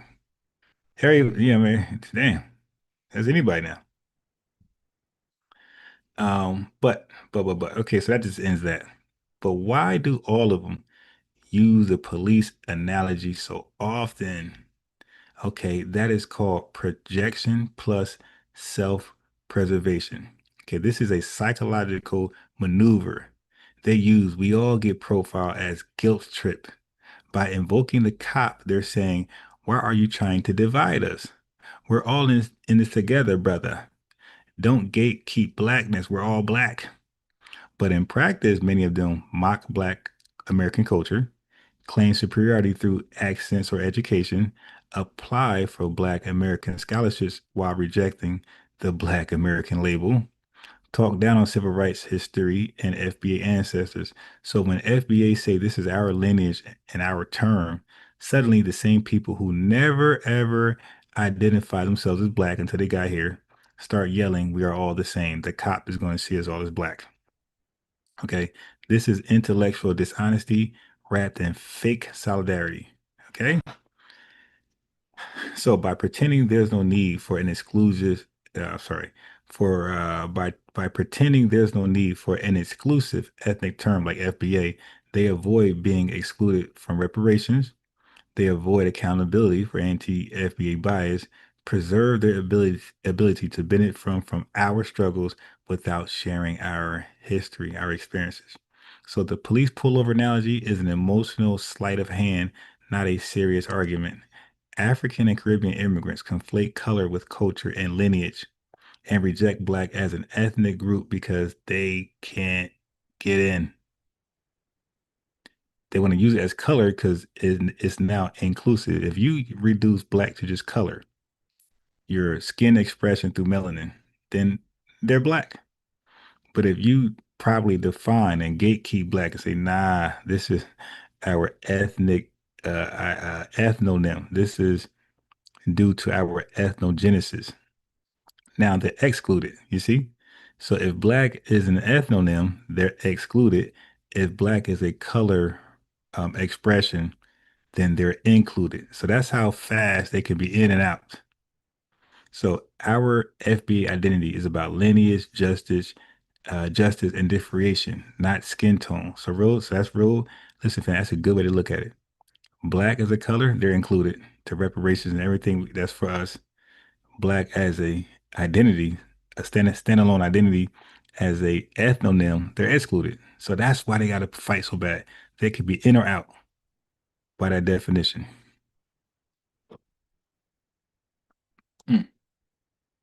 I think I broke that down pretty good. I think. All right, let's get at a rest. Let's go over here. So let's see what some FBA's got to say. Country, pushing them out of their country, so they're so glad that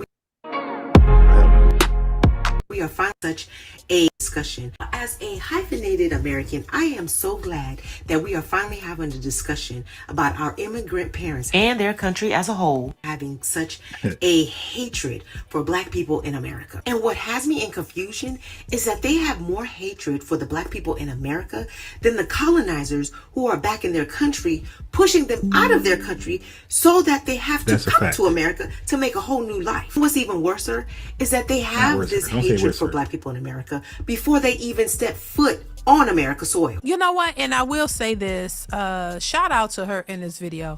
You know, and a lot of this we realize is something that has been taught to them. You know, a lot of the way immigrants and other people think about Black Americans is something that has been taught. They've been indoctrinated to believe that we are the worst of the worst. This is something that that's just been ingrained in them, that's been taught. Oh, I see new folks in the chat. So Cherry Red says, y'all need to quit referring to them as Black and Caribbean Africans. Exactly. They use the term Black in media to gain attention. Right. So let me give Cherry Red lineage rents, make you a mod. You seem like you get it. So Cherry Red, go ahead and hit that subscription thing over there. Hit the like button, notification button, and pull up with us more often. We be having these conversations. You feel me? I see Ramsey, the FBA's in the building. Yep, jealousy and envy. That's what they are. Everything's rooted off jealousy and envy. Listen. Taught to them, even though they come to our country, they have a disdain for Black Americans. They're already told, stay away from the Black people.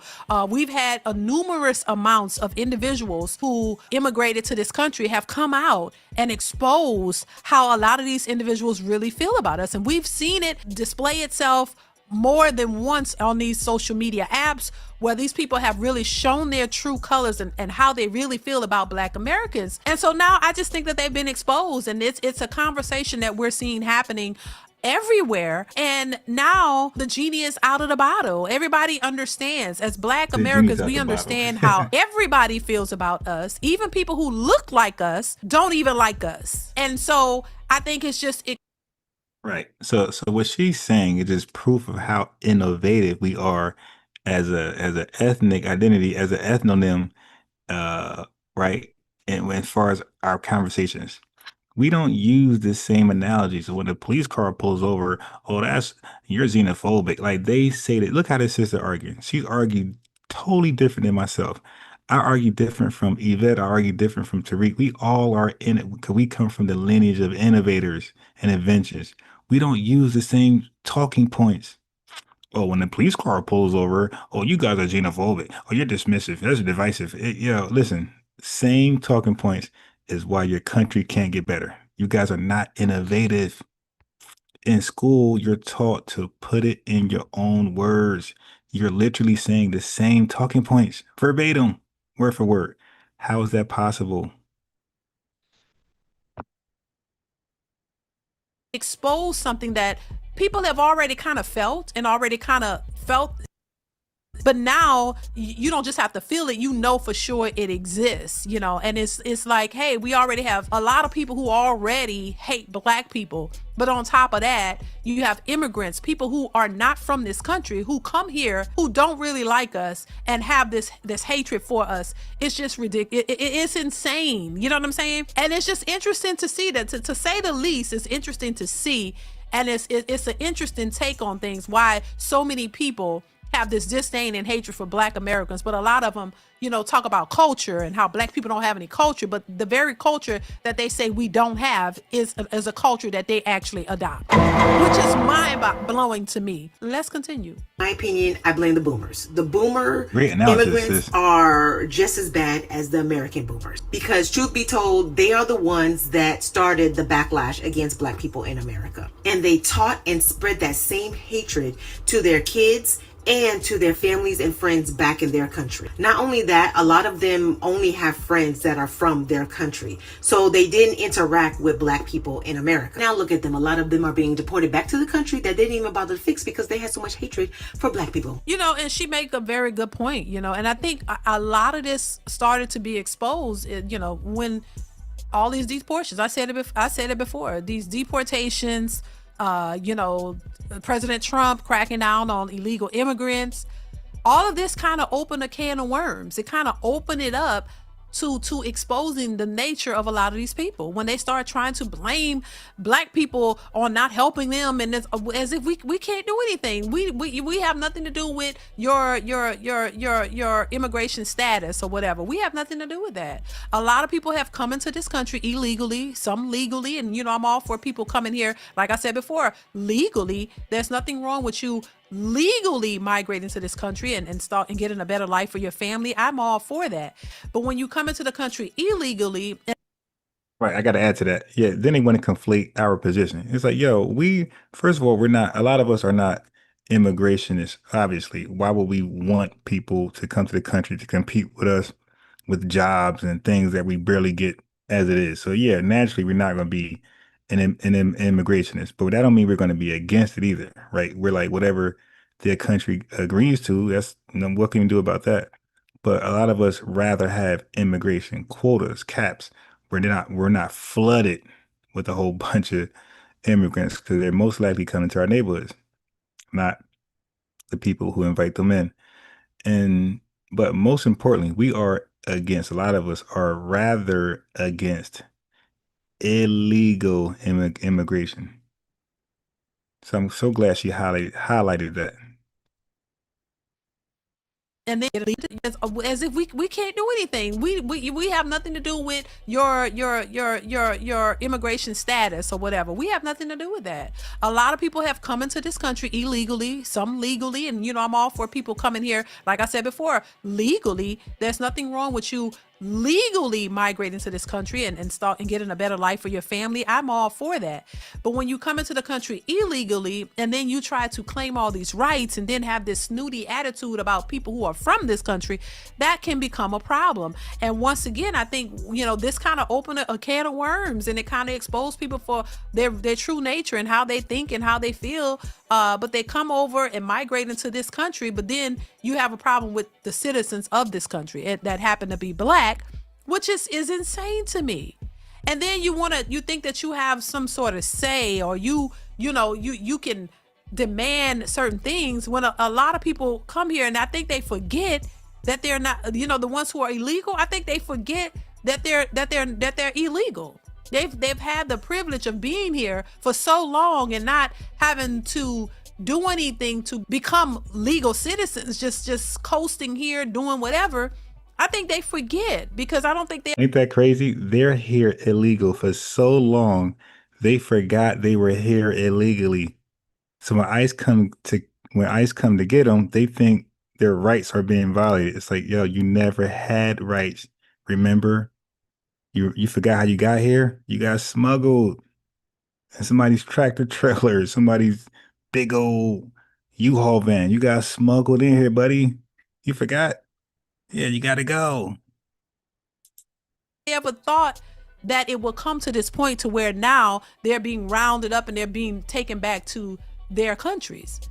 You just would think that people who are coming from bad situations in their country, where, you know, their country doesn't even want them there and forcing them out, that if you are embraced into another culture or country of people, that you should have the most respect and love for those people. It shouldn't be a racist situation where you're coming in looking at people, looking down on folks that actually embraced you and had no issues with you. Now, I hear a lot of different people talk about this issue. And there are some Black Americans who talk about having an issue with Africans. I just didn't grow up with that. I didn't grow up with that. I didn't see that. But I'm not going to take away the fact that some others have. And, the term African booty scratcher always comes up. I have never heard that growing up. I've never heard that in my community. And maybe once again, it's because I grew up in a predominantly Black community. We didn't have a lot of immigrants in our community or in our schools. And so maybe that's why it wasn't a thing. But I'm pretty sure others, who spoke about this, they've experienced that and they've used that term, and that's unfortunate. But once again, that's something that people have talked about in the past. But does that correlate to them being, taught to hate Black Americans, taught to not associate with Black Americans? It's a difference between individuals, teasing people or having certain terms. Everybody has some type of slang or term that's been used against them. But would you really equate that to being taught hatred, being taught in the home to hate a group of people who have done nothing to you? And that's, the same way. Yeah, she's dropping those facts. Right. Yeah. They're talking about jokes, slang, African booty scratcher. They're trying to compare that to, that's a kid. That's a kid, 7, 8, 9, 10 years old. That's a kid. They're trying to compare a kid jokingly bullying, calling you a name, to parents programming their kids with hate upon arrival. That means they didn't even meet you yet. So the FBA kid had to interact with you before he called you an African booty scratcher. You got hateful beliefs about the same kid before you even interacted. That's way worse. That's and then he's a kid, by the way. The parent is programming their kids. This kid ain't programmed by nobody. Something he picked up on a playground. Somebody else said it, whatever, circulated. But these kids, as his classmates, are being programmed by their mothers to hate him. Big difference. I feel about racism. A lot of people who are racist, that's something that they were taught. You were taught that, to hate Black people or to hate these people because of whatever reason. And a majority of people who hate Black people, there's no real reason for you to hate them. They have not done anything to you personally. In fact, a lot of people who are racist towards Black people have never even encountered a negative situation with a Black person. If anything, they have had people of their own race do things to them that they've never experienced from a Black person. And I'm not saying this is every situation, but a lot of it is. You know, crime is based on proximity. So if you are living in a predominantly white society or community, you usually get crime that's associated within that race. So if you're robbed in your white community, it's usually from another white person. The same way with black on black crime. If you're in a predominantly black community, then you're more than likely going to be robbed from a person that looks like you, because it's based on proximity. Typically, people don't go out of their way, clean out of their communities into a whole nother community and start terrorizing that community. Now, if we really want to dig deeper, that it was definitely a thing at the height of racism, where it was white people who actually did that, who actually left their communities to go harass and hang and beat and destroy black communities. That was a thing for them. That wasn't necessarily something that black people did. So we could associate that with racism amongst white people who actually left their communities, came into other communities and started doing things, committing crimes and deleting people and doing things of that nature. Just based. Again, great points. Great points. You see how she argues different from me, different than Tariq, different than this person, that person? That's because we're innovative. We don't say the same things. You're being divisive. Oh, xenophobia. Oh, spoon-fed by white supremacy. Oh, if a cop pulls us over, just a robotic, innovative people, man. That's crazy. They could all do that without knowing each other from different homelands, different tribes, and they could say the same exact thing. That's robotic, non-innovative people, man. I'm so proud to be FBA and not that. Based on the hatred of black folks. But when it comes to black people, there's no history of black people just coming out of their communities, going way across town to go and do something to white people, because we know that would not work out in your favor. They had the guns. You would end up, it wouldn't look good for you. But all of a sudden now, fast forward, you know, it's black on black crime, but they don't talk about the white on white crime and so on and so forth. But what I'm saying is, you know, once again, hatred is something that is taught.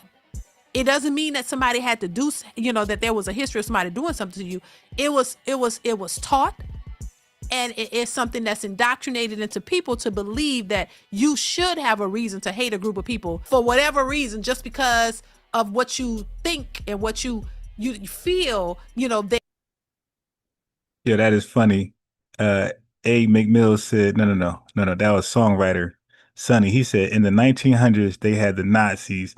He said in 2025, we got the Knots us. That's funny. They've done when it's really nothing that they've done to you, but it's just based off of what you feel and what you think, based off of what society has made you believe, based off what you may have seen on social media or on TV, and you run with that without ever having the experience with the very people that you've built this hatred up for. So, you know, it's just interesting to see. Yeah, it's interesting to see that a lot of these people now, they're being, you know, deported out of this country to go deal with their country and their country's issues. And they don't like it. And then somehow, in some way, to some degree, people were trying to make it seem as if somehow it's Black Americans' fault or it's issues because we are not standing up for them and really are doing much to you know, help the situation. In what way, I don't know, but there was a bit of that going around, that Black Americans were not doing enough to stand up for these people because somehow it's going to be us being deported. And it goes back to this that blew my mind, that they actually thought that Black Americans were illegal or something like that, were immigrants, was just, you know, mind-boggling to me, to say the least. But listen, I want to hear y'all thoughts on this topic. We're going to hear their thoughts in the chat. Thank you, ma'am. You did a great job. I liked your video and everything. Appreciate it.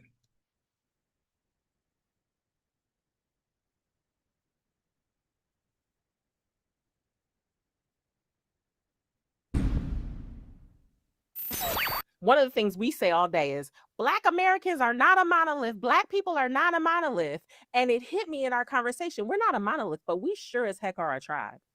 Yeah. And we don't know that because we don't exist within a country that uses such terms.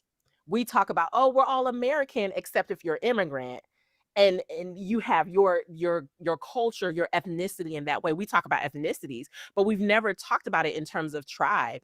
And when I started to think about that, it began to make sense to me how we might move in an insular way, and how we might not move in an insular way, because we are a collective that has existed in a society that has treated us like a tribe, but has also forced us to see ourselves as individuals and to pursue like rugged individualism to the detriment of our community. Today we have a very special guest, and their name is Dr. Tracy Gilbert. Dr. Tracy Gilbert is an educator, a writer, a researcher, a consultant who talks about the pursuit of sexual healing and liberation for Black people. She's trying to get us free, y'all. She's also the author of a book, Black and Sexy, a framework for racialized sexuality. And what are we talking about today? But is she FBA? About... See, they throwing that Black word around. That's not good enough for me, because I understand how immigrants see Black as a color, and I know how we use Black as an ethnonym. So saying Black, we need to know what do you mean when you say Black? You dig? That should be the question. They'd be like, am I Black? Are you? Like, what is your definition? You just might be Black by your definition. What is your definition of Black? Oh, I'm my color. Yeah, you're Black then. What is your definition of Black, Unbiased Ron? America's United States ethnogenesis. Yeah, you won't be Black by my standards. Diaspora wars. And quite frankly, further ado, I like to start off just getting the feels. I just want to know, like, how are you feeling? How are you coming into this conversation? What's coming up? Yes. So I'm definitely feeling chill, but simultaneously excited. So for people who don't know about, like, I guess, diaspora wars, what would you say they are? How would you let them know what it is? As I see it, it's the ways that various Africans within the diaspora attempt to make sense of what has happened to all of us, and the discord that those things have caused between us. So it's it begins with the perception that we are separate from each other, that we have no. Okay, so that definition already is giving me two flags: non-FBA or Pan-Africanist. All right, so I'm gonna give her a chance to make up for this answer, because right now it's so vague. She really ain't say anything. True connections other than competition, other than pain and sorrow, and as a result, it's important we fight to try to make sense of it, and we fight to try to heal, and we fight to to try to position ourselves within the political structures that we have been succumbed to. So that's my roundabout way of understanding it. That's a beautiful definition, and one that I'm sure is going to come to some level of pushback, because somebody somewhere is sitting there talking about, I ain't no African. And there's going to be a lot of people I'm definitely like, not African. Yeah. African. What do you even mean? Not so all y'all. I knew this would be, I knew it. I said, by her definition being so loose and vague, I said, yeah, this is most likely non-FBAs. Notice I didn't say Tether. I said non-FBAs. Tether is remain to be seen, right? So I said non-FBAs or Pan-Africanists. I knew they were either one of the two. By the definition, by how she's describing what diaspora wars are, I knew it. African, right? So there's that. Because I'm hearing, when you said it, I heard, the global African diasporic experience, which like, we are on the same page, but we're inviting people to be in the book. Yes, like not the book, right? Like, there's a reason we're all Black, like, and it's not just melanin. At what point does an African who creates progeny become Black American? And that's the question, right? So part of my desire to stay out of the whole debate is because one thing I have learned as someone who grew up, so I think it's probably important for me to stake my claim in this discussion and to put my identity out there. So listeners are like, well, how does she even speak to this?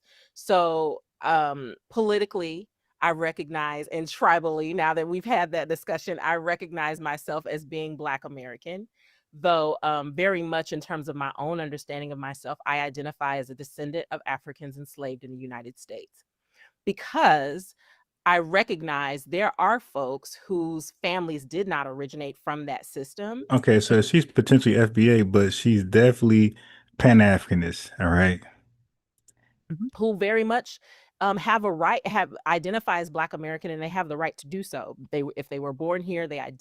No, that's why we're taking Black back. No, they have the right to identify as American, but why are they dropping their homeland, right?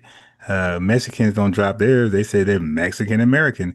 Italians, Italian American, Nigerian American. So why are Africans allowed to drop their homeland or their homeland nationality, their country nationality, or their country ethnic identifier, ethnic name to cosplay as one of us? No, we find that problematic, but I understand why this Pan-Africanists see that as no harm. I get it. Trust me, I get it.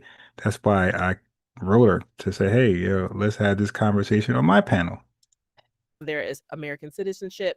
They perceive themselves as being part of this particular culture compared to their own, or compared to their families of origin, then absolutely, that's how they identify. And I recognize that that's a different experience. And so for me, it really boils down to the individual. I identify as a descendant of Africans because I also recognize that if my family had immigrated here and didn't go through what it went through, my ancestors would still be like, you are Nigerian, you are Ghanaian, you are South African, right? And so for me, it is important to my understanding of my lineage to name that even if I cannot identify the specific geographical region, I am a daughter of that legacy and I have a right to claim that. And so, I think it really does boil down to the work that each individual of us within the diaspora does to determine. They have the right to be called Black American. Why is our identity, this is a rhetorical for us, but not rhetorical for them. This is a straight literal question for them. But why is our identity always up for grabs, man? Anybody just can be it. It's never exclusive. What is ours?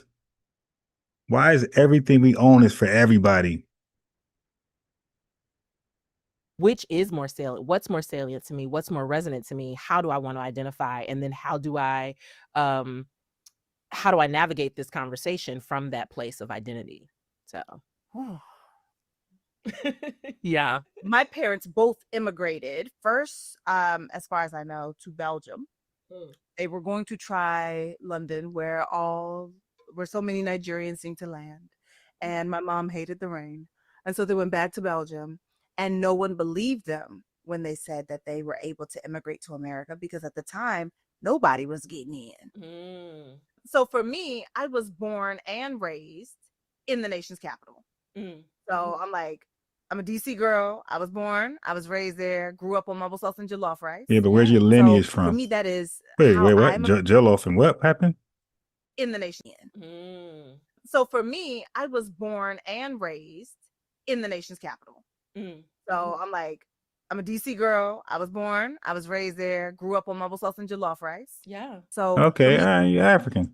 That is how I'm approaching the conversation. I'm approaching it as a Nigerian American. Right. Not a Black American. So I think she realized that once she said it. Right. You identified yourself correctly. Nigerian American. Look at that face. She's like, damn. I should have said Black American. Too late. How that song go? It's too late to apologize. Mumble sauce and jollof rice. Yeah. So for me, that is how I'm approaching the conversation. I'm approaching it as a Nigerian American. And context wise, I'm just like, I've only been to Nigeria twice. Yeah. Don't give a damn. You could never been there. And guess what? You're Nigerian. Just like a Jewish person can be born in America, everything, all good. That person is Jewish. All right. Egyptian person, Arab, everybody is proud to be what they were born to be, right? Who they are always. lineage wise. Okay, nobody drops their lineage, right, because they're born in another country, except for Africans and Caribbean people. Like, this is crazy. You're born somewhere, so you don't want to be what you are, but what your lineage said you are. Yeah, they are so quick to flee from who they are, and they expect some type of solidarity with us. Stop. And y'all did it with some real colonial psychosis, man. I've been as a Nigerian American. And context wise, I'm just like, I've only been to Nigeria twice. Yeah. I've been to Jamaica more, and nobody would tell me I'm Jamaican. Yeah. Well, you know, it's funny that you said that. So in the course of my life, I have been confused. Like, I've had twice that I've been confused for another ethnicity. Once it was Nigerian, and once it was Jamaican. And I was like, I don't know anybody in them areas, but if you say that's where my people from, then I believe you. They'd be like, oh, it's the slope of the forehead. Wait, hold on. Are they both? Wait, hold on. Did I miss something? Twice. Okay, so why does she say I've been to Jamaica? I missed the analogy, but if you're saying that because people travel across the world, whatever country they like the best, that's what they are, like, God, that fleeing mentality can't be that bad. Context wise, I'm just like, I've only been to Nigeria twice. Yeah. I've been to Jamaica more, and nobody would tell me I'm Jamaican. Yeah. Well, you know, it's funny that you said that. So in the course of my life, I have been confused. Like, I've had twice that I've been confused for another ethnicity. Once it was Nigerian, and once it was Jamaican. And I was like, I don't know. Okay, I heard it now. Anybody in them areas, but if you say that's where my people from, then I believe you. Now, nobody said your people was from those places. Okay, they just said you look like you are. It's a big difference. Nobody said your lineage is that. So stop trying to give the Nigerian woman a rope, right, to climb, to get herself out the window. No, you're staying in that house, ma'am. You're staying in that house. That house is, you're Nigerian, and you even know which ethnic group you're from. For the forehead, nose. It's something about your chin, right? They will engage in and just Like, looking at the face and just be like, Nigerian? No, I'm not sure. I'm not Nigerian. I'm sorry. I can't tell you. Like, I'm not sure. Could be. I could very well be. I like that you said different experience, because what I often get is just not Black. So like, there was this video, this guy basically saying that he will sleep with all Black people, but he will not marry I'm missing the conversation. Someone who does not descend from slaves from here. And I was just like, I wonder how one justifies using people until one finds the one that they want to be with. Yeah. And dismiss somebody because you don't think that they are Black enough. Yeah. And we know that happens all the time. And it's kind of, I've never heard that before. That's really interesting. I think I kind of, as I was telling you my different lenses, I realized that there's a little bit of a difference in terms of what I said and what I actually mean. So for me, when I think of Black America, I think of it as a cultural experience, the cultural experience that's rooted in like similar traditions, similar, attitudes, kind of the sense of knowing that when you see a Black person, we already know what it is, right? We can make the face and do the things, right? Do that head nod when you're in some place where it's just like, hey, I see you. I've seen you. So if something happened, right. Right. There are those things. When I talk about being Deas, I recognize that is probably actually more of the political history for me because of the specific, to use one of my old professor's terms, the specific psychic violence that came from being a descendant of that system, to where I still believe that there are unique repercussions that have faced Deas Black folks that continue to this day to not be fully understood and very rarely respected. I think in 2020, seeing the murder of George Floyd, having that conversation come to the fore, I think there was some discussion, but it still did not fully get into the weeds of things, such that. See, this is why I say these diaspora wars conversations never work, because they're never rooted on integrity and honesty. Listen, African immigrants, African immigrants, diaspora or continent, to have a real honest discussion, you need to have it with an FBA person you barely know. When you have it amongst yourselves, just a bunch of African immigrants and Caribbean people, it's not going to be honest. And if you have it with your friend or somebody that you already know going into the conversation, it's not going to be honest. Have it with an FBA person that you don't know, and they're going to be honest, okay? Whether it hurts your feelings or not, they're going to be honest. I'm telling you guys, it's not a honest, and people, we can see it's not honest. That's why I don't have no views. I only got 200 something views in 2 months. You know what I mean? Because it's not an honest dialogue. That's your friend. Invite unbiased Ron, and I'll be more honest. I could, in theory, see someone say, well, this particular person, I presume that they know me. They know that my lived experience better and can relate to me on that level. Yeah. But that's also just weird. Like I'm also just like, I'd be curious to see what their thinking is, and wouldn't want to think too much for them, because I'm just like, I've seen it the other way as well, right? So my first master's degree was in international studies, and I went to university with mostly, the only other programs in my division were I think Latin American studies and African studies. So, and most of those students, they were there from Ghana and Kenya and Nigeria, Senegal, like from all over. And we would have all of these amazing conversations. And I could tell that, like, yeah, we're friends.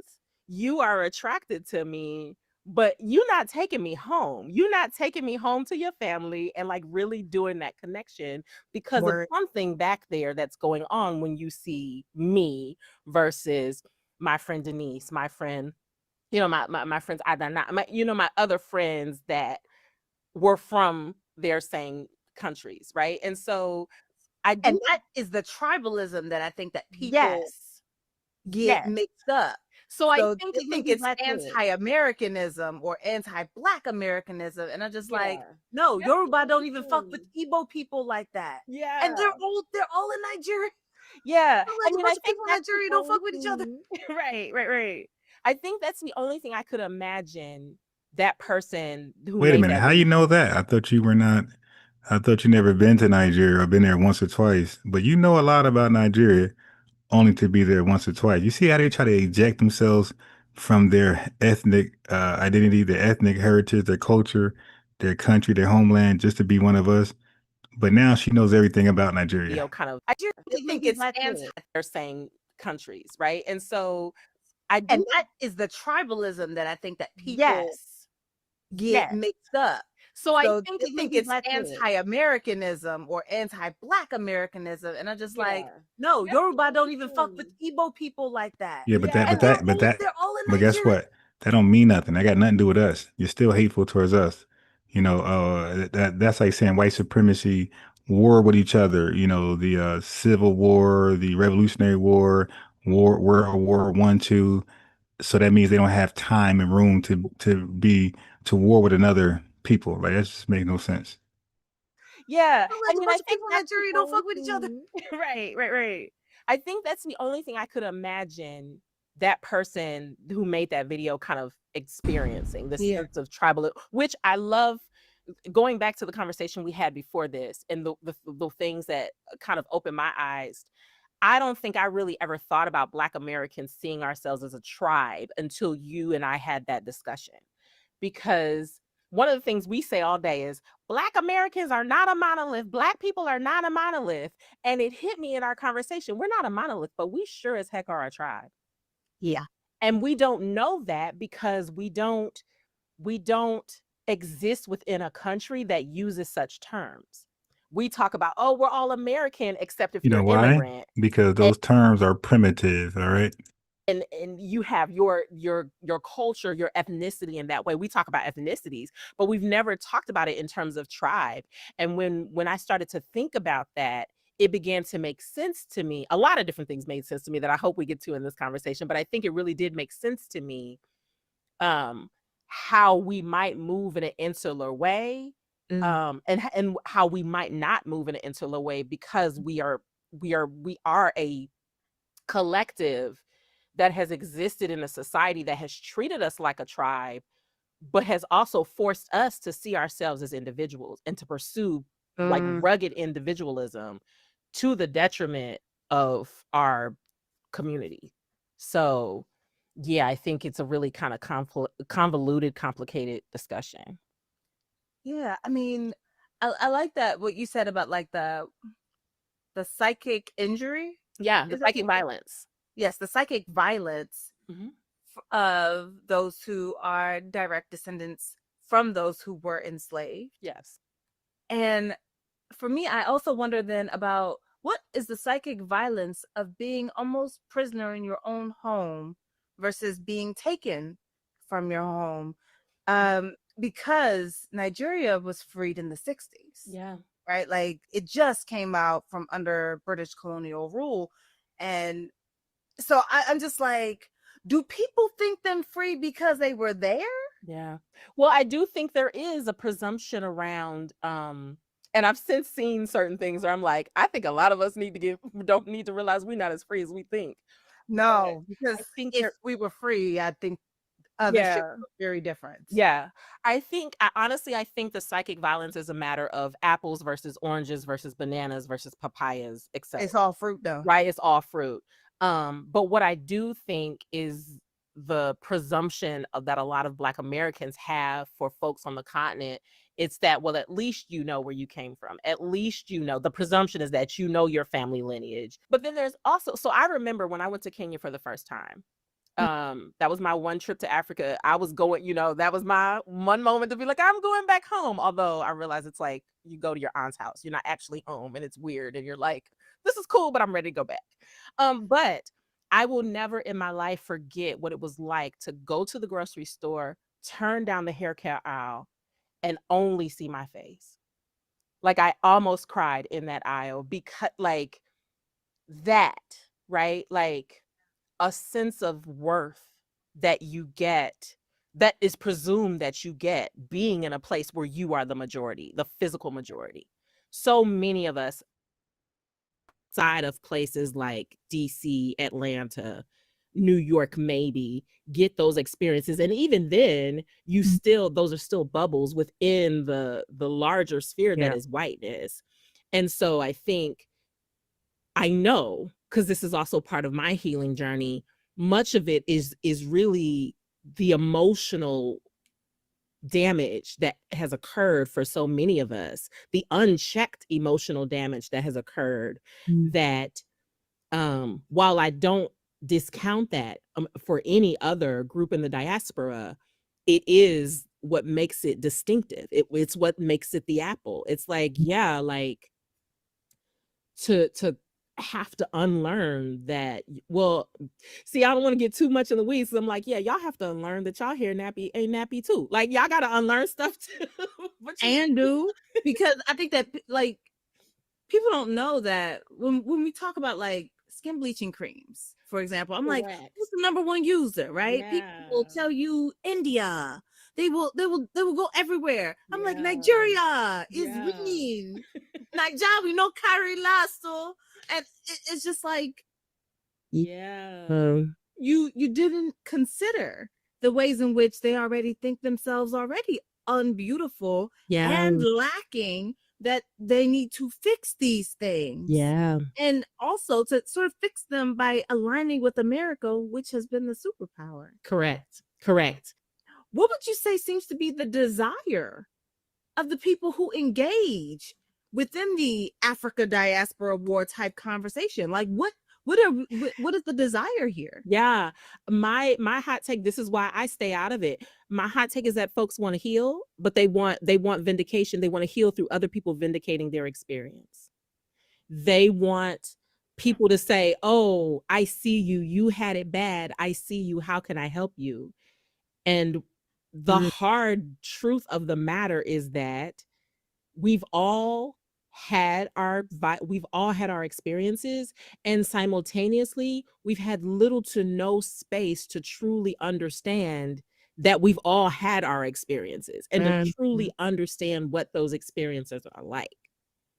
And so I think anytime folks, honestly, a lot of it is emotion. A lot of it is children, like our unhealed younger selves who are like, listen, this was hard. This was hard. This was hard. And we're screaming in spaces that are not conducive to therapeutic healing. They're not conducive to catharsis. And we're expecting people to mirror back what we need, and it's not the space for that. And I mean, I feel like you gave this answer to this question. The question is like, well, then how would you say the rise of social media helps shape the discourse around diaspora war? Yeah. And it sounds like it's like, well, I think the problem with social media is that, and I know people love to they say social media has done a lot. I do think it does a lot for the folks. Like, it's like money. You get what you put into it, right? Like, social media can be a great educator. It can be a great enlightener. It can be a great community organizer for folks who are coming to that. Yeah. The vast majority of us are not coming to that. We come to be entertained. And what what the algorithm's going to do, what these media makers do, what content producers do, is they produce things that get you riled up. And so it's not rage bait. Listen, like, you're saying that online is rage bait. Like, and when you look at it, like, I knew I had to get off when I was clear. I was like, y'all are actually trying to address issues by debating. You're debating to feel something inside of you that feels like you are, again, vindicated, that you feel right, that you feel better than, that you feel. Okay, I stepped off. Is she just gaslighting? Like, what is she doing, family? Like, oh, I beat that person and I made them feel wrong and I made them feel small. And it's like, nah, that's not how we have conversations and debate. Okay, see, these are people that can say, oh, Africans never sold you guys. White man came and stole you. And then you correct them. Oh, nah, don't correct me because you're trying to make me feel bad. It's like, no, starting that lie, you try to make me feel bad. Okay. Yeah. So, but that's a slick way to say, I don't want to go back and forth. I lied. Just let me lie and let me keep talking. You're not actually trying to find solutions. You're not actually trying to find resolution. You're not actually trying to find the matter that you can then take home and do the work to unpack. And so social media could be a lot more. As it stands, it's nothing, and it's getting worse, right? So I think there's that, but also not for us. We are galvanizing using social media. You don't know how to use social media. Like, we're getting our message out and we're galvanizing through social media. You guys are mucking it up, not us. Quick thing I want to throw in, because I hope we get to it, but if we don't, I also want to name it. I think part of the issue too is that we have this cultural conversation that we're trying to have within a political landscape that is very much unbalanced, unfair, and needs reconciliation in a way that people don't understand. So we've got, right, like, and so this is the conversation. Part of the reason I have learned to really ground myself within the Deus political identity, is because of the conversation that we're having, especially the conversations now that we're having around resources in this country, around the persistent ways that capitalism destroys our lives and destroys our economies, and the ways that it has not reconciled for the historical damage it's done with the Black American tribe, right? And so, people talk about capitalism, and I think people get a little frustrated about when people bring up the discussion of slavery, often because people kind of embody that idea of like, oh, it happened long ago, America abuses everybody, America does this, that, and a third. Okay, first off, yes, making progress that is the same the way it was before that all happened. And that went well into similar for the continent. Yeah. Right? Okay. Like Yeah. it's like emancipation with most of Nigeria's oil coming here. Right? I'm thinking about the things that make life possible here. Like it's been a conversation. Like we've talked about Palestine, and people are like, hey. Okay, so we ain't gonna lie now. Now I'm somebody who studied that whole BP thing in Nigeria. Family, I got it from here. I'm not gonna let her lie. Wherever Nigeria's oil is going, they signed the contract. Okay, they don't have the machinery, they don't have the manpower, they don't have the intelligence to extract the oil out themselves. So they got a contract with BP and they get a royalty check.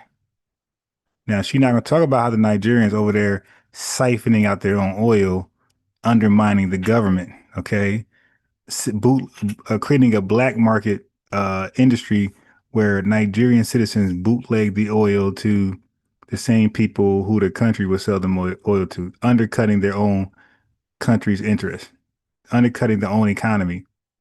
So yeah, we won't do that.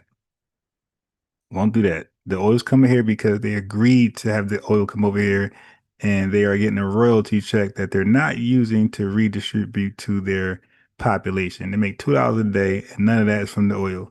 Okay, so Nigerian leaders are living fat off the oil, and the residents are living skinny without the oil. Hey, oil coming here. I would say similar for the continent. Yeah. Right? Okay. Like Yeah. it's like emancipation with most of Nigeria's oil coming here. Right? I'm thinking about the things that make life possible here. Like it's been a conversation. Like we've talked about Palestine, and people are like, hey, none of you are talking about Congo. Correct. Like none of you are really talking about Sudan. Correct. And it's like, well, yes, does this count as part of the conversation? Because ultimately what I'm hearing is that the white supremacist delusion is to blame for all of our troubles, but we keep blaming each other. That is what I'm hearing. Bing, bing, bing, bing, bing. Like we're looking for validation from each other, but and I think that validation, that recognition that there has been harm all around, right? Because like some people are surprised to find that I think that American descendants of slaves should receive reparations. I don't know why. Why? I mean, that's just the common logic. Why would we be surprised if you telling that truth? See, it's because you're always lying. So we like shocked when some of y'all tell the truth. We don't need y'all to agree. We don't need y'all to say it's true. We don't care. Like we know it's true. The country knows it's true. The world knows it's true. We don't need you guys to side with us. Like, stop. Like, come on. Oh, I admit the obvious, and I need to be the president of the Foundation of Black Americans. You dig? Like, no, we don't need you to acknowledge that obvious fact. That's common sense. Oh, some people, your people, not some people. Your people trip when you acknowledge that obvious fact. Your people don't even accept that Africa sold us, right? I'm still tripping off that. How you guys don't even know or don't want to accept the Africans, but you don't want to accept the Africans sold us. I'm tripping off that fact, that fiction that you guys pass around. So we don't need you to acknowledge, oh, you guys are old reparations. So could you acknowledge it? Now what? And I think that validation, that recognition that there has been harm all around, right? Because like some people are surprised to find that I think that American descendants of slaves should receive reparations. I don't know why people are surprised to hear that I would say something. It's not radical. I'm looking like it sounds to me like it is. The motherfucker owes you money. And that's all I hear. Right. That's what I hear. I hear someone owes you money and you should have your money. And some people have been equally surprised to say, and America owes a lot of places money. For real. I think they should pay you first because you're at Here we go. They always do that, family. They want to tie into our reparations money. Now America is okay. They pay us first. Stop it. Now America, I spoke about that earlier. How all these countries, tethering countries, want to tether into like it's the French owes them, Belgium owes them, the British owes them, all different places owe them, right? But because America is the richest country in the world, they over here, no, America owes us. the Haitians. No, actually, America owes us. It's like, stop it. No, your homeland or your colonizer owes you guys. Remember? Don't you guys talk about your colonizer? Yeah, well, go holler at your colonizer, and you ask him for that paper. But no, no, no, no, no, not America. Well, you stop. Matter of fact, I'm glad you said that. What time frame is this? 2514. Okay, cool. Home. Right. Right. But I'm looking like in the end of the day, Nigeria would still get money. Yes. Benin would still get money. Absolutely. Togo would get money. I'm looking like all I hear. Right. That's what I hear. I hear someone owes you money and you should have your money. And some people have been equally surprised to say, and America owes a lot of places money. For real. I think they should pay you first because you're at home. Right. Right. But I'm looking like in the end of the day, Nigeria would still get money. Yes. Benin would still get money. Absolutely. Togo would get money. I'm looking like Haiti. Listen. Everybody would get a little something, and then America wouldn't have shit. Which is really what it boils down to. So that brings me to the current conversation around what's happening economically, right? I do believe They want to that bankrupt our non-Black homeland. folks, because now we're bringing in the piece around crazy. anti-Blackness, because I maintain to this day that there's not a single thing that is happening to the general body of Americans right now that did not first happen to Black people, and I mean all of us, right? But you're not all Black. Thing, right on down to like, oh, they're locking up the toiletries at the Target. When you say all Black people, yeah. See, it gets confusing. I'm like, for as long as I can remember, forever. The tide is behind the glass. Listen, okay, I was in Baltimore just the other day, and I was like, these aren't new shelves where the deodorant is. These aren't new shelves. It's been there locked up. Okay, at this point now it's like you lucky if you got a full store, like full supplies in the store. That's what's happening in the hood. So why are you talking to me about locking up? What happens when that happens, right? But I think it was easy to ignore when it was just us, right? Because especially when it was like, well, we're just going to fight each other about why this is, and we're going to say, we're going to believe that, oh, well, you get privilege because you're this and you're that, and white people like you, and you get privilege because you're here and you're a citizen, and da da da da da, when it's like none of us have it. None of us really have it at all. Yeah, it's more like you have privileges in these ways. These people have privileges in those ways. Right. You have ultimately nobody really about math. Like your privilege is not privileging you. Right. Your privilege is they like you. That's it. Word. And they like you today. Right. They like you right now. Yes. That right. So like in the current political climate, yes, you've got Trump in office, rounding people up, indigenous people included. Listen. And saying like all these immigrants, if someone accuses you of committing a crime, he wants to refurbish Guantanamo Bay. Oh yeah. To be 30,000 deep in immigrants. Yes. Immigrants. Yes. And because that's the other piece, because there's a fight against the 14th. Yes. But here's something else that's also really wild. So when because we're in the second iteration, right? So in 2016, when this all started to happen, 2018, I was right away, my gut was like, get your passport and make sure all your paperwork is in the chart. And while Deus folks are acting like, well, this ain't got nothing to do with me. You define Deus for us again. Yes, descendants of Africans enslaved in the U.S. So Black Americans who aren't immigrants, basically. So like similar to ADOS, American. Yes, but I don't fuck with that term. I'm sorry, I cursed. I don't know if that's your thing. But hey, cuss away. I told you, man. Pan-Africanism. Oh, no, I don't mess with that term. Now, look, the Nigerian accepted it and embraced it. But the Pan-Africans, nah, I don't mess with that term. We're all the same. We're all African. Like, yeah, I don't mess with no term that it's exclusive just for these people in this country who have uniquely their own history, culture, shared experience, ethnogenesis. Nah, they don't need a unique exclusive name. Nah, they're just African. I don't mess with that term. This big old hippopotamus. Okay. Find Deus for us. Get your passport and make sure all your paperwork is in check. And while Deus folks are acting like, well, this ain't got nothing to do with me. Can you define Deus for us again? Yes, descendants of Africans enslaved in the U.S. So Black Americans who aren't immigrants, basically. So like similar to ADOS, American. Yes, but I don't fuck with that term. I'm sorry.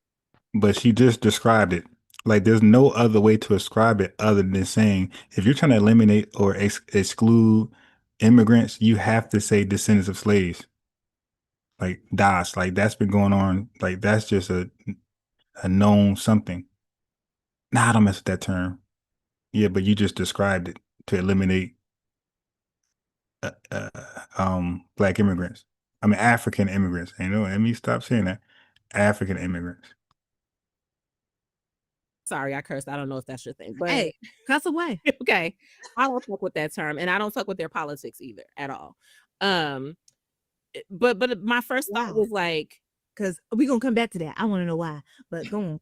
Okay, but like, where's your birth certificate, boo? Where your birth certificate? Where your mama put your social security card? Do you know? How you know my mama had it? Because everybody, that's where they go, and it's like you know we talk about, you know, we're all like, oh, you know, I'm good, I good. You don't even know where your stuff at. What you mean you good? They come to your house and they can't find it, and then you born here, but all of a sudden you with the immigrants too. So now what? And it's like at this point, things are so sloppy. And in some places, like if you born in the South, some places, depending on where you born, they ain't even got the records correct. Like, and this is what I know from having done my, you know, starting to do my ancestry and pull my charts together and realizing just how jacked up some of the record keeping was.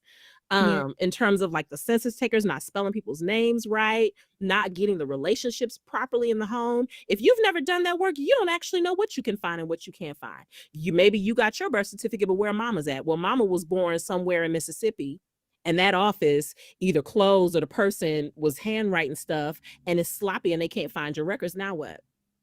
The reality now is you become an immigrant too. Right. For the intents and purposes of rounding you up. Correct. You took on Correct. And I'm not saying it to as like for people to be strategic, because even when I recognize like I did it because I personally am trying to quote in my feeble attempt to protect myself, I'm very much clear that we are all in this together.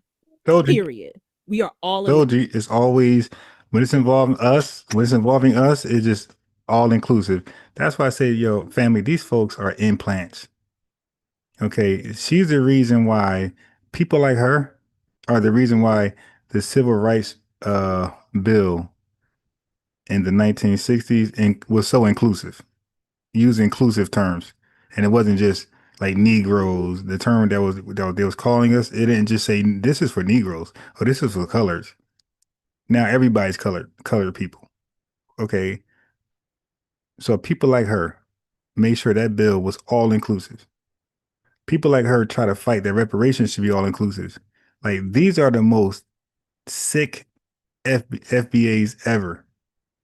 Like they worship Africa, they worship Africans, they worship Caribbeans. And I know a lot of people personally as FBA that like when they get around Jamaicans or Caribbean people or Africans, like they be like, oh my, like so just, and oh my God.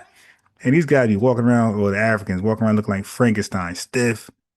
You know what I mean? Like stiff, like Frankenstein. It's like, yo, you worshiping that guy? Like, okay. Yeah, but that's her type. This together. There is not a single thing that I can say that is going to protect me looking at my precarity, right? If you ain't a billionaire, you in this. Period. You are in this.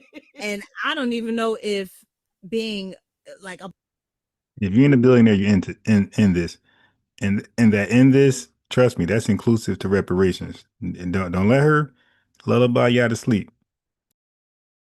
Black billionaire would protect you. I'm looking like, because at this point it's just like okay, like you white, like are you white once removed, twice removed? And honestly, at this point, because I told you all the things that I feel like affected Black wealth, right? Yeah. But I'm also looking at Black billionaires like how much debt you got. Yeah, that's the new term. Thank you for the correction, Mesha. EBA. I think Love Using made that up. We are FBA and they are EBA everywhere, but they love Africa so much, but they're everywhere but in Africa. So EBA is their acronym. Don't do that. EBA is their acronym. So it's the FBAs versus the EBAs. God, are you actually a billionaire? Because when we look at that number, right? Are you just on paper? Meaning that you have sustainable income on your own, you are not immune. Station, because feel like Black folks jacked loud people and given a win global city, right? So out the wake, there are places recognition and yeah, or diaspora. I'm not gonna do it. I think that people forget the word diaspora. Yeah. Or diaspora. A lot of people are pronouncing it. I just want to say diaspora. Right? So like I think that people forget what that means. It is the dispersion of, yes, but that means it would also include the home base from where one comes. Yes. How do these divisions affect mental health and self-perception of people within All right, let's get back to the diaspora war of earlier. All right.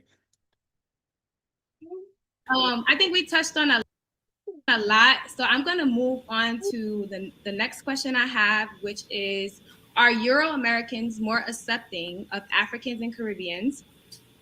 And if they are, why do you think so? Because Emmanuel Akko, right, he said that his Nigerian background frees him from the sting that Black Americans have due to slavery, and that's paraphrased. So do you feel like your interactions, I guess Ashley, William, and Raina, do you feel like your interactions are with white people are different because you're not Black American per se, but you're living in the United States? I personally don't think so. I feel like until I say it, they don't know. They just think that I'm a Black person. So I don't feel like there's any way for me specifically. Did you hear that? She said, if I don't say it, they think I'm just a Black person. You see? So when you let them talk casually, they differentiate Black for themselves. They know Black is tied to our unique ethnogenesis, but I don't say it, they think I'm just a Black person. Okay? So she said that differentiating it from herself, not a Black person.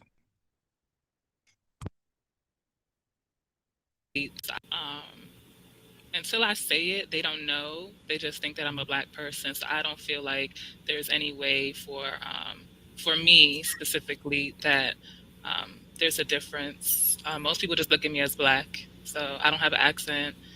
They don't know until I say it. So she said it again. Most people I would say just as Black. I would say the same thing as well. For me, in my personal experience, there hasn't been a difference in how I've been treated by Euro Americans or white people, because a lot of the times I do not say what my ethnic groups are, right? So I'm just perceived as an African American. Yeah, that's what you are, but we're not that. I bet you won't say what you are. We know that nobody hates Africa more than you. You know how the world looks at Africa. That's why you don't say it. You want to cosplay as one of us. But white people be knowing. They be knowing that by casual conversation, things you say, things you like, things you don't like, they'll easily find out you're not FBA, and they would treat you accordingly. I'm just perceived as a Black person living in America, so I face racism the same way as most as African Americans have. But I do know that it is true what he's saying. Wait, so how do you know that? How do you know you face racism like us? How do you know that? You're just talking. Emmanuel Akko, how you pronounce his last name? Achu? I don't know. Yeah, I think. Yeah, so but what he is saying is true, because I have done research on it, and I don't know about for Africa, but I think it's the same practice amongst Africans as well. But and what some of you have said before is that when I'll say Black migrants, so that includes the Caribbean and continental Africans. When Black migrants do wait, but why are you all of a sudden afraid of the word African? Just say African migrants. That's more scholarly. You did say African migrants, not Black migrants. African migrants. Why are you all of a sudden afraid of the word African? Guys, they want us to be African so bad, but they're afraid to use the word themselves. We're African, but when we say Black, look, what's funny? When we say Black, they say we're African. But now it's their turn to say African, they're saying Black. Black this, black this, black that, black, black, black. No, you're African, remember? African. Come to America, they do distance themselves from African Americans, and they do try to, as many other migrants of color do as well. Everyone tries. Oh, well, what would that reason be? What would the reason be why they distance themselves as they get here? So they didn't interact with us just yet. They didn't meet us just yet. Why are they distancing themselves once they get here? Oh, because it's that hatred, that program, colonizer mindset. That's why. You guys are the sick ones, and y'all can't explain that. Explain why they are distancing themselves as soon as they get here.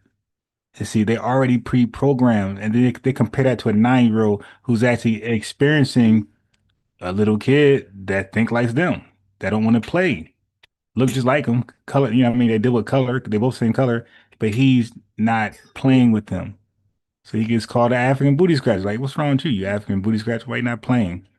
It's because the parent programmed them to distance themselves away from us. So he get called a name, a little kid name. Tries to assert their proximity to whiteness.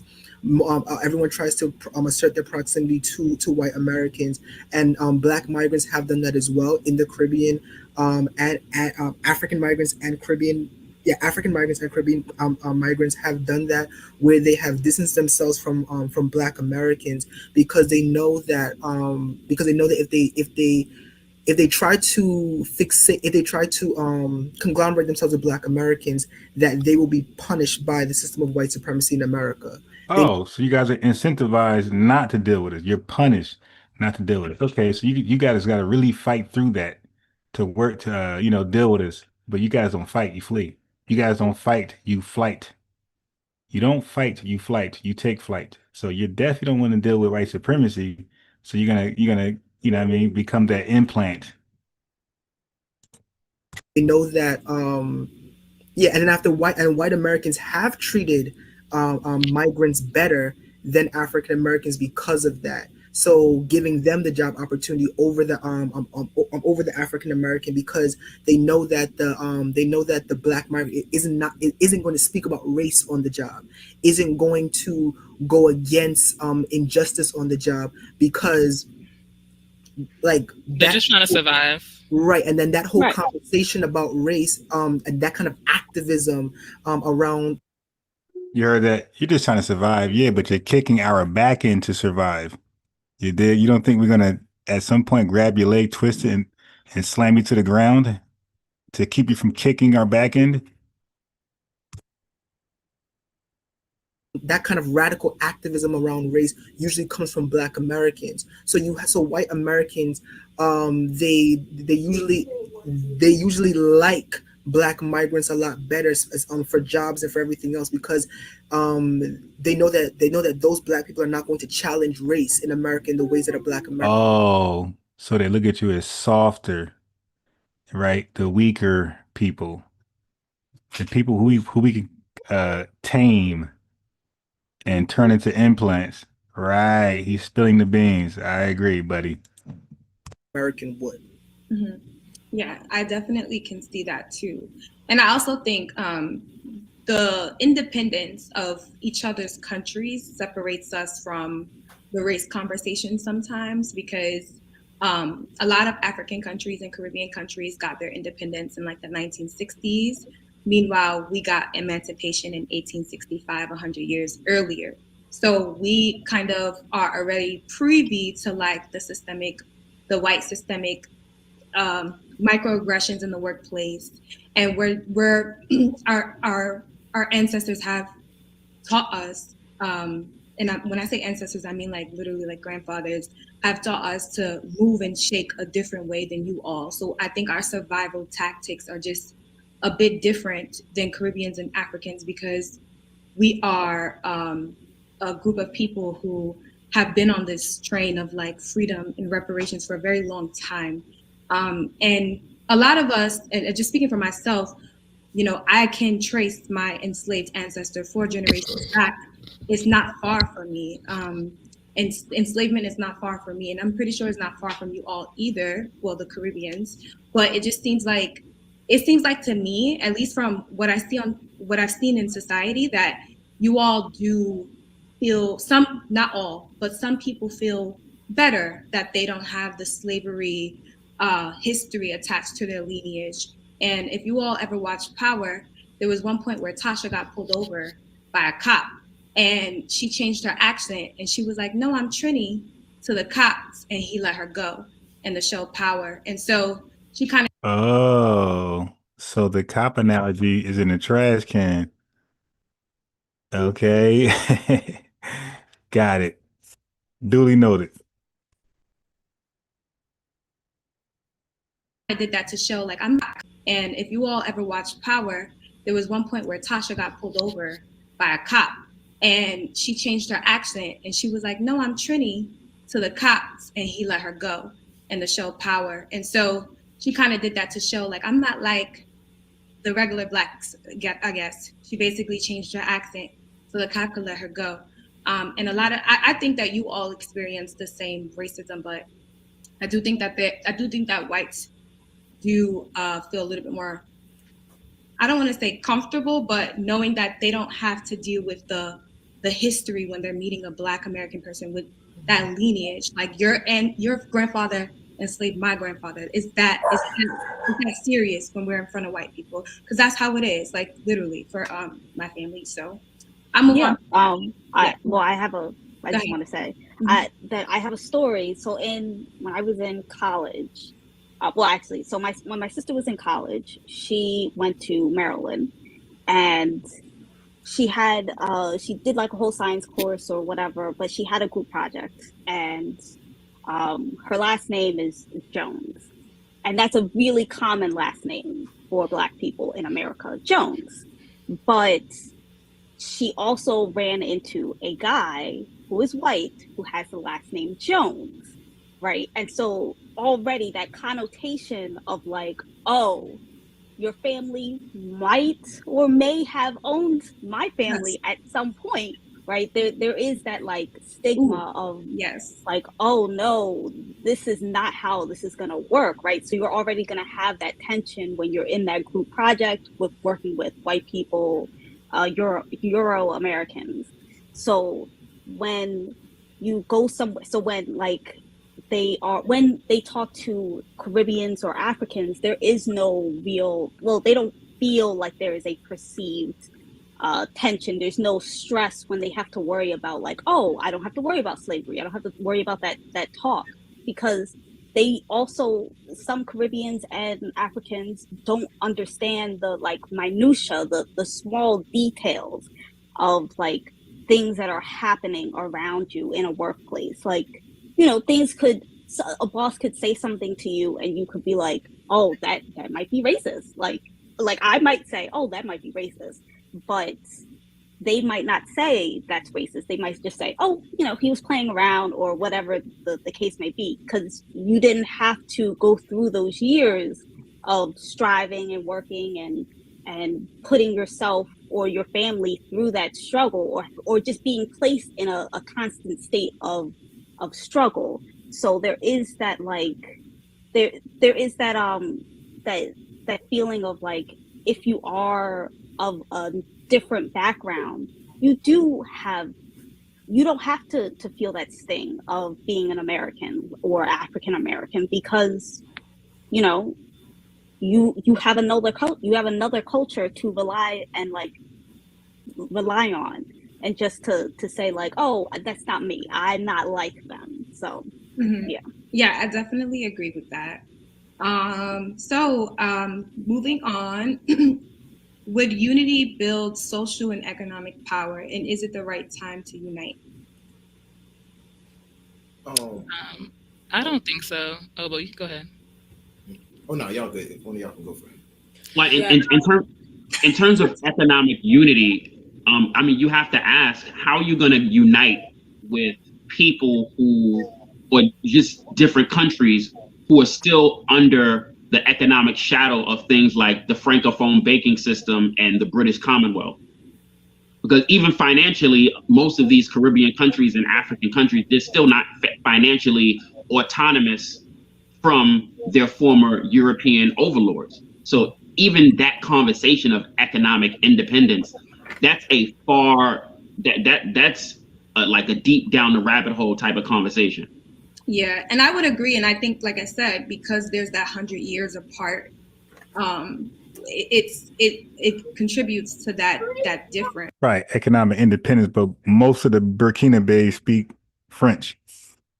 You dig? Independent economically, but they speak the language of their colonizers. They rarely speak their own language. Interesting. Or they use the money of their former colonizer. They don't have their own economy, but they're going to be okay. And then also you still have other countries colonizing these Black countries as we speak, like China's taking over a lot of African countries, a lot of Caribbean countries. You got the Indians and the Chinese telling Jamaicans that they can't build their own hotels in their own land. You got Chinese people going live on TikTok saying that there's no one race in Jamaica. So on top of the colonization that happened years ago, it's happening all over again. So it's kind of hard to like build within the diaspora. No, it's not happening over again. No. You guys are selling Jamaica, and you guys are fleeing Jamaica. So what is Jamaica left to do? If Jamaica is experiencing brain drain, what are they gonna do? Let the criminal class run the country and go back being the number one violent country in the world, becoming the world Chicago all over again? So no. So yeah, your country had no choice but to bring in a working class and educated class from India and China because you guys left. Like, how the hell you blaming Jamaica when you gave them no choice? You're not there. Like, there's more Jamaicans outside of Jamaica than in Jamaica. Like, that got to be the most embarrassing thing I ever heard in my life. There's more of them outside of Jamaica than in Jamaica. That's crazy. So I agree with that. I feel like we should stick to our nations and build in our nations. Okay, no shade. Like, I'm not taking anything personal. Like, we're on here to debate and everything. But I honestly feel like people don't want to end white supremacy. They just want to be in that position. They don't really want to end what's happening. They just want to be the one that's in control. Right. We just heard about the incentives that you guys get from white supremacy to not fellowship and doing thing with us over here. Right. So you guys definitely don't want to end white supremacy because last time I checked, it's white supremacy that's either approving or rejecting your refugee applications, your asylum applications. So you definitely don't want to upset white supremacy. Yeah, that sounds about right. And like earlier, like when you were like people with like having fake hair, we want to be somebody else. Like I kind of took it like as a little shot. Maybe it wasn't meant to be a shot, but I just know me as like how I put myself together. I'm always judged on my appearance. But like I said, I went to Howard. Like Yeah, but the cake soap. Did they mention the cake soap all over your face? That's the issue I had with you. It's the cake soap. It's not the hair. It's the cake soap. My experiences, like I lived in Thailand. I went to high school in Germany. I've been to Australia for Christmas break. Like I have had. You fled everywhere. Damn. Experiences that the average person hasn't. So like maybe I can't like shoot off quotes like you guys can and like name Black activists and everything, but I have different experiences. And like how it says build unity and social, I feel like people don't always want to come together. They just want to be in that white supremacy spot. And so I feel like there will always be like a elitist class. There's a class system no matter what, no matter who's in charge. There's always going to be people who just, they want to be in power and look down on everyone else, or they want to feel like they're above other people. They're and more important. Like, well, that's contradictory because you guys are not in power and you look down on us. So that's interesting. Like, look what's going on right now in a lot of African countries is like a lot of corruption where there are Black people in power and it's still not working out because of greed and whatever else may have you. I remember one time there was a joke. Like, I'm really into social media and pop culture, and like, it sounds crazy when I say it, but I can identify with Cardi B because the way she presents herself, you wouldn't think she's smart, but when you watch her interview, she's a very smart woman, and not everyone can relate to Oprah. Not everyone can relate to Michelle Obama. But yeah, only a Tether will reference Cardi B with something with intelligence of being smart. That's not smart. a lot of people can relate to Cardi B, and that's how I feel in the Black community. Like, everyone can relate to the stereotypical intellectual kind of person, but they can relate to me. And so when they talk to me, I can teach them things that they probably wouldn't get from someone else who doesn't look like them or talk like them or into the same things as them. So I feel like there was a joke on TikTok where people were saying, like, what would it look like if Black people came together and were doing well and prospering everything? And it was like, it would look like Atlanta. Like, that's what's happening in Atlanta. A lot of people have money. They like have Black-owned businesses. They're coming up, but it's still like some kind of craziness that's going on. It's just something that's just not quite right. So I agree with you on that point. I feel like there was a comment I made on Twitter a while ago where I feel like there's a fight to be the best nigga. Like, it's this ethnic group, I want to be the best nigga. No, Nigerians, we are the best niggas. Like, I feel like there's a fight to have the spotlight next to white supremacy. But what I will say is that to answer your question, what it looks like, what if we were to come together, what it looks like is Tulsa, Oklahoma. What it looks like is all the towns we built before. Are you serious? Yeah, they're half and half, half and half woman disrespecting us, saying that are you serious? Are you serious? Like, let's stop this Wakanda dream. Oh, if Foundation Black Americans get with the Jamaicans and get with the Africans, we'll build Tulsa. No, it's not enough for y'all. We don't need y'all to do that. You get that? There's 43 million of us here. There's about 3 million Caribbean folks total swimming around there. And there's like 400,000 total African immigrants. We don't need y'all to build up Tulsa, Oklahoma. Yeah, where is this lie coming from that in America we need to link up with y'all? Where's that lie coming from? We don't need to link up with y'all to rebuild Black Wall Street. Like, what is going on, man? We don't, like, again, like what I read earlier, what I said earlier is that they make unification an FBA American thing. Like, we have to unify with these folks, but they don't have to unify with us though. Like, no, like, you're not going to trick us. We are 43 million deep. Y'all are smaller numbers. We don't really need y'all for anything in this country. To be frank, we don't need, I was going to say frankly honest, we don't need to be linked up with y'all with anything at all. Like, you just referenced Black Wall Street. That was just us. So we have proven we don't need you guys to be successful, to be gazillionaires. You haven't proven that in this country without us. All right. So no, it's one-sided. I think that we can come together, but I think that it's hard when you got people on the continent that's not even together. I mean, you got Nigerians and South Africans burning each other alive. Like, I don't think I can step in and be like, come together, y'all. Like, I don't think I can do that for them. And I don't think, but I think I can do that with Black Americans. And even though that my parents are both from different countries, my mom is Black American, my dad is Jamaican. I grew up with my Black American family, and I do see the difference in wanting to come together. I mean, like, I think my Jamaican family, when they talk about Black Americans in a bad way to this day, and I don't understand it because my grandmother. Oh, really?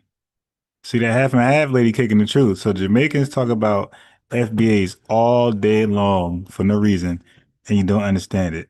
We understand it as FBAs. We understand it. You could pretend you don't understand it because that's hitting home, but we understand why that's the case. Now look at the bottom left, cake soap face woman. She's like, oh damn, she told the truth. Oh my God. And the other one cut her camera off. Talks about how this Black American name. I think I can do that with Black Americans. And even though that my parents are both from different countries, my mom is Black American, my dad is Jamaican. I grew up with my Black American family, and I do see the difference in wanting to come together. I mean, like, I think my Jamaican family, when they talk about Black Americans in a bad way to this day, and I don't understand it because my grandmother talks about how this Black American man helped her buy all her property.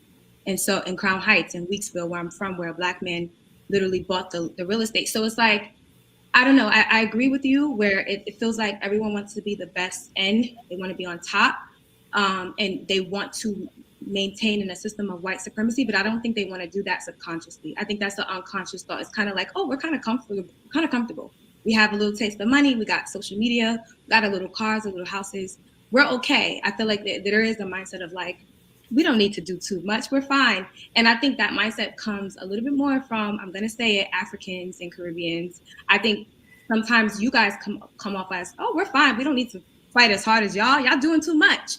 And I think in our mindset is more so like, this is not freedom. This is slavery in another name, just like that book. I think that's the mindset of a lot of, and I won't say a lot of Black Americans, because there are a lot of coons out there who don't think like the average people in this room. So, I mean, you can also look to it where people are always. I can testify, even our coon class don't go around talking about Jamaicans all day. Okay, you guys are not on our mind at all like that. Trust me, man. I would tell you, I would get on us if we did the same thing. But we don't, y'all not on our mind at all. We don't look at y'all as a threat at all to nothing, not in this country. And anything, any advantage you got, we know it was because of white supremacy or systemic racism. So we're coming after the machine. We know you guys are just being used. Some of you guys are being used as pawns. So we like, nah, why take it out on a pawn? We want the king on the board, which is systemic racism. Hey, what's going on over here? Look at this policy. Look at that policy. That's what we care about. This policies for us. It ain't a person. Is asking like, why are Black people joining the police force? Like, why would you join the police force? And then you see like how they abuse their power. They always, a lot of their excuses like, oh, I want to go and change from the inside and do this and the third. But then you go and you see that a lot of them become police officers and do the same thing that their white counterparts do. So I feel like I said, it's like people want power. It's just it would have to be a whole like dismantling the system and reworking it in order for that to work, in my opinion. Okay. All right. Cool. So are there any? Yeah. Oh, I'm sorry. Go ahead. No, you could go first. I was gonna say I believe in 2023 unity is overrated for our people. I think we need to prioritize our nation, our people, and we need to take care of our house. I think one of our biggest problems is globally. What do you mean when you're saying our? Like, what do you mean by we? Because I thought the unity was like between the diaspora. Who are you saying when you say we, or like what are you referring to? I'm saying like I'm a foundational Black American. You said you're Jamaican. Oh, so you think okay, so we should separate within yeah, I think we already are separate. Okay. That's what I'm saying. I'm just calling the spade. I'm just calling the spade a spade. Yeah, family. Why can't FBAs get words in? Why every time they talk, the Tether disagree, they cut in and stop the build? And the FBAs ain't really doing a good job of saying, hey, let me finish. Like, hey, you talk most of this diaspora war panel. Can I just get some words in? Like, can you just respect my time? Like, we got to stop letting them just butt in and we're debating. No, you should be able to freely speak like they did, especially this one right here at the bottom right. Say the most ridiculous things without being cut off. But as soon as we go to talk, this entire panel, as soon as they go to talk, they was cutting the host off, who's like half and half, like some damn creamer for coffee. But they was even cutting her off. But then as soon as you get some words in they disagree with, it's cut off time.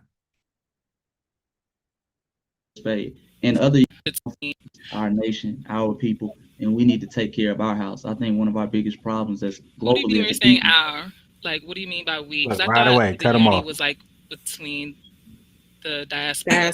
Who are you saying when you say we, or like what are you referring to? I'm saying like I'm a foundational Black American. You said you're Jamaican. Oh, so you think okay, so we should separate within yeah, I think we already are separate. Okay. That's what I'm saying. I'm just calling the spade.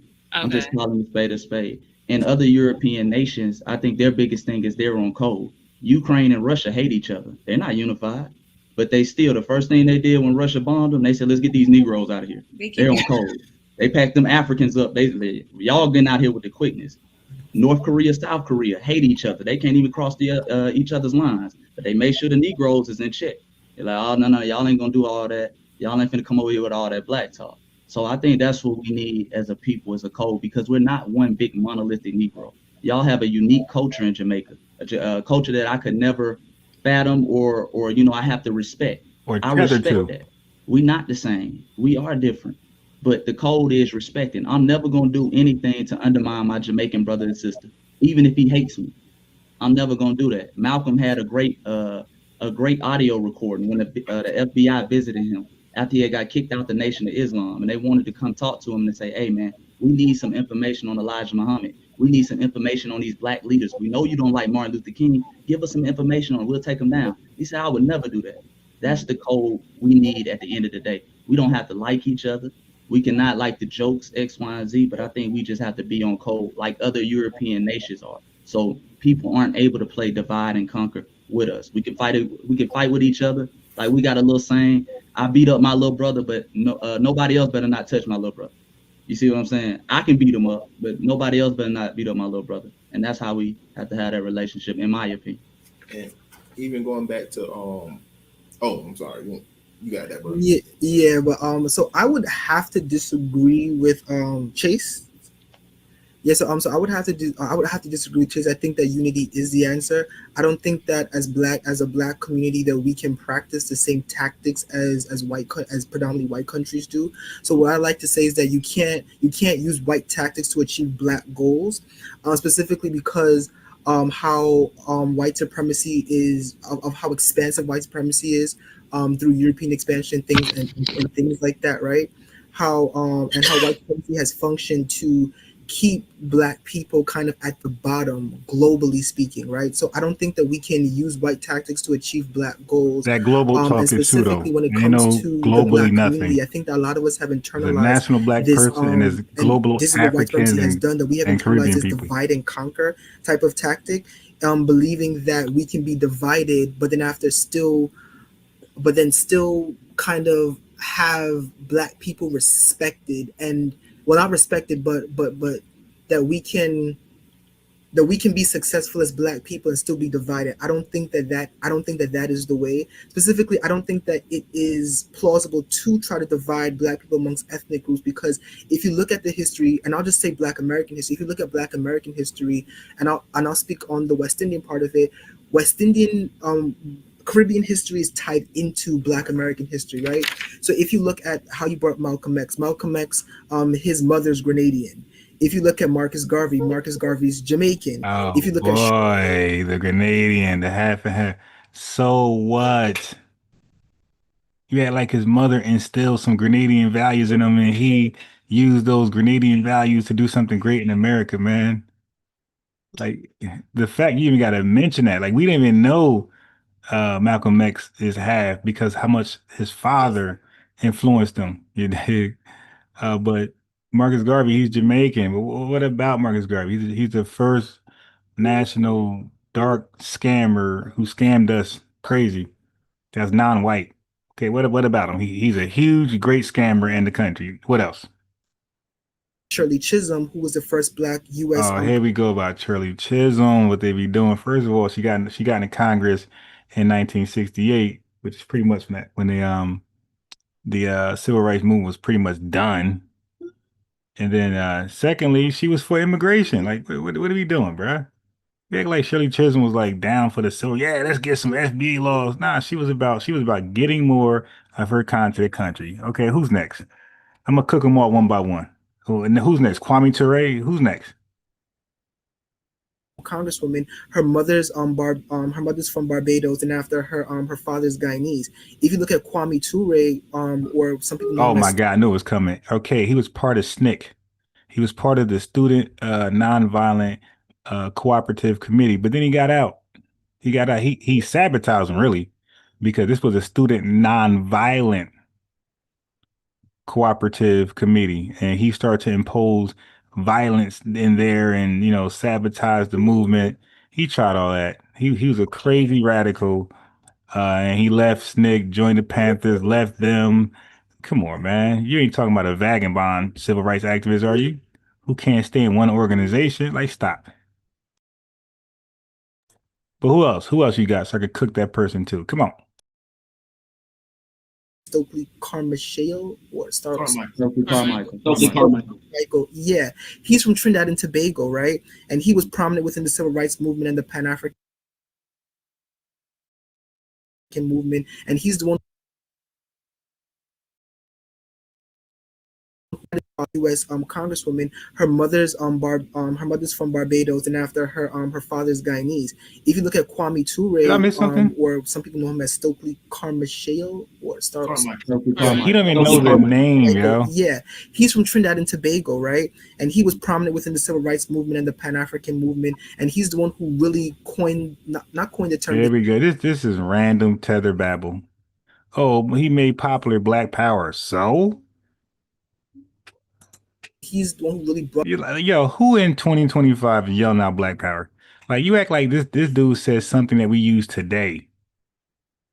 We stopped yelling Black Power with the Black Panthers. Once they fell, that whole Black Power stuff went away right with it. Up that whole notion of Black Power, right? So and then how a lot of you mentioned Haiti.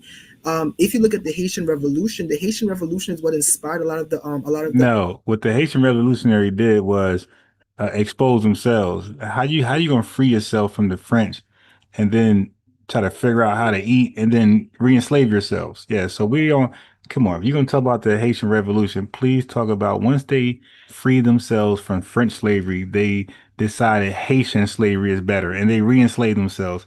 So keep going, I'm gonna keep cooking. Who's next? I don't want to use the word slaves, but a lot of the revolts that enslaved Africa, a lot of the revolts that enslaved African Americans had. So if they inspired us, then why did they enslave themselves right after they got freed from the French? They felt like, hey man, French slavery is bad. Let's try Haitian slavery. Because Haiti was the first Black republic in the world. So what I think that we should do is that we should kind of, as was said before by Patrice, I hope I pronounced your name right. Patrice Lumumba. He just just shouting out anybody who's non-FBA that was seen as a freedom fighter or activist of their country. Bro, let me just save you right now. Stop. Poor Trees and myself is that I think that we all, I'm sorry, but I think that we all have work to do in decolonizing our minds and kind of looking at each other and saying, wait, let's come together on our similarities and fight white supremacy together. Because as a lot of you have said, this dude said fight white supremacy together when almost half the people you named was team white supremacy. Like, what are you talking about? Trying to be the best Negro, right, will never work because that position that we're trying to attain is very fragile, and white supremacy will never allow you to truly. Bro, you are team white supremacy. You are, man. You're an implant sent here to represent team white supremacy, to undermine us and talk this kumbaya stuff, bro. I don't look at you no different because you're dark skinned. That don't mean anything to me. I look at you as a dark skinned white supremacist. Have any kind of power underneath it because you are still Black. I would say everybody who you mentioned, from Marcus Garvey, but he about to say what I say. Yeah, but right, right. He's calling out all the cosplayers. Thank you, bro. Yeah, you put them all on blast. Carmichael or Kwame Ture, how you put it. One thing they all have in common was they seen that what we were doing over here, and they was like, we want to be a part of that. Like Marcus Garvey, he's seen what Booker T. Washington was doing, and even when it goes back to it, Black Americans have always had that revolutionary energy. If you go back to the Seminole Wars and stuff like that, you always seeing Black folks out here putting in work. We've been having that energy, and then people would come over.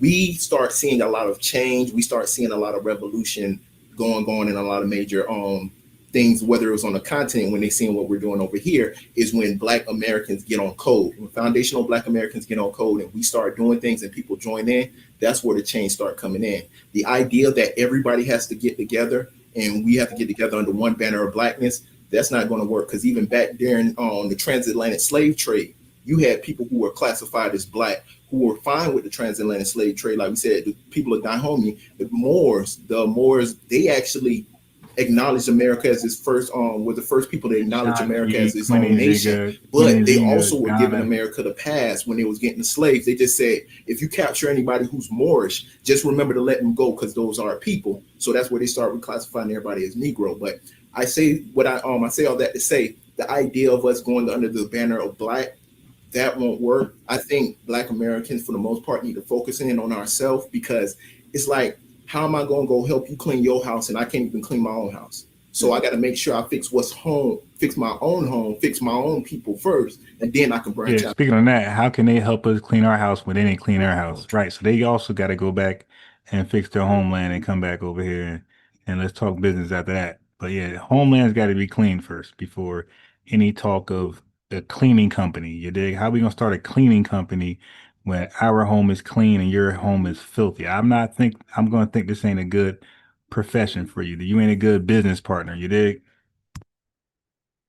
To help everybody else. But the problem too, and to respond to you, and another point that, and it reminded me of another point that Chase brought up, you trying to go under the banner of unity just amongst Black Americans, that wouldn't work either, right? Because you also, just like how we can point to how African people traded other African people, and that's what kind of created and kind of sent other Black people off, and they were prolific within the transatlantic slave trade. What about Black Americans who were okay with slavery?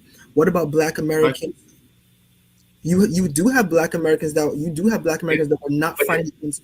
That wasn't the norm, though. Okay, well, I don't know what he's talking about, but when you talk about fighting, everybody's not a fighter. Like, that's a horrible comparison. That's a false equivalence. You're comparing people that want to fight and don't fight to people who got sold. No, what are you talking about, Brian? Like, what are we doing? And then even with that, but that's what I'm saying, right? So even in Africa, you have African nations that were prolific within the transatlantic slave trade, but most were not. So it wasn't the norm in Africa either. Wait, what are we doing? Yo, you guys were warring with each other, man. You were already warring and beating each other up. White folks said, well, since you're warring with people, you're not getting along. Here, I'll pay you. Of course, that was something novel. And some of y'all was like, yeah, that's a good idea. Instead of sending this person back home with a black eye, I could send him away with you. And I ain't got never worry about fighting this guy again. Yeah, so that became the norm. That was a novel idea by Europeans. You guys said, okay, and you've been doing it for 200 years after that. That became the norm. Either. That's what I'm saying. We all have critical work to do within our groups to rid ourselves of white supremacy. The difference is you might have had one or two people here or there throughout Black American society that was fine with slavery. You had whole nations over in Africa that was participating in it. Like I said, with the Moors, or not participating. I feel like the history of this can go deep. So I don't want to go too deep into that. Okay. But what I will say is that, I forgot it. But yeah, I don't want to go too deep into why we can't get together because we weren't together before, because Africans sold us off. I do agree that one of my friends, he said, when it comes to coming together, you need 10%. So I do agree that everybody's not going to come together. We cannot band together all Black Americans, but we can try. And I think that because of the cultural differences and the problems there are already, it is wise to focus on your lineage first and then your race. And so I think, yes, we're similar in race, but we need to focus on our ethnicity and big up our ethnicity and make sure our ethnicity is great. And I think that it's hard when a lot of people are immigrating here. People don't want to be in Nigeria. They want to come here. And I want to go to Nigeria and enjoy life there too. Just like y'all parents come here and y'all enjoy life. I want to go over there and have a home and have success over there too. So I feel like, how am I going to get that if people keep leaving and coming here? We have to big up our nations one by one before we come together. And I think at the very least, coming together should be, like Chase said, in my opinion, codification. We could have an argument right now, but I'm not going to let no white person talk to you the way that, we're talking. Right. I think at the very least, that is the unity that I would expect. But in terms of economic and social, I think we have to focus on lineage because, like I said, there's not one Black nation that I would feel safe in outside of the United States because of the mass migration to the United States. And it's how do we build up our homes outside of this country when people keep coming here? It's just, and I understand why people come here, but I think if we keep trying to build it's over 50 countries in the continent. And there's over plenty of countries in the Caribbean. How can we all just hold hands when we got problems within? It's just very hard. And just to finish off my thought, even when it comes to unity, in my opinion, I feel like Black Americans are the most unified people on the planet right now because of the simple fact. I'm right now in Georgia. I can go to New York, and I'm pretty sure I got family down there in New York. I go to California, I got family down there, and then I got family down in Baltimore. It doesn't matter. I got family connected like that because we're all connected somehow like that. Even just our culture in general, not taking shots at anybody else's culture, but even in our culture in general, we have that somewhat of a Southern hospitality, even when you go up north, because it's ingrained into us. A lot of Black Americans have it where if you come over there, it's like, okay, you can come vibe with me. Even when I came up here, a lot of people didn't know me, but they still embraced me like I was family. So the idea of the unity, I think that's normal amongst Black Americans. So that would be good to unify with. Yeah, and that's a good point because somebody said a little while in the comments that like we're one ethnic tribe here. No matter what state you go to, we're one ethnic tribe here. We might have differences in money, and we might have differences in maybe like party, Republican or Democrat, but we're one. We really don't. We believe that they're two. Why we got to stoop down to what they do? Why we got to be called a tribe? We're an ethnic group. Why? Because we're talking about Africans and their tribalism. Why we got to become a tribe too? No, that's primitive. The reason why we talk about it because it's so primitive in 2025 to be tribal. That's so 1800s, man. They're 200 years behind. No, we don't got to use that term. That's a primitive term. That behavior is primitive, and they're like the only people that's behaving like that outside of the North Sentinels. Like, think about that. Think about the North Sentinels. That's a tribe. They're tribal. When you behave like that, we can't do anything with you. Those guys, they savage. I mean, they're out there with leaves as their pair of drawers and stuff with spears. Come on, that's a tribe. We're not tribal like that, bro. We're an ethnic group. We're modern. We're 2025. We're sophisticated. We're evolved. We have evolved. Things of the same bird at the end of the day. We're one ethnic tribe here, but in the Hey, that Merc, I gotta block you now, buddy. I gave you a chance to call in. You were supposed to teach me through ChatGPT, and you didn't do that. Okay, you claimed you was gonna teach me something. All right. And through ChatGPT, I'm scared now. I was going to allow you. Look, I was going to allow that Merc to share his screen and everything. Share your screen, that Merc. Teach us how FBA's owned slaves. All right. That crazy talking point. Teach us. And while he was sharing his screen, I was going to help him research that correctly. Okay. Type this in right now. Type that like I do revenue. Hey, type that in. Okay. So now what do you see, buddy? Okay, so I was going to allow him to call in and share his screen and try to teach us that we were slave masters, which is the most ridiculous thing you can say. Stupid. And that's why I called his bluff and sent the link 1,000 times. Like, please show us that.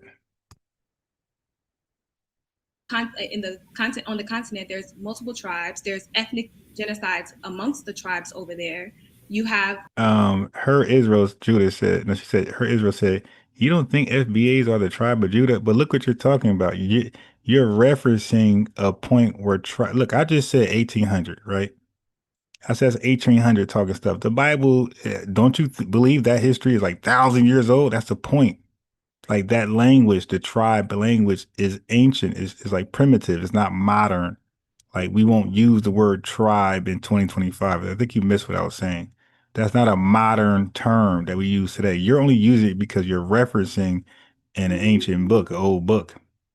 But if you were referencing a modern book, you wouldn't use the word tribe to represent humans that are interacting with each other. That's all I'm saying. Just ethnic wars over there. And I think that causes a lot of strain on unity. So I'm going to conclude the conversation, but I will allow everyone to have some last words on what do we need to do. And I asked this in the last. Yeah, she was about to say laugh words. And after this go off, I'm going to do some news and updates on ICE raiding the Hyundai plant. And I got to play some Jasmine Crockett before I do ICE. I got to do Jasmine Crockett first. Her little karaoke thing she did, that karaoke stunt. Debate, and I think I kind of answered it already. So what do we need to do in order to better our specific lineage or better our communication amongst each other? Is it something like we need to speak to our parents and say, hey, stop calling these people Akatas? Or do we need to, speak to our parents and say, hey, these people have amazing history. They're not just drug dealers and I don't know what your parents call us. Or is it something like, hey, we need to, I don't know. I just want to know from you all, what do you think we need to do? What should every group focus on to better their specific lineage and diaspora connection? And any last thoughts or words? I agree with you. As far playing as back on what you mentioned, I think. Sorry, Gareth. Go ahead, Ashley, and then Gareth, you can go next. No, I was just saying I agree with it's you. Okay, it's okay. When you were referring to like correcting our parents and everything, I know that's a journey that I'm on currently. Like I can admit my mom's Jamaican. I'm first generation American, so she does like separate herself and say those people, and she uses those terms sometimes. But I do correct her. And Oh, wait, so you gotta teach your mother? So you gotta civilize your mother. So now just keep that in mind. If that's how her mother talked now in 2025 or wherever this was published in 2023. Okay. So if you gotta educate your mom in 2023, imagine the roof she lived under. Imagine what her mom said about us to her all of her life, which in 2023, she got to civilize her mom and say, no, mom, FBAs aren't that bad of a people. Ain't that crazy? She got to civilize her mom. So that tells you what household she grew up in. That's deep. That means her mom never grew out of it. I'm saying civilized to say that means her mom is about to die. Her mom born and died believing we ain't shit. That's crazy. Now you talk about hate. You talk about all the stuff, divisive, xenophobic. Her mom lived and died believing we ain't shit. That's crazy. I feel like it just starts at home. It is really hard because Jamaican people just in general can be a really like tough and stuck in their ways. Like we have this whole emotional, like we lack emotional intelligence thing. So it's kind of like they can't really empathize or put themselves in Black Americans' shoes sometimes because it's just like, I'm Jamaican, that's all they can see. But yeah, I just try my best because like you talk about my friends at the end of the day, like you're talking about people that I care about, people that I know and that I've grown to love. So it's just like, Ma, you can't say that, like that's not right, this, that, and the third. I try to tell her that. And anyone that I come across, I do have a lot of Black American friends who talk bad about other ethnicities, and it might not be my ethnicity, but it's still like, girl, like, do you hear yourself right now? Like, they can never just look within and speak on it and get cleansing. It always got to redirect to somebody else. Well, Black Americans, no, you just said none of us are educating our mom. Hey, mom, listen, they're not that bad. No, mom. No, you are trying to re-educate your mom. You're trying to cleanse your mom sick thinking about FBAs, not white supremacists. Now, keep in mind, she ain't saying my mom got this view of white supremacists and that's our thing. Our thing in Black American culture is that our relatives feel like that towards white supremacists, or I'm sorry, not just white supremacists, white people collectively. Like our problem, because that Black Power movement bullshit, our people look at white people as a monolith. Like all of them are bad, all of them are slave masters, all of them this, and we are civilizing them. Like, oh, relax, that's not the case. Relax. So we're doing that with some of our people. Some of our people were stamped by that Black Power movement, making white folks a monolith. All of them are racist. All of them are slave masters, and we're on that, and we're trying to civilize them to get out of that thinking. Like, nah, that's primitive. But ain't that the so-called enemy? You're brainwashing your mom. You're civilizing your mom to not think that about FBAs. That's crazy, yo. That's crazy. you hear what you just said. So yeah, constructive criticism and correcting out of love is is what I think could be a step in the right direction. Okay, cool. And then before we move on from you, have you ever heard the term like Black Americans don't have culture? Does your family say that? Would you correct them and be like, no, they have culture? Do you think we have culture? I feel like they don't ever necessarily outright say culture, but I know when it comes to just your upbringing and like your manners and like when it comes to like cultural differences like that, as far as like hygiene and like how we cook and like different things like that, they may say like Americans don't have home training, or that they said they lack things culturally that a lot of Caribbean and African cultures do have. So I could say they'll say that, but I mean, I feel like they put together two and two, like Black people in hip hop or Black people in like rappers, or like the stereotypical Black American things. They put those two and two things together. So I can't say that they don't think you guys have culture. They just don't like it per se, you know? Okay. What is there to like about our culture? Like, so you're looking at like drug dealing and prostitution. Like, do you believe that's our culture? Is that what they don't like? Like, they just let that go by. Like, what isn't it to like? What do you think that's our culture that's not? Drug dealing and what, fighting in the streets? You think that's our culture? Okay, go ahead, Garrett. Any last words? What should every group focus on right now? Yeah, I'm gonna just say something really simple, like for example, in the Quran, Allah says, "Verily, Allah doesn't change what's within any people unless until they change what's within themselves." So each of us as people, individually and collectively, if we want better, we have to learn how to do better, and we have to show how to do better. It has to be an inward and outward process. And then also, what you mentioned about just like the language, the words that we use, words have power because words have meaning. One of the things that each of us individually and collectively we should stop doing is we should stop freely using white supremacist lingo. There's a lot of words, like for example, race. The concept of race is a white supremacist concept. So Oh my God, the plebiscite Babel spill. Her Israel says, no, Claude, I'm not here to entertain. If you don't know why we are still Hebrew, all right. You know, subscribe to the Most High. All right, her Israel, come on. We're not doing the Hebrew thing right now. We over here watching Diaspora Wars. All right, V4 Avengers in the super chat with the lineage love. He's proven V4 chat normally proves that the super chat does work for those that want to support the channel financially. In case you thought it was broken, V4 Avengers broke that thought. He says, we are not making the unity of FBA based on biblical identity or religious faith. Your faith is your faith is yours, but you are still FBA. Yeah. So if you say look, he just read from the Quran. Am I going to bash him? So you got atheists, you got Catholics, you got Christians, you got Hebrew Israelites, you got Moors, you got all type of folks in here, Muslims, and you ain't on trial. We ain't judging you. All right, FBA is sufficient. All you got to do is say your FBA, and that's sufficient for us. Now, her Israel, you don't got a wrench because you never said your FBA, right? So that's why you got a wrench. I understand you're Hebrew, but you got to be an FBA Hebrew in here. You dig, to get a wrench or to find some type of love, a connection with us. If you're just Hebrew, you could be African Hebrew, European Hebrew, you dig, German Hebrew. But if you're FBA Hebrew, you are right with us. So yeah, thanks for the super chat, Lineage Love, V4 Avengers. I see it does work. Okay, so family, it does work.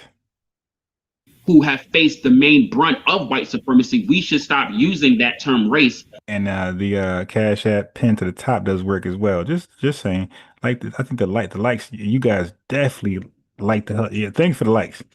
The likes is definitely sufficient. I appreciate that. To describe anyone. And that's just one example. And even I'm just glad, okay, maybe you don't know the Cash App button works, maybe you don't know the super chat button works, but you guys definitely figured out that the like button worked, and I love that. I like that. In terms of culture, every human being has a culture. It doesn't matter whether it's an individual culture, family culture, societal culture.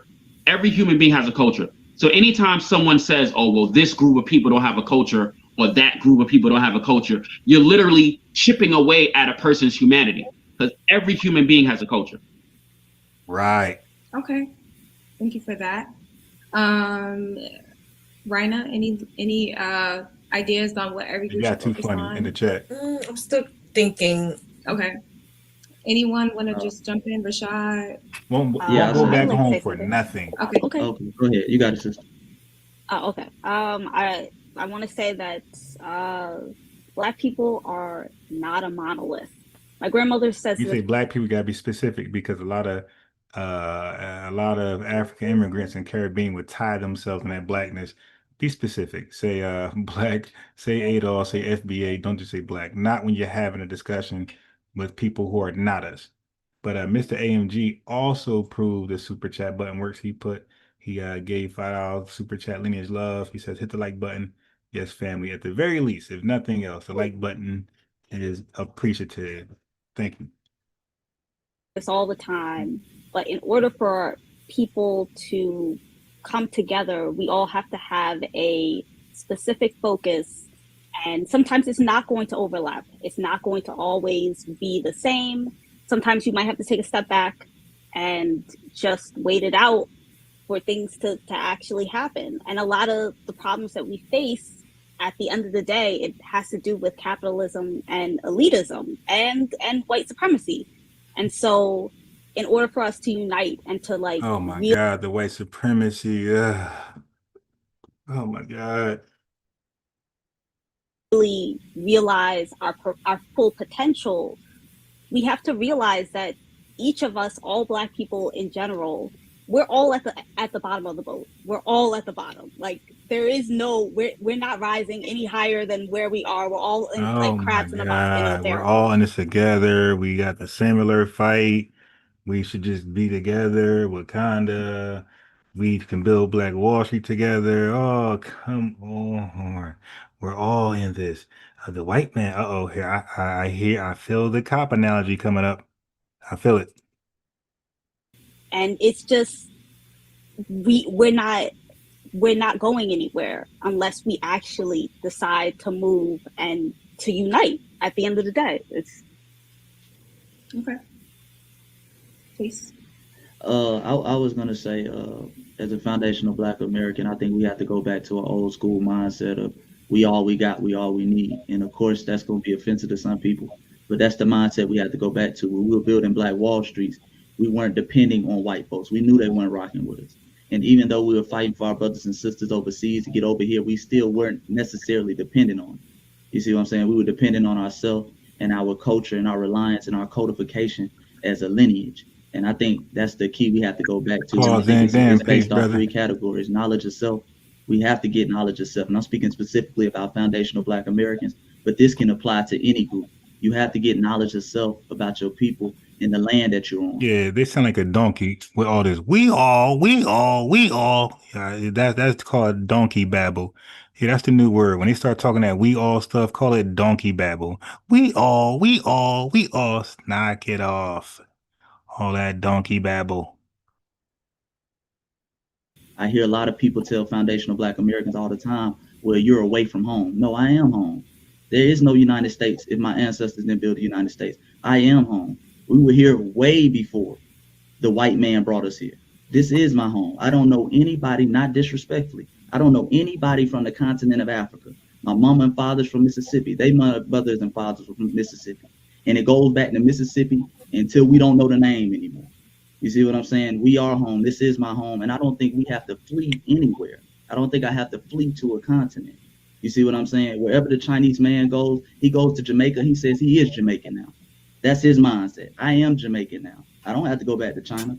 We have to get back to that same mindset so we'll begin to build, and as well as get into the economic piece. Of course, once we have that knowledge of self, banking Black, buying Black, keeping that dollar circulating, and last but not least, doing one thing that our ancestors tried to do but never could do, and that's having a militant mindset. You know, not going with the popular mainstream narrative that peaceful protests or voting is the end all be all. We have to become militant. You know, if somebody's touching our women, we have to be willing to die about that, not vote about it. You see what I'm saying? Not vote about it, do nothing like, we got to be willing to die about that. And all of these 3 things, the glue that sticks them together is the code.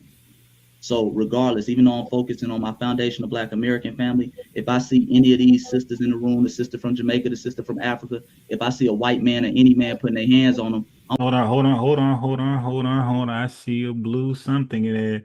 $3 in the super chat. Lineage love from finding my true self. So yeah, the super chat works. Thank you very much for confirming.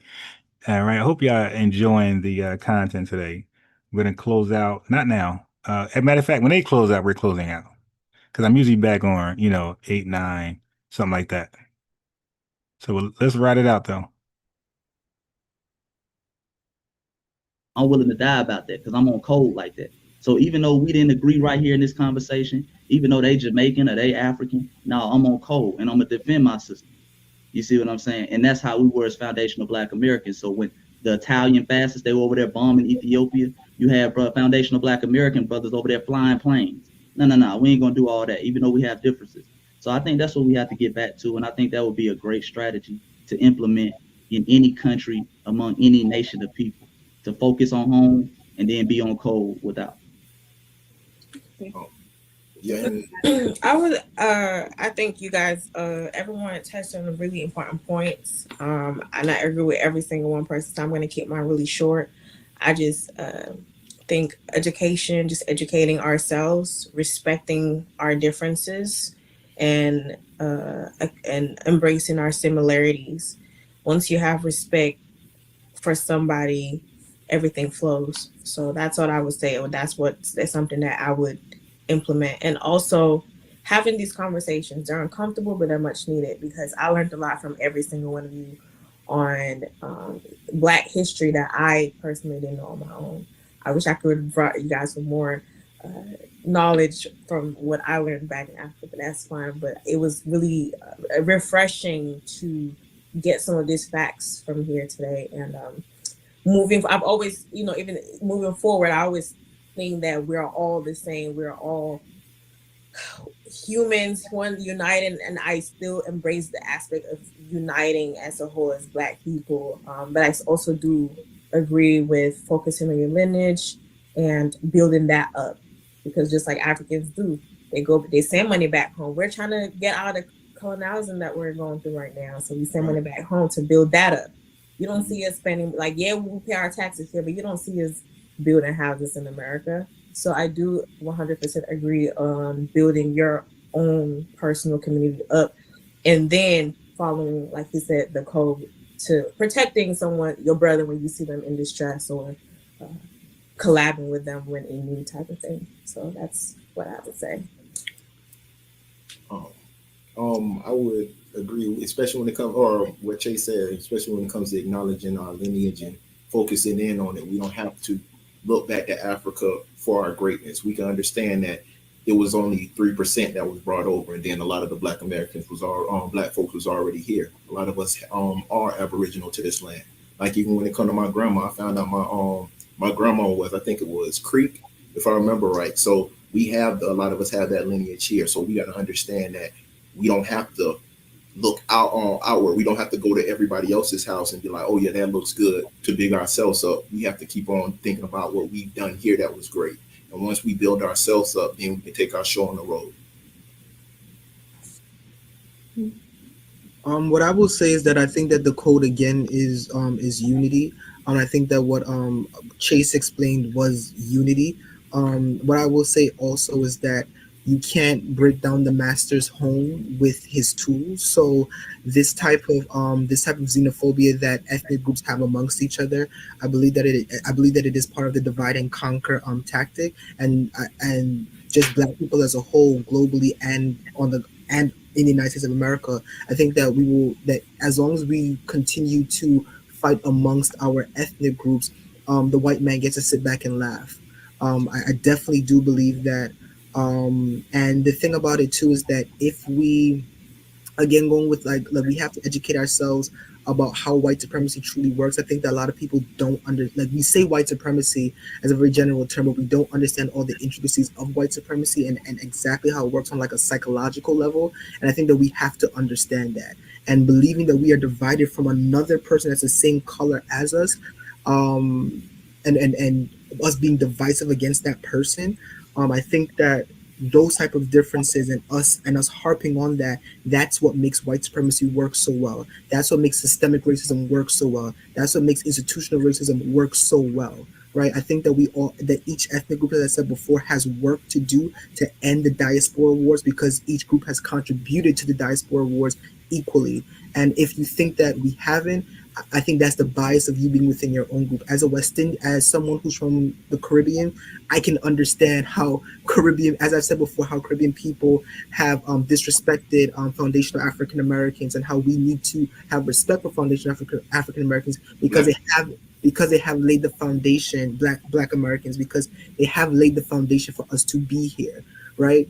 And just one more thing too, like with us all coming here, we have to understand that's a part of white supremacy as well, because of how white supremacy has set up the core, which countries are the core and which countries are the peripheral countries, and how colonization has set up the economies in in places of the world.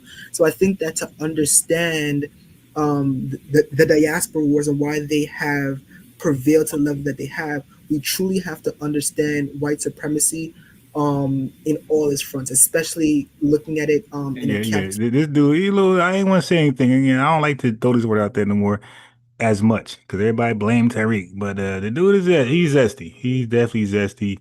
I try to not, say that word against people, because whatever. But the dude is zesty, and that might be some of his problems. Okay, so Nay's. Oh my, here I go messing up names.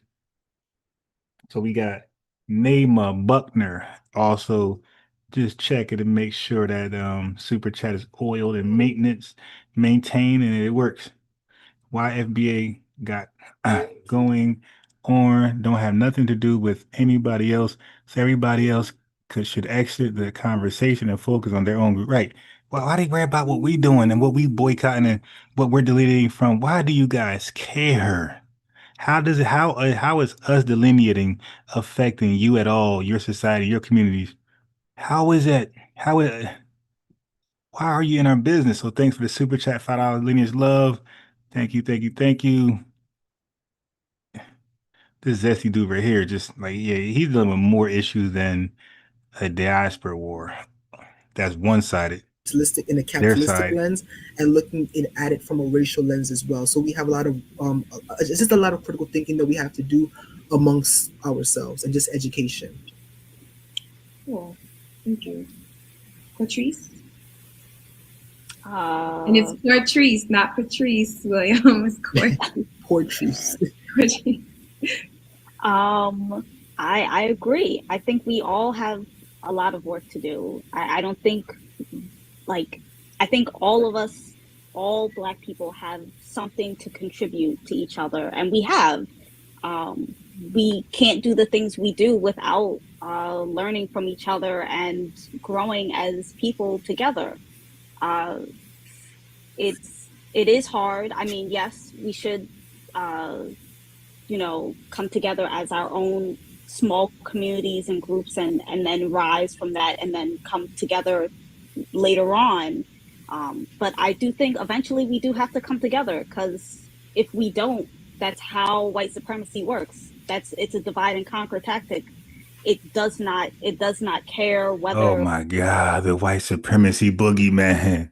Yo, well, I'm glad this is 2 years ago. Tethers, who use that talking point, please know that we don't look at some of you guys different than white supremacists. We look at some of you guys as white supremacists and even more dangerous than white supremacists. We don't separate you guys. So when you guys say white supremacy, we think of Tethers. Like, okay, yeah, that tether. Like, we don't separate you. That's why it's called white supremacy, but you don't need to be white. You don't get that? You don't need to be white to keep systemic racism going on. You don't need to be white to deny me alone. You don't got to be white to deny me housing or or even racial profiling. You don't have to be white. Okay, you guys are team white supremacy all day. Tethers. I ain't saying the whole country, the whole lineage, but Tethers for sure are team white supremacy.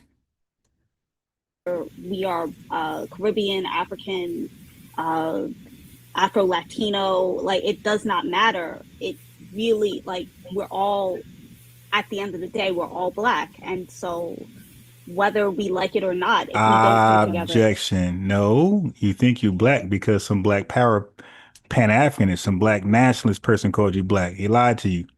Okay, just like they lied to you about the definition of tether. You're not black. Okay, you are cake soap faced up. That's what you are. But not, all jokes aside, you are not black. You are, like you said, you're Jamaican. Okay, you don't need no qualifier to that. You're just Jamaican. Somebody's Haitian. That's clear enough. If somebody say they're Haitian, I know exactly where they're from. I know what island. I know what language they speak. I know some of their culture. When you say Jamaican, that's it. You don't need to add to that. I know exactly where you're from. But when you say African, yes, there's more to that. Which country? Nigeria. Okay, you're Nigerian. And if it means something, what tribe? Igbo. Got it. I understand you. But with us, once we say black, you know exactly what people we're talking about in America. Slave trade, ethnogenesis, chattel slavery, Jim Crow, Reconstruction, mass migration, all that good stuff, civil rights. That's us. No qualifications. We're just black. And we're American. That's our nationality. That's our culture. So we're black American. And then we like to throw in foundational to let you know that we are shared owners in this land. We own a great piece, 50-50 owners in this land. So that got to be known. We're all just going to crumble. It's a house of cards. Okay. Okay, well, we definitely went on a really long time. I appreciate everyone's thoughts. I'll end it with, I feel like Black Americans are the conductors on the freedom train. I'm going to be honest. I think that Black Americans set the trend, and I feel like. And let me say, family, I'm definitely didn't eat anything yet. Somebody's, thanks for super chats. Whether dollar, whether $5, whether 99 cents, whether it's zero. As long as all of you liked the videos, that is the most priceless action you can do for this channel. If you super chatted $5 or cash at $5 but didn't like the video, I don't consider that support. The real support is just simply free. It's like in the video. Now, if you felt like, hey, I'm biased, Ryan, you've been on live all day long, get some coffee, get something to eat. Yeah, I'm gonna do that with the Cash App love. I am hungry. I didn't eat anything all day. I had coffee. So after this live, I am stepping out. Super chat love, Cash App love, and I'm gonna get some. I'm gonna get a sub. You dig? Thank you. I am starving, so I appreciate the lineage love in the super chat, Cash App. You definitely fed me. I only eat once a day. So you pretty much fed me for today. You feel me? So I appreciate that. But the like support is the real support, because that's what keeps the channel thriving. That keeps me motivated, and that keeps you guys informed and entertained. We love to educate and entertain. That's what our lineage, that's our culture. Edutainment. You dig? So with that, family, it's almost 5 o'clock. You go enjoy the rest of your day. I'll try to be live. It's so late, so I'll try to be live 8, 9 for sure. But definitely last night, if y'all didn't know, I was falling asleep. But anyway, so we'll pick back up later this evening, 8, 9. I'm gonna try to beat 10 o'clock. That 10 o'clock time is making me go to sleep. So I'm gonna try to beat 10 o'clock. I'm gonna try to be live by 9 o'clock. All right, family. Peace. Love you guys. It's the lineage all day. Matter of fact, I can't leave without the anthem. I got to leave you guys with the anthem, and then we out of here. So after the anthem goes off, family, we are out of here. Hey. Where we at with the anthem? Family, I'm going to leave you guys. Wait, before I leave, let me see if any comments are there first. Let me see the comments. Any comments that stand out? Hebrew native says they got the casket. He said they would love, hold on, for Negroes to be religious. Never said we would unalive them. He said they will be unalived come November when the rest of the BA niggas on the spaceships get here. You talking about those aliens? That spicy sass only work because white males can exploit it to protect their own hypersexual desires with anything. With gravity. Yeah, man. Those guys will screw anything. All right, family. Let's leave you. Let's have a dope intro. Sincerely yours. I see you out there. Peace, Empress, La, Tess. I don't think I shouted you out earlier. Family, like always, love you guys. Pinky Wells, I'm so glad you guys celebrate and come through. SLLE44. I would have sent the link, but I knew I had too much background. SLLE44. I didn't, and even V4 Avengers. I didn't send the link because of my background. My son is like really wanting to go outside, so there was no need to send a link because he ain't gonna let anybody get a word in. He's back there, active as hell.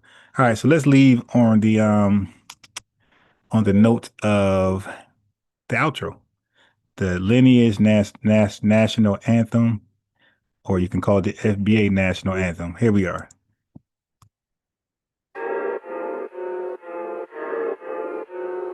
That show me subscribe. Make no mistake, we're the only black people and y'all the only eat rat, eat cat people. You ain't black, you ain't that. Matter of fact, your black is repo, I'm taking it back. Cause y'all making it whack, faking jacks, y'all from the slave, raiding the tax. Bitch. We built the foundation, our innovations were groundbreaking. You ain't wanna get down, now you around, hating, faking. With the lineage in and out, the ground shaking. Someone say, FBI, we don't run away. We stay, we slay, we pray, we say,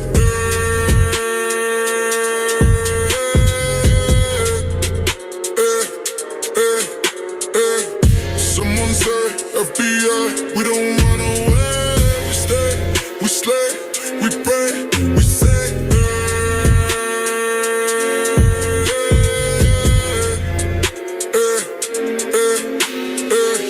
Make no mistake, we're the only black people and y'all the only eat rat, eat cat people. You ain't black, you ain't that. Matter of fact, your black is repo, I'm taking it back.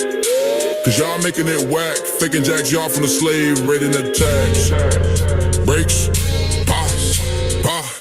We built the foundation, our innovations were groundbreaking. Y'all ain't wanna get down, now you around, hating, faking, with the lineage eating, now the ground shaking. Someone say, FBA, we don't run away. We stay, we slay, we pray, we say,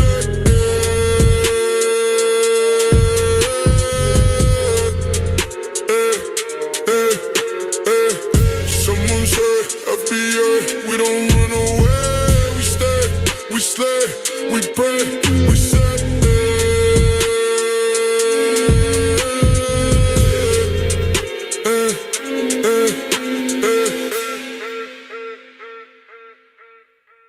Peace, family, the lineage always. Stay on code. We are one with the lineage, and B1. B-E as the verb, not the letter. B-E1. B1 on code. Peace. Lineage love all day, family. You hear the flute in the background. I told you, man.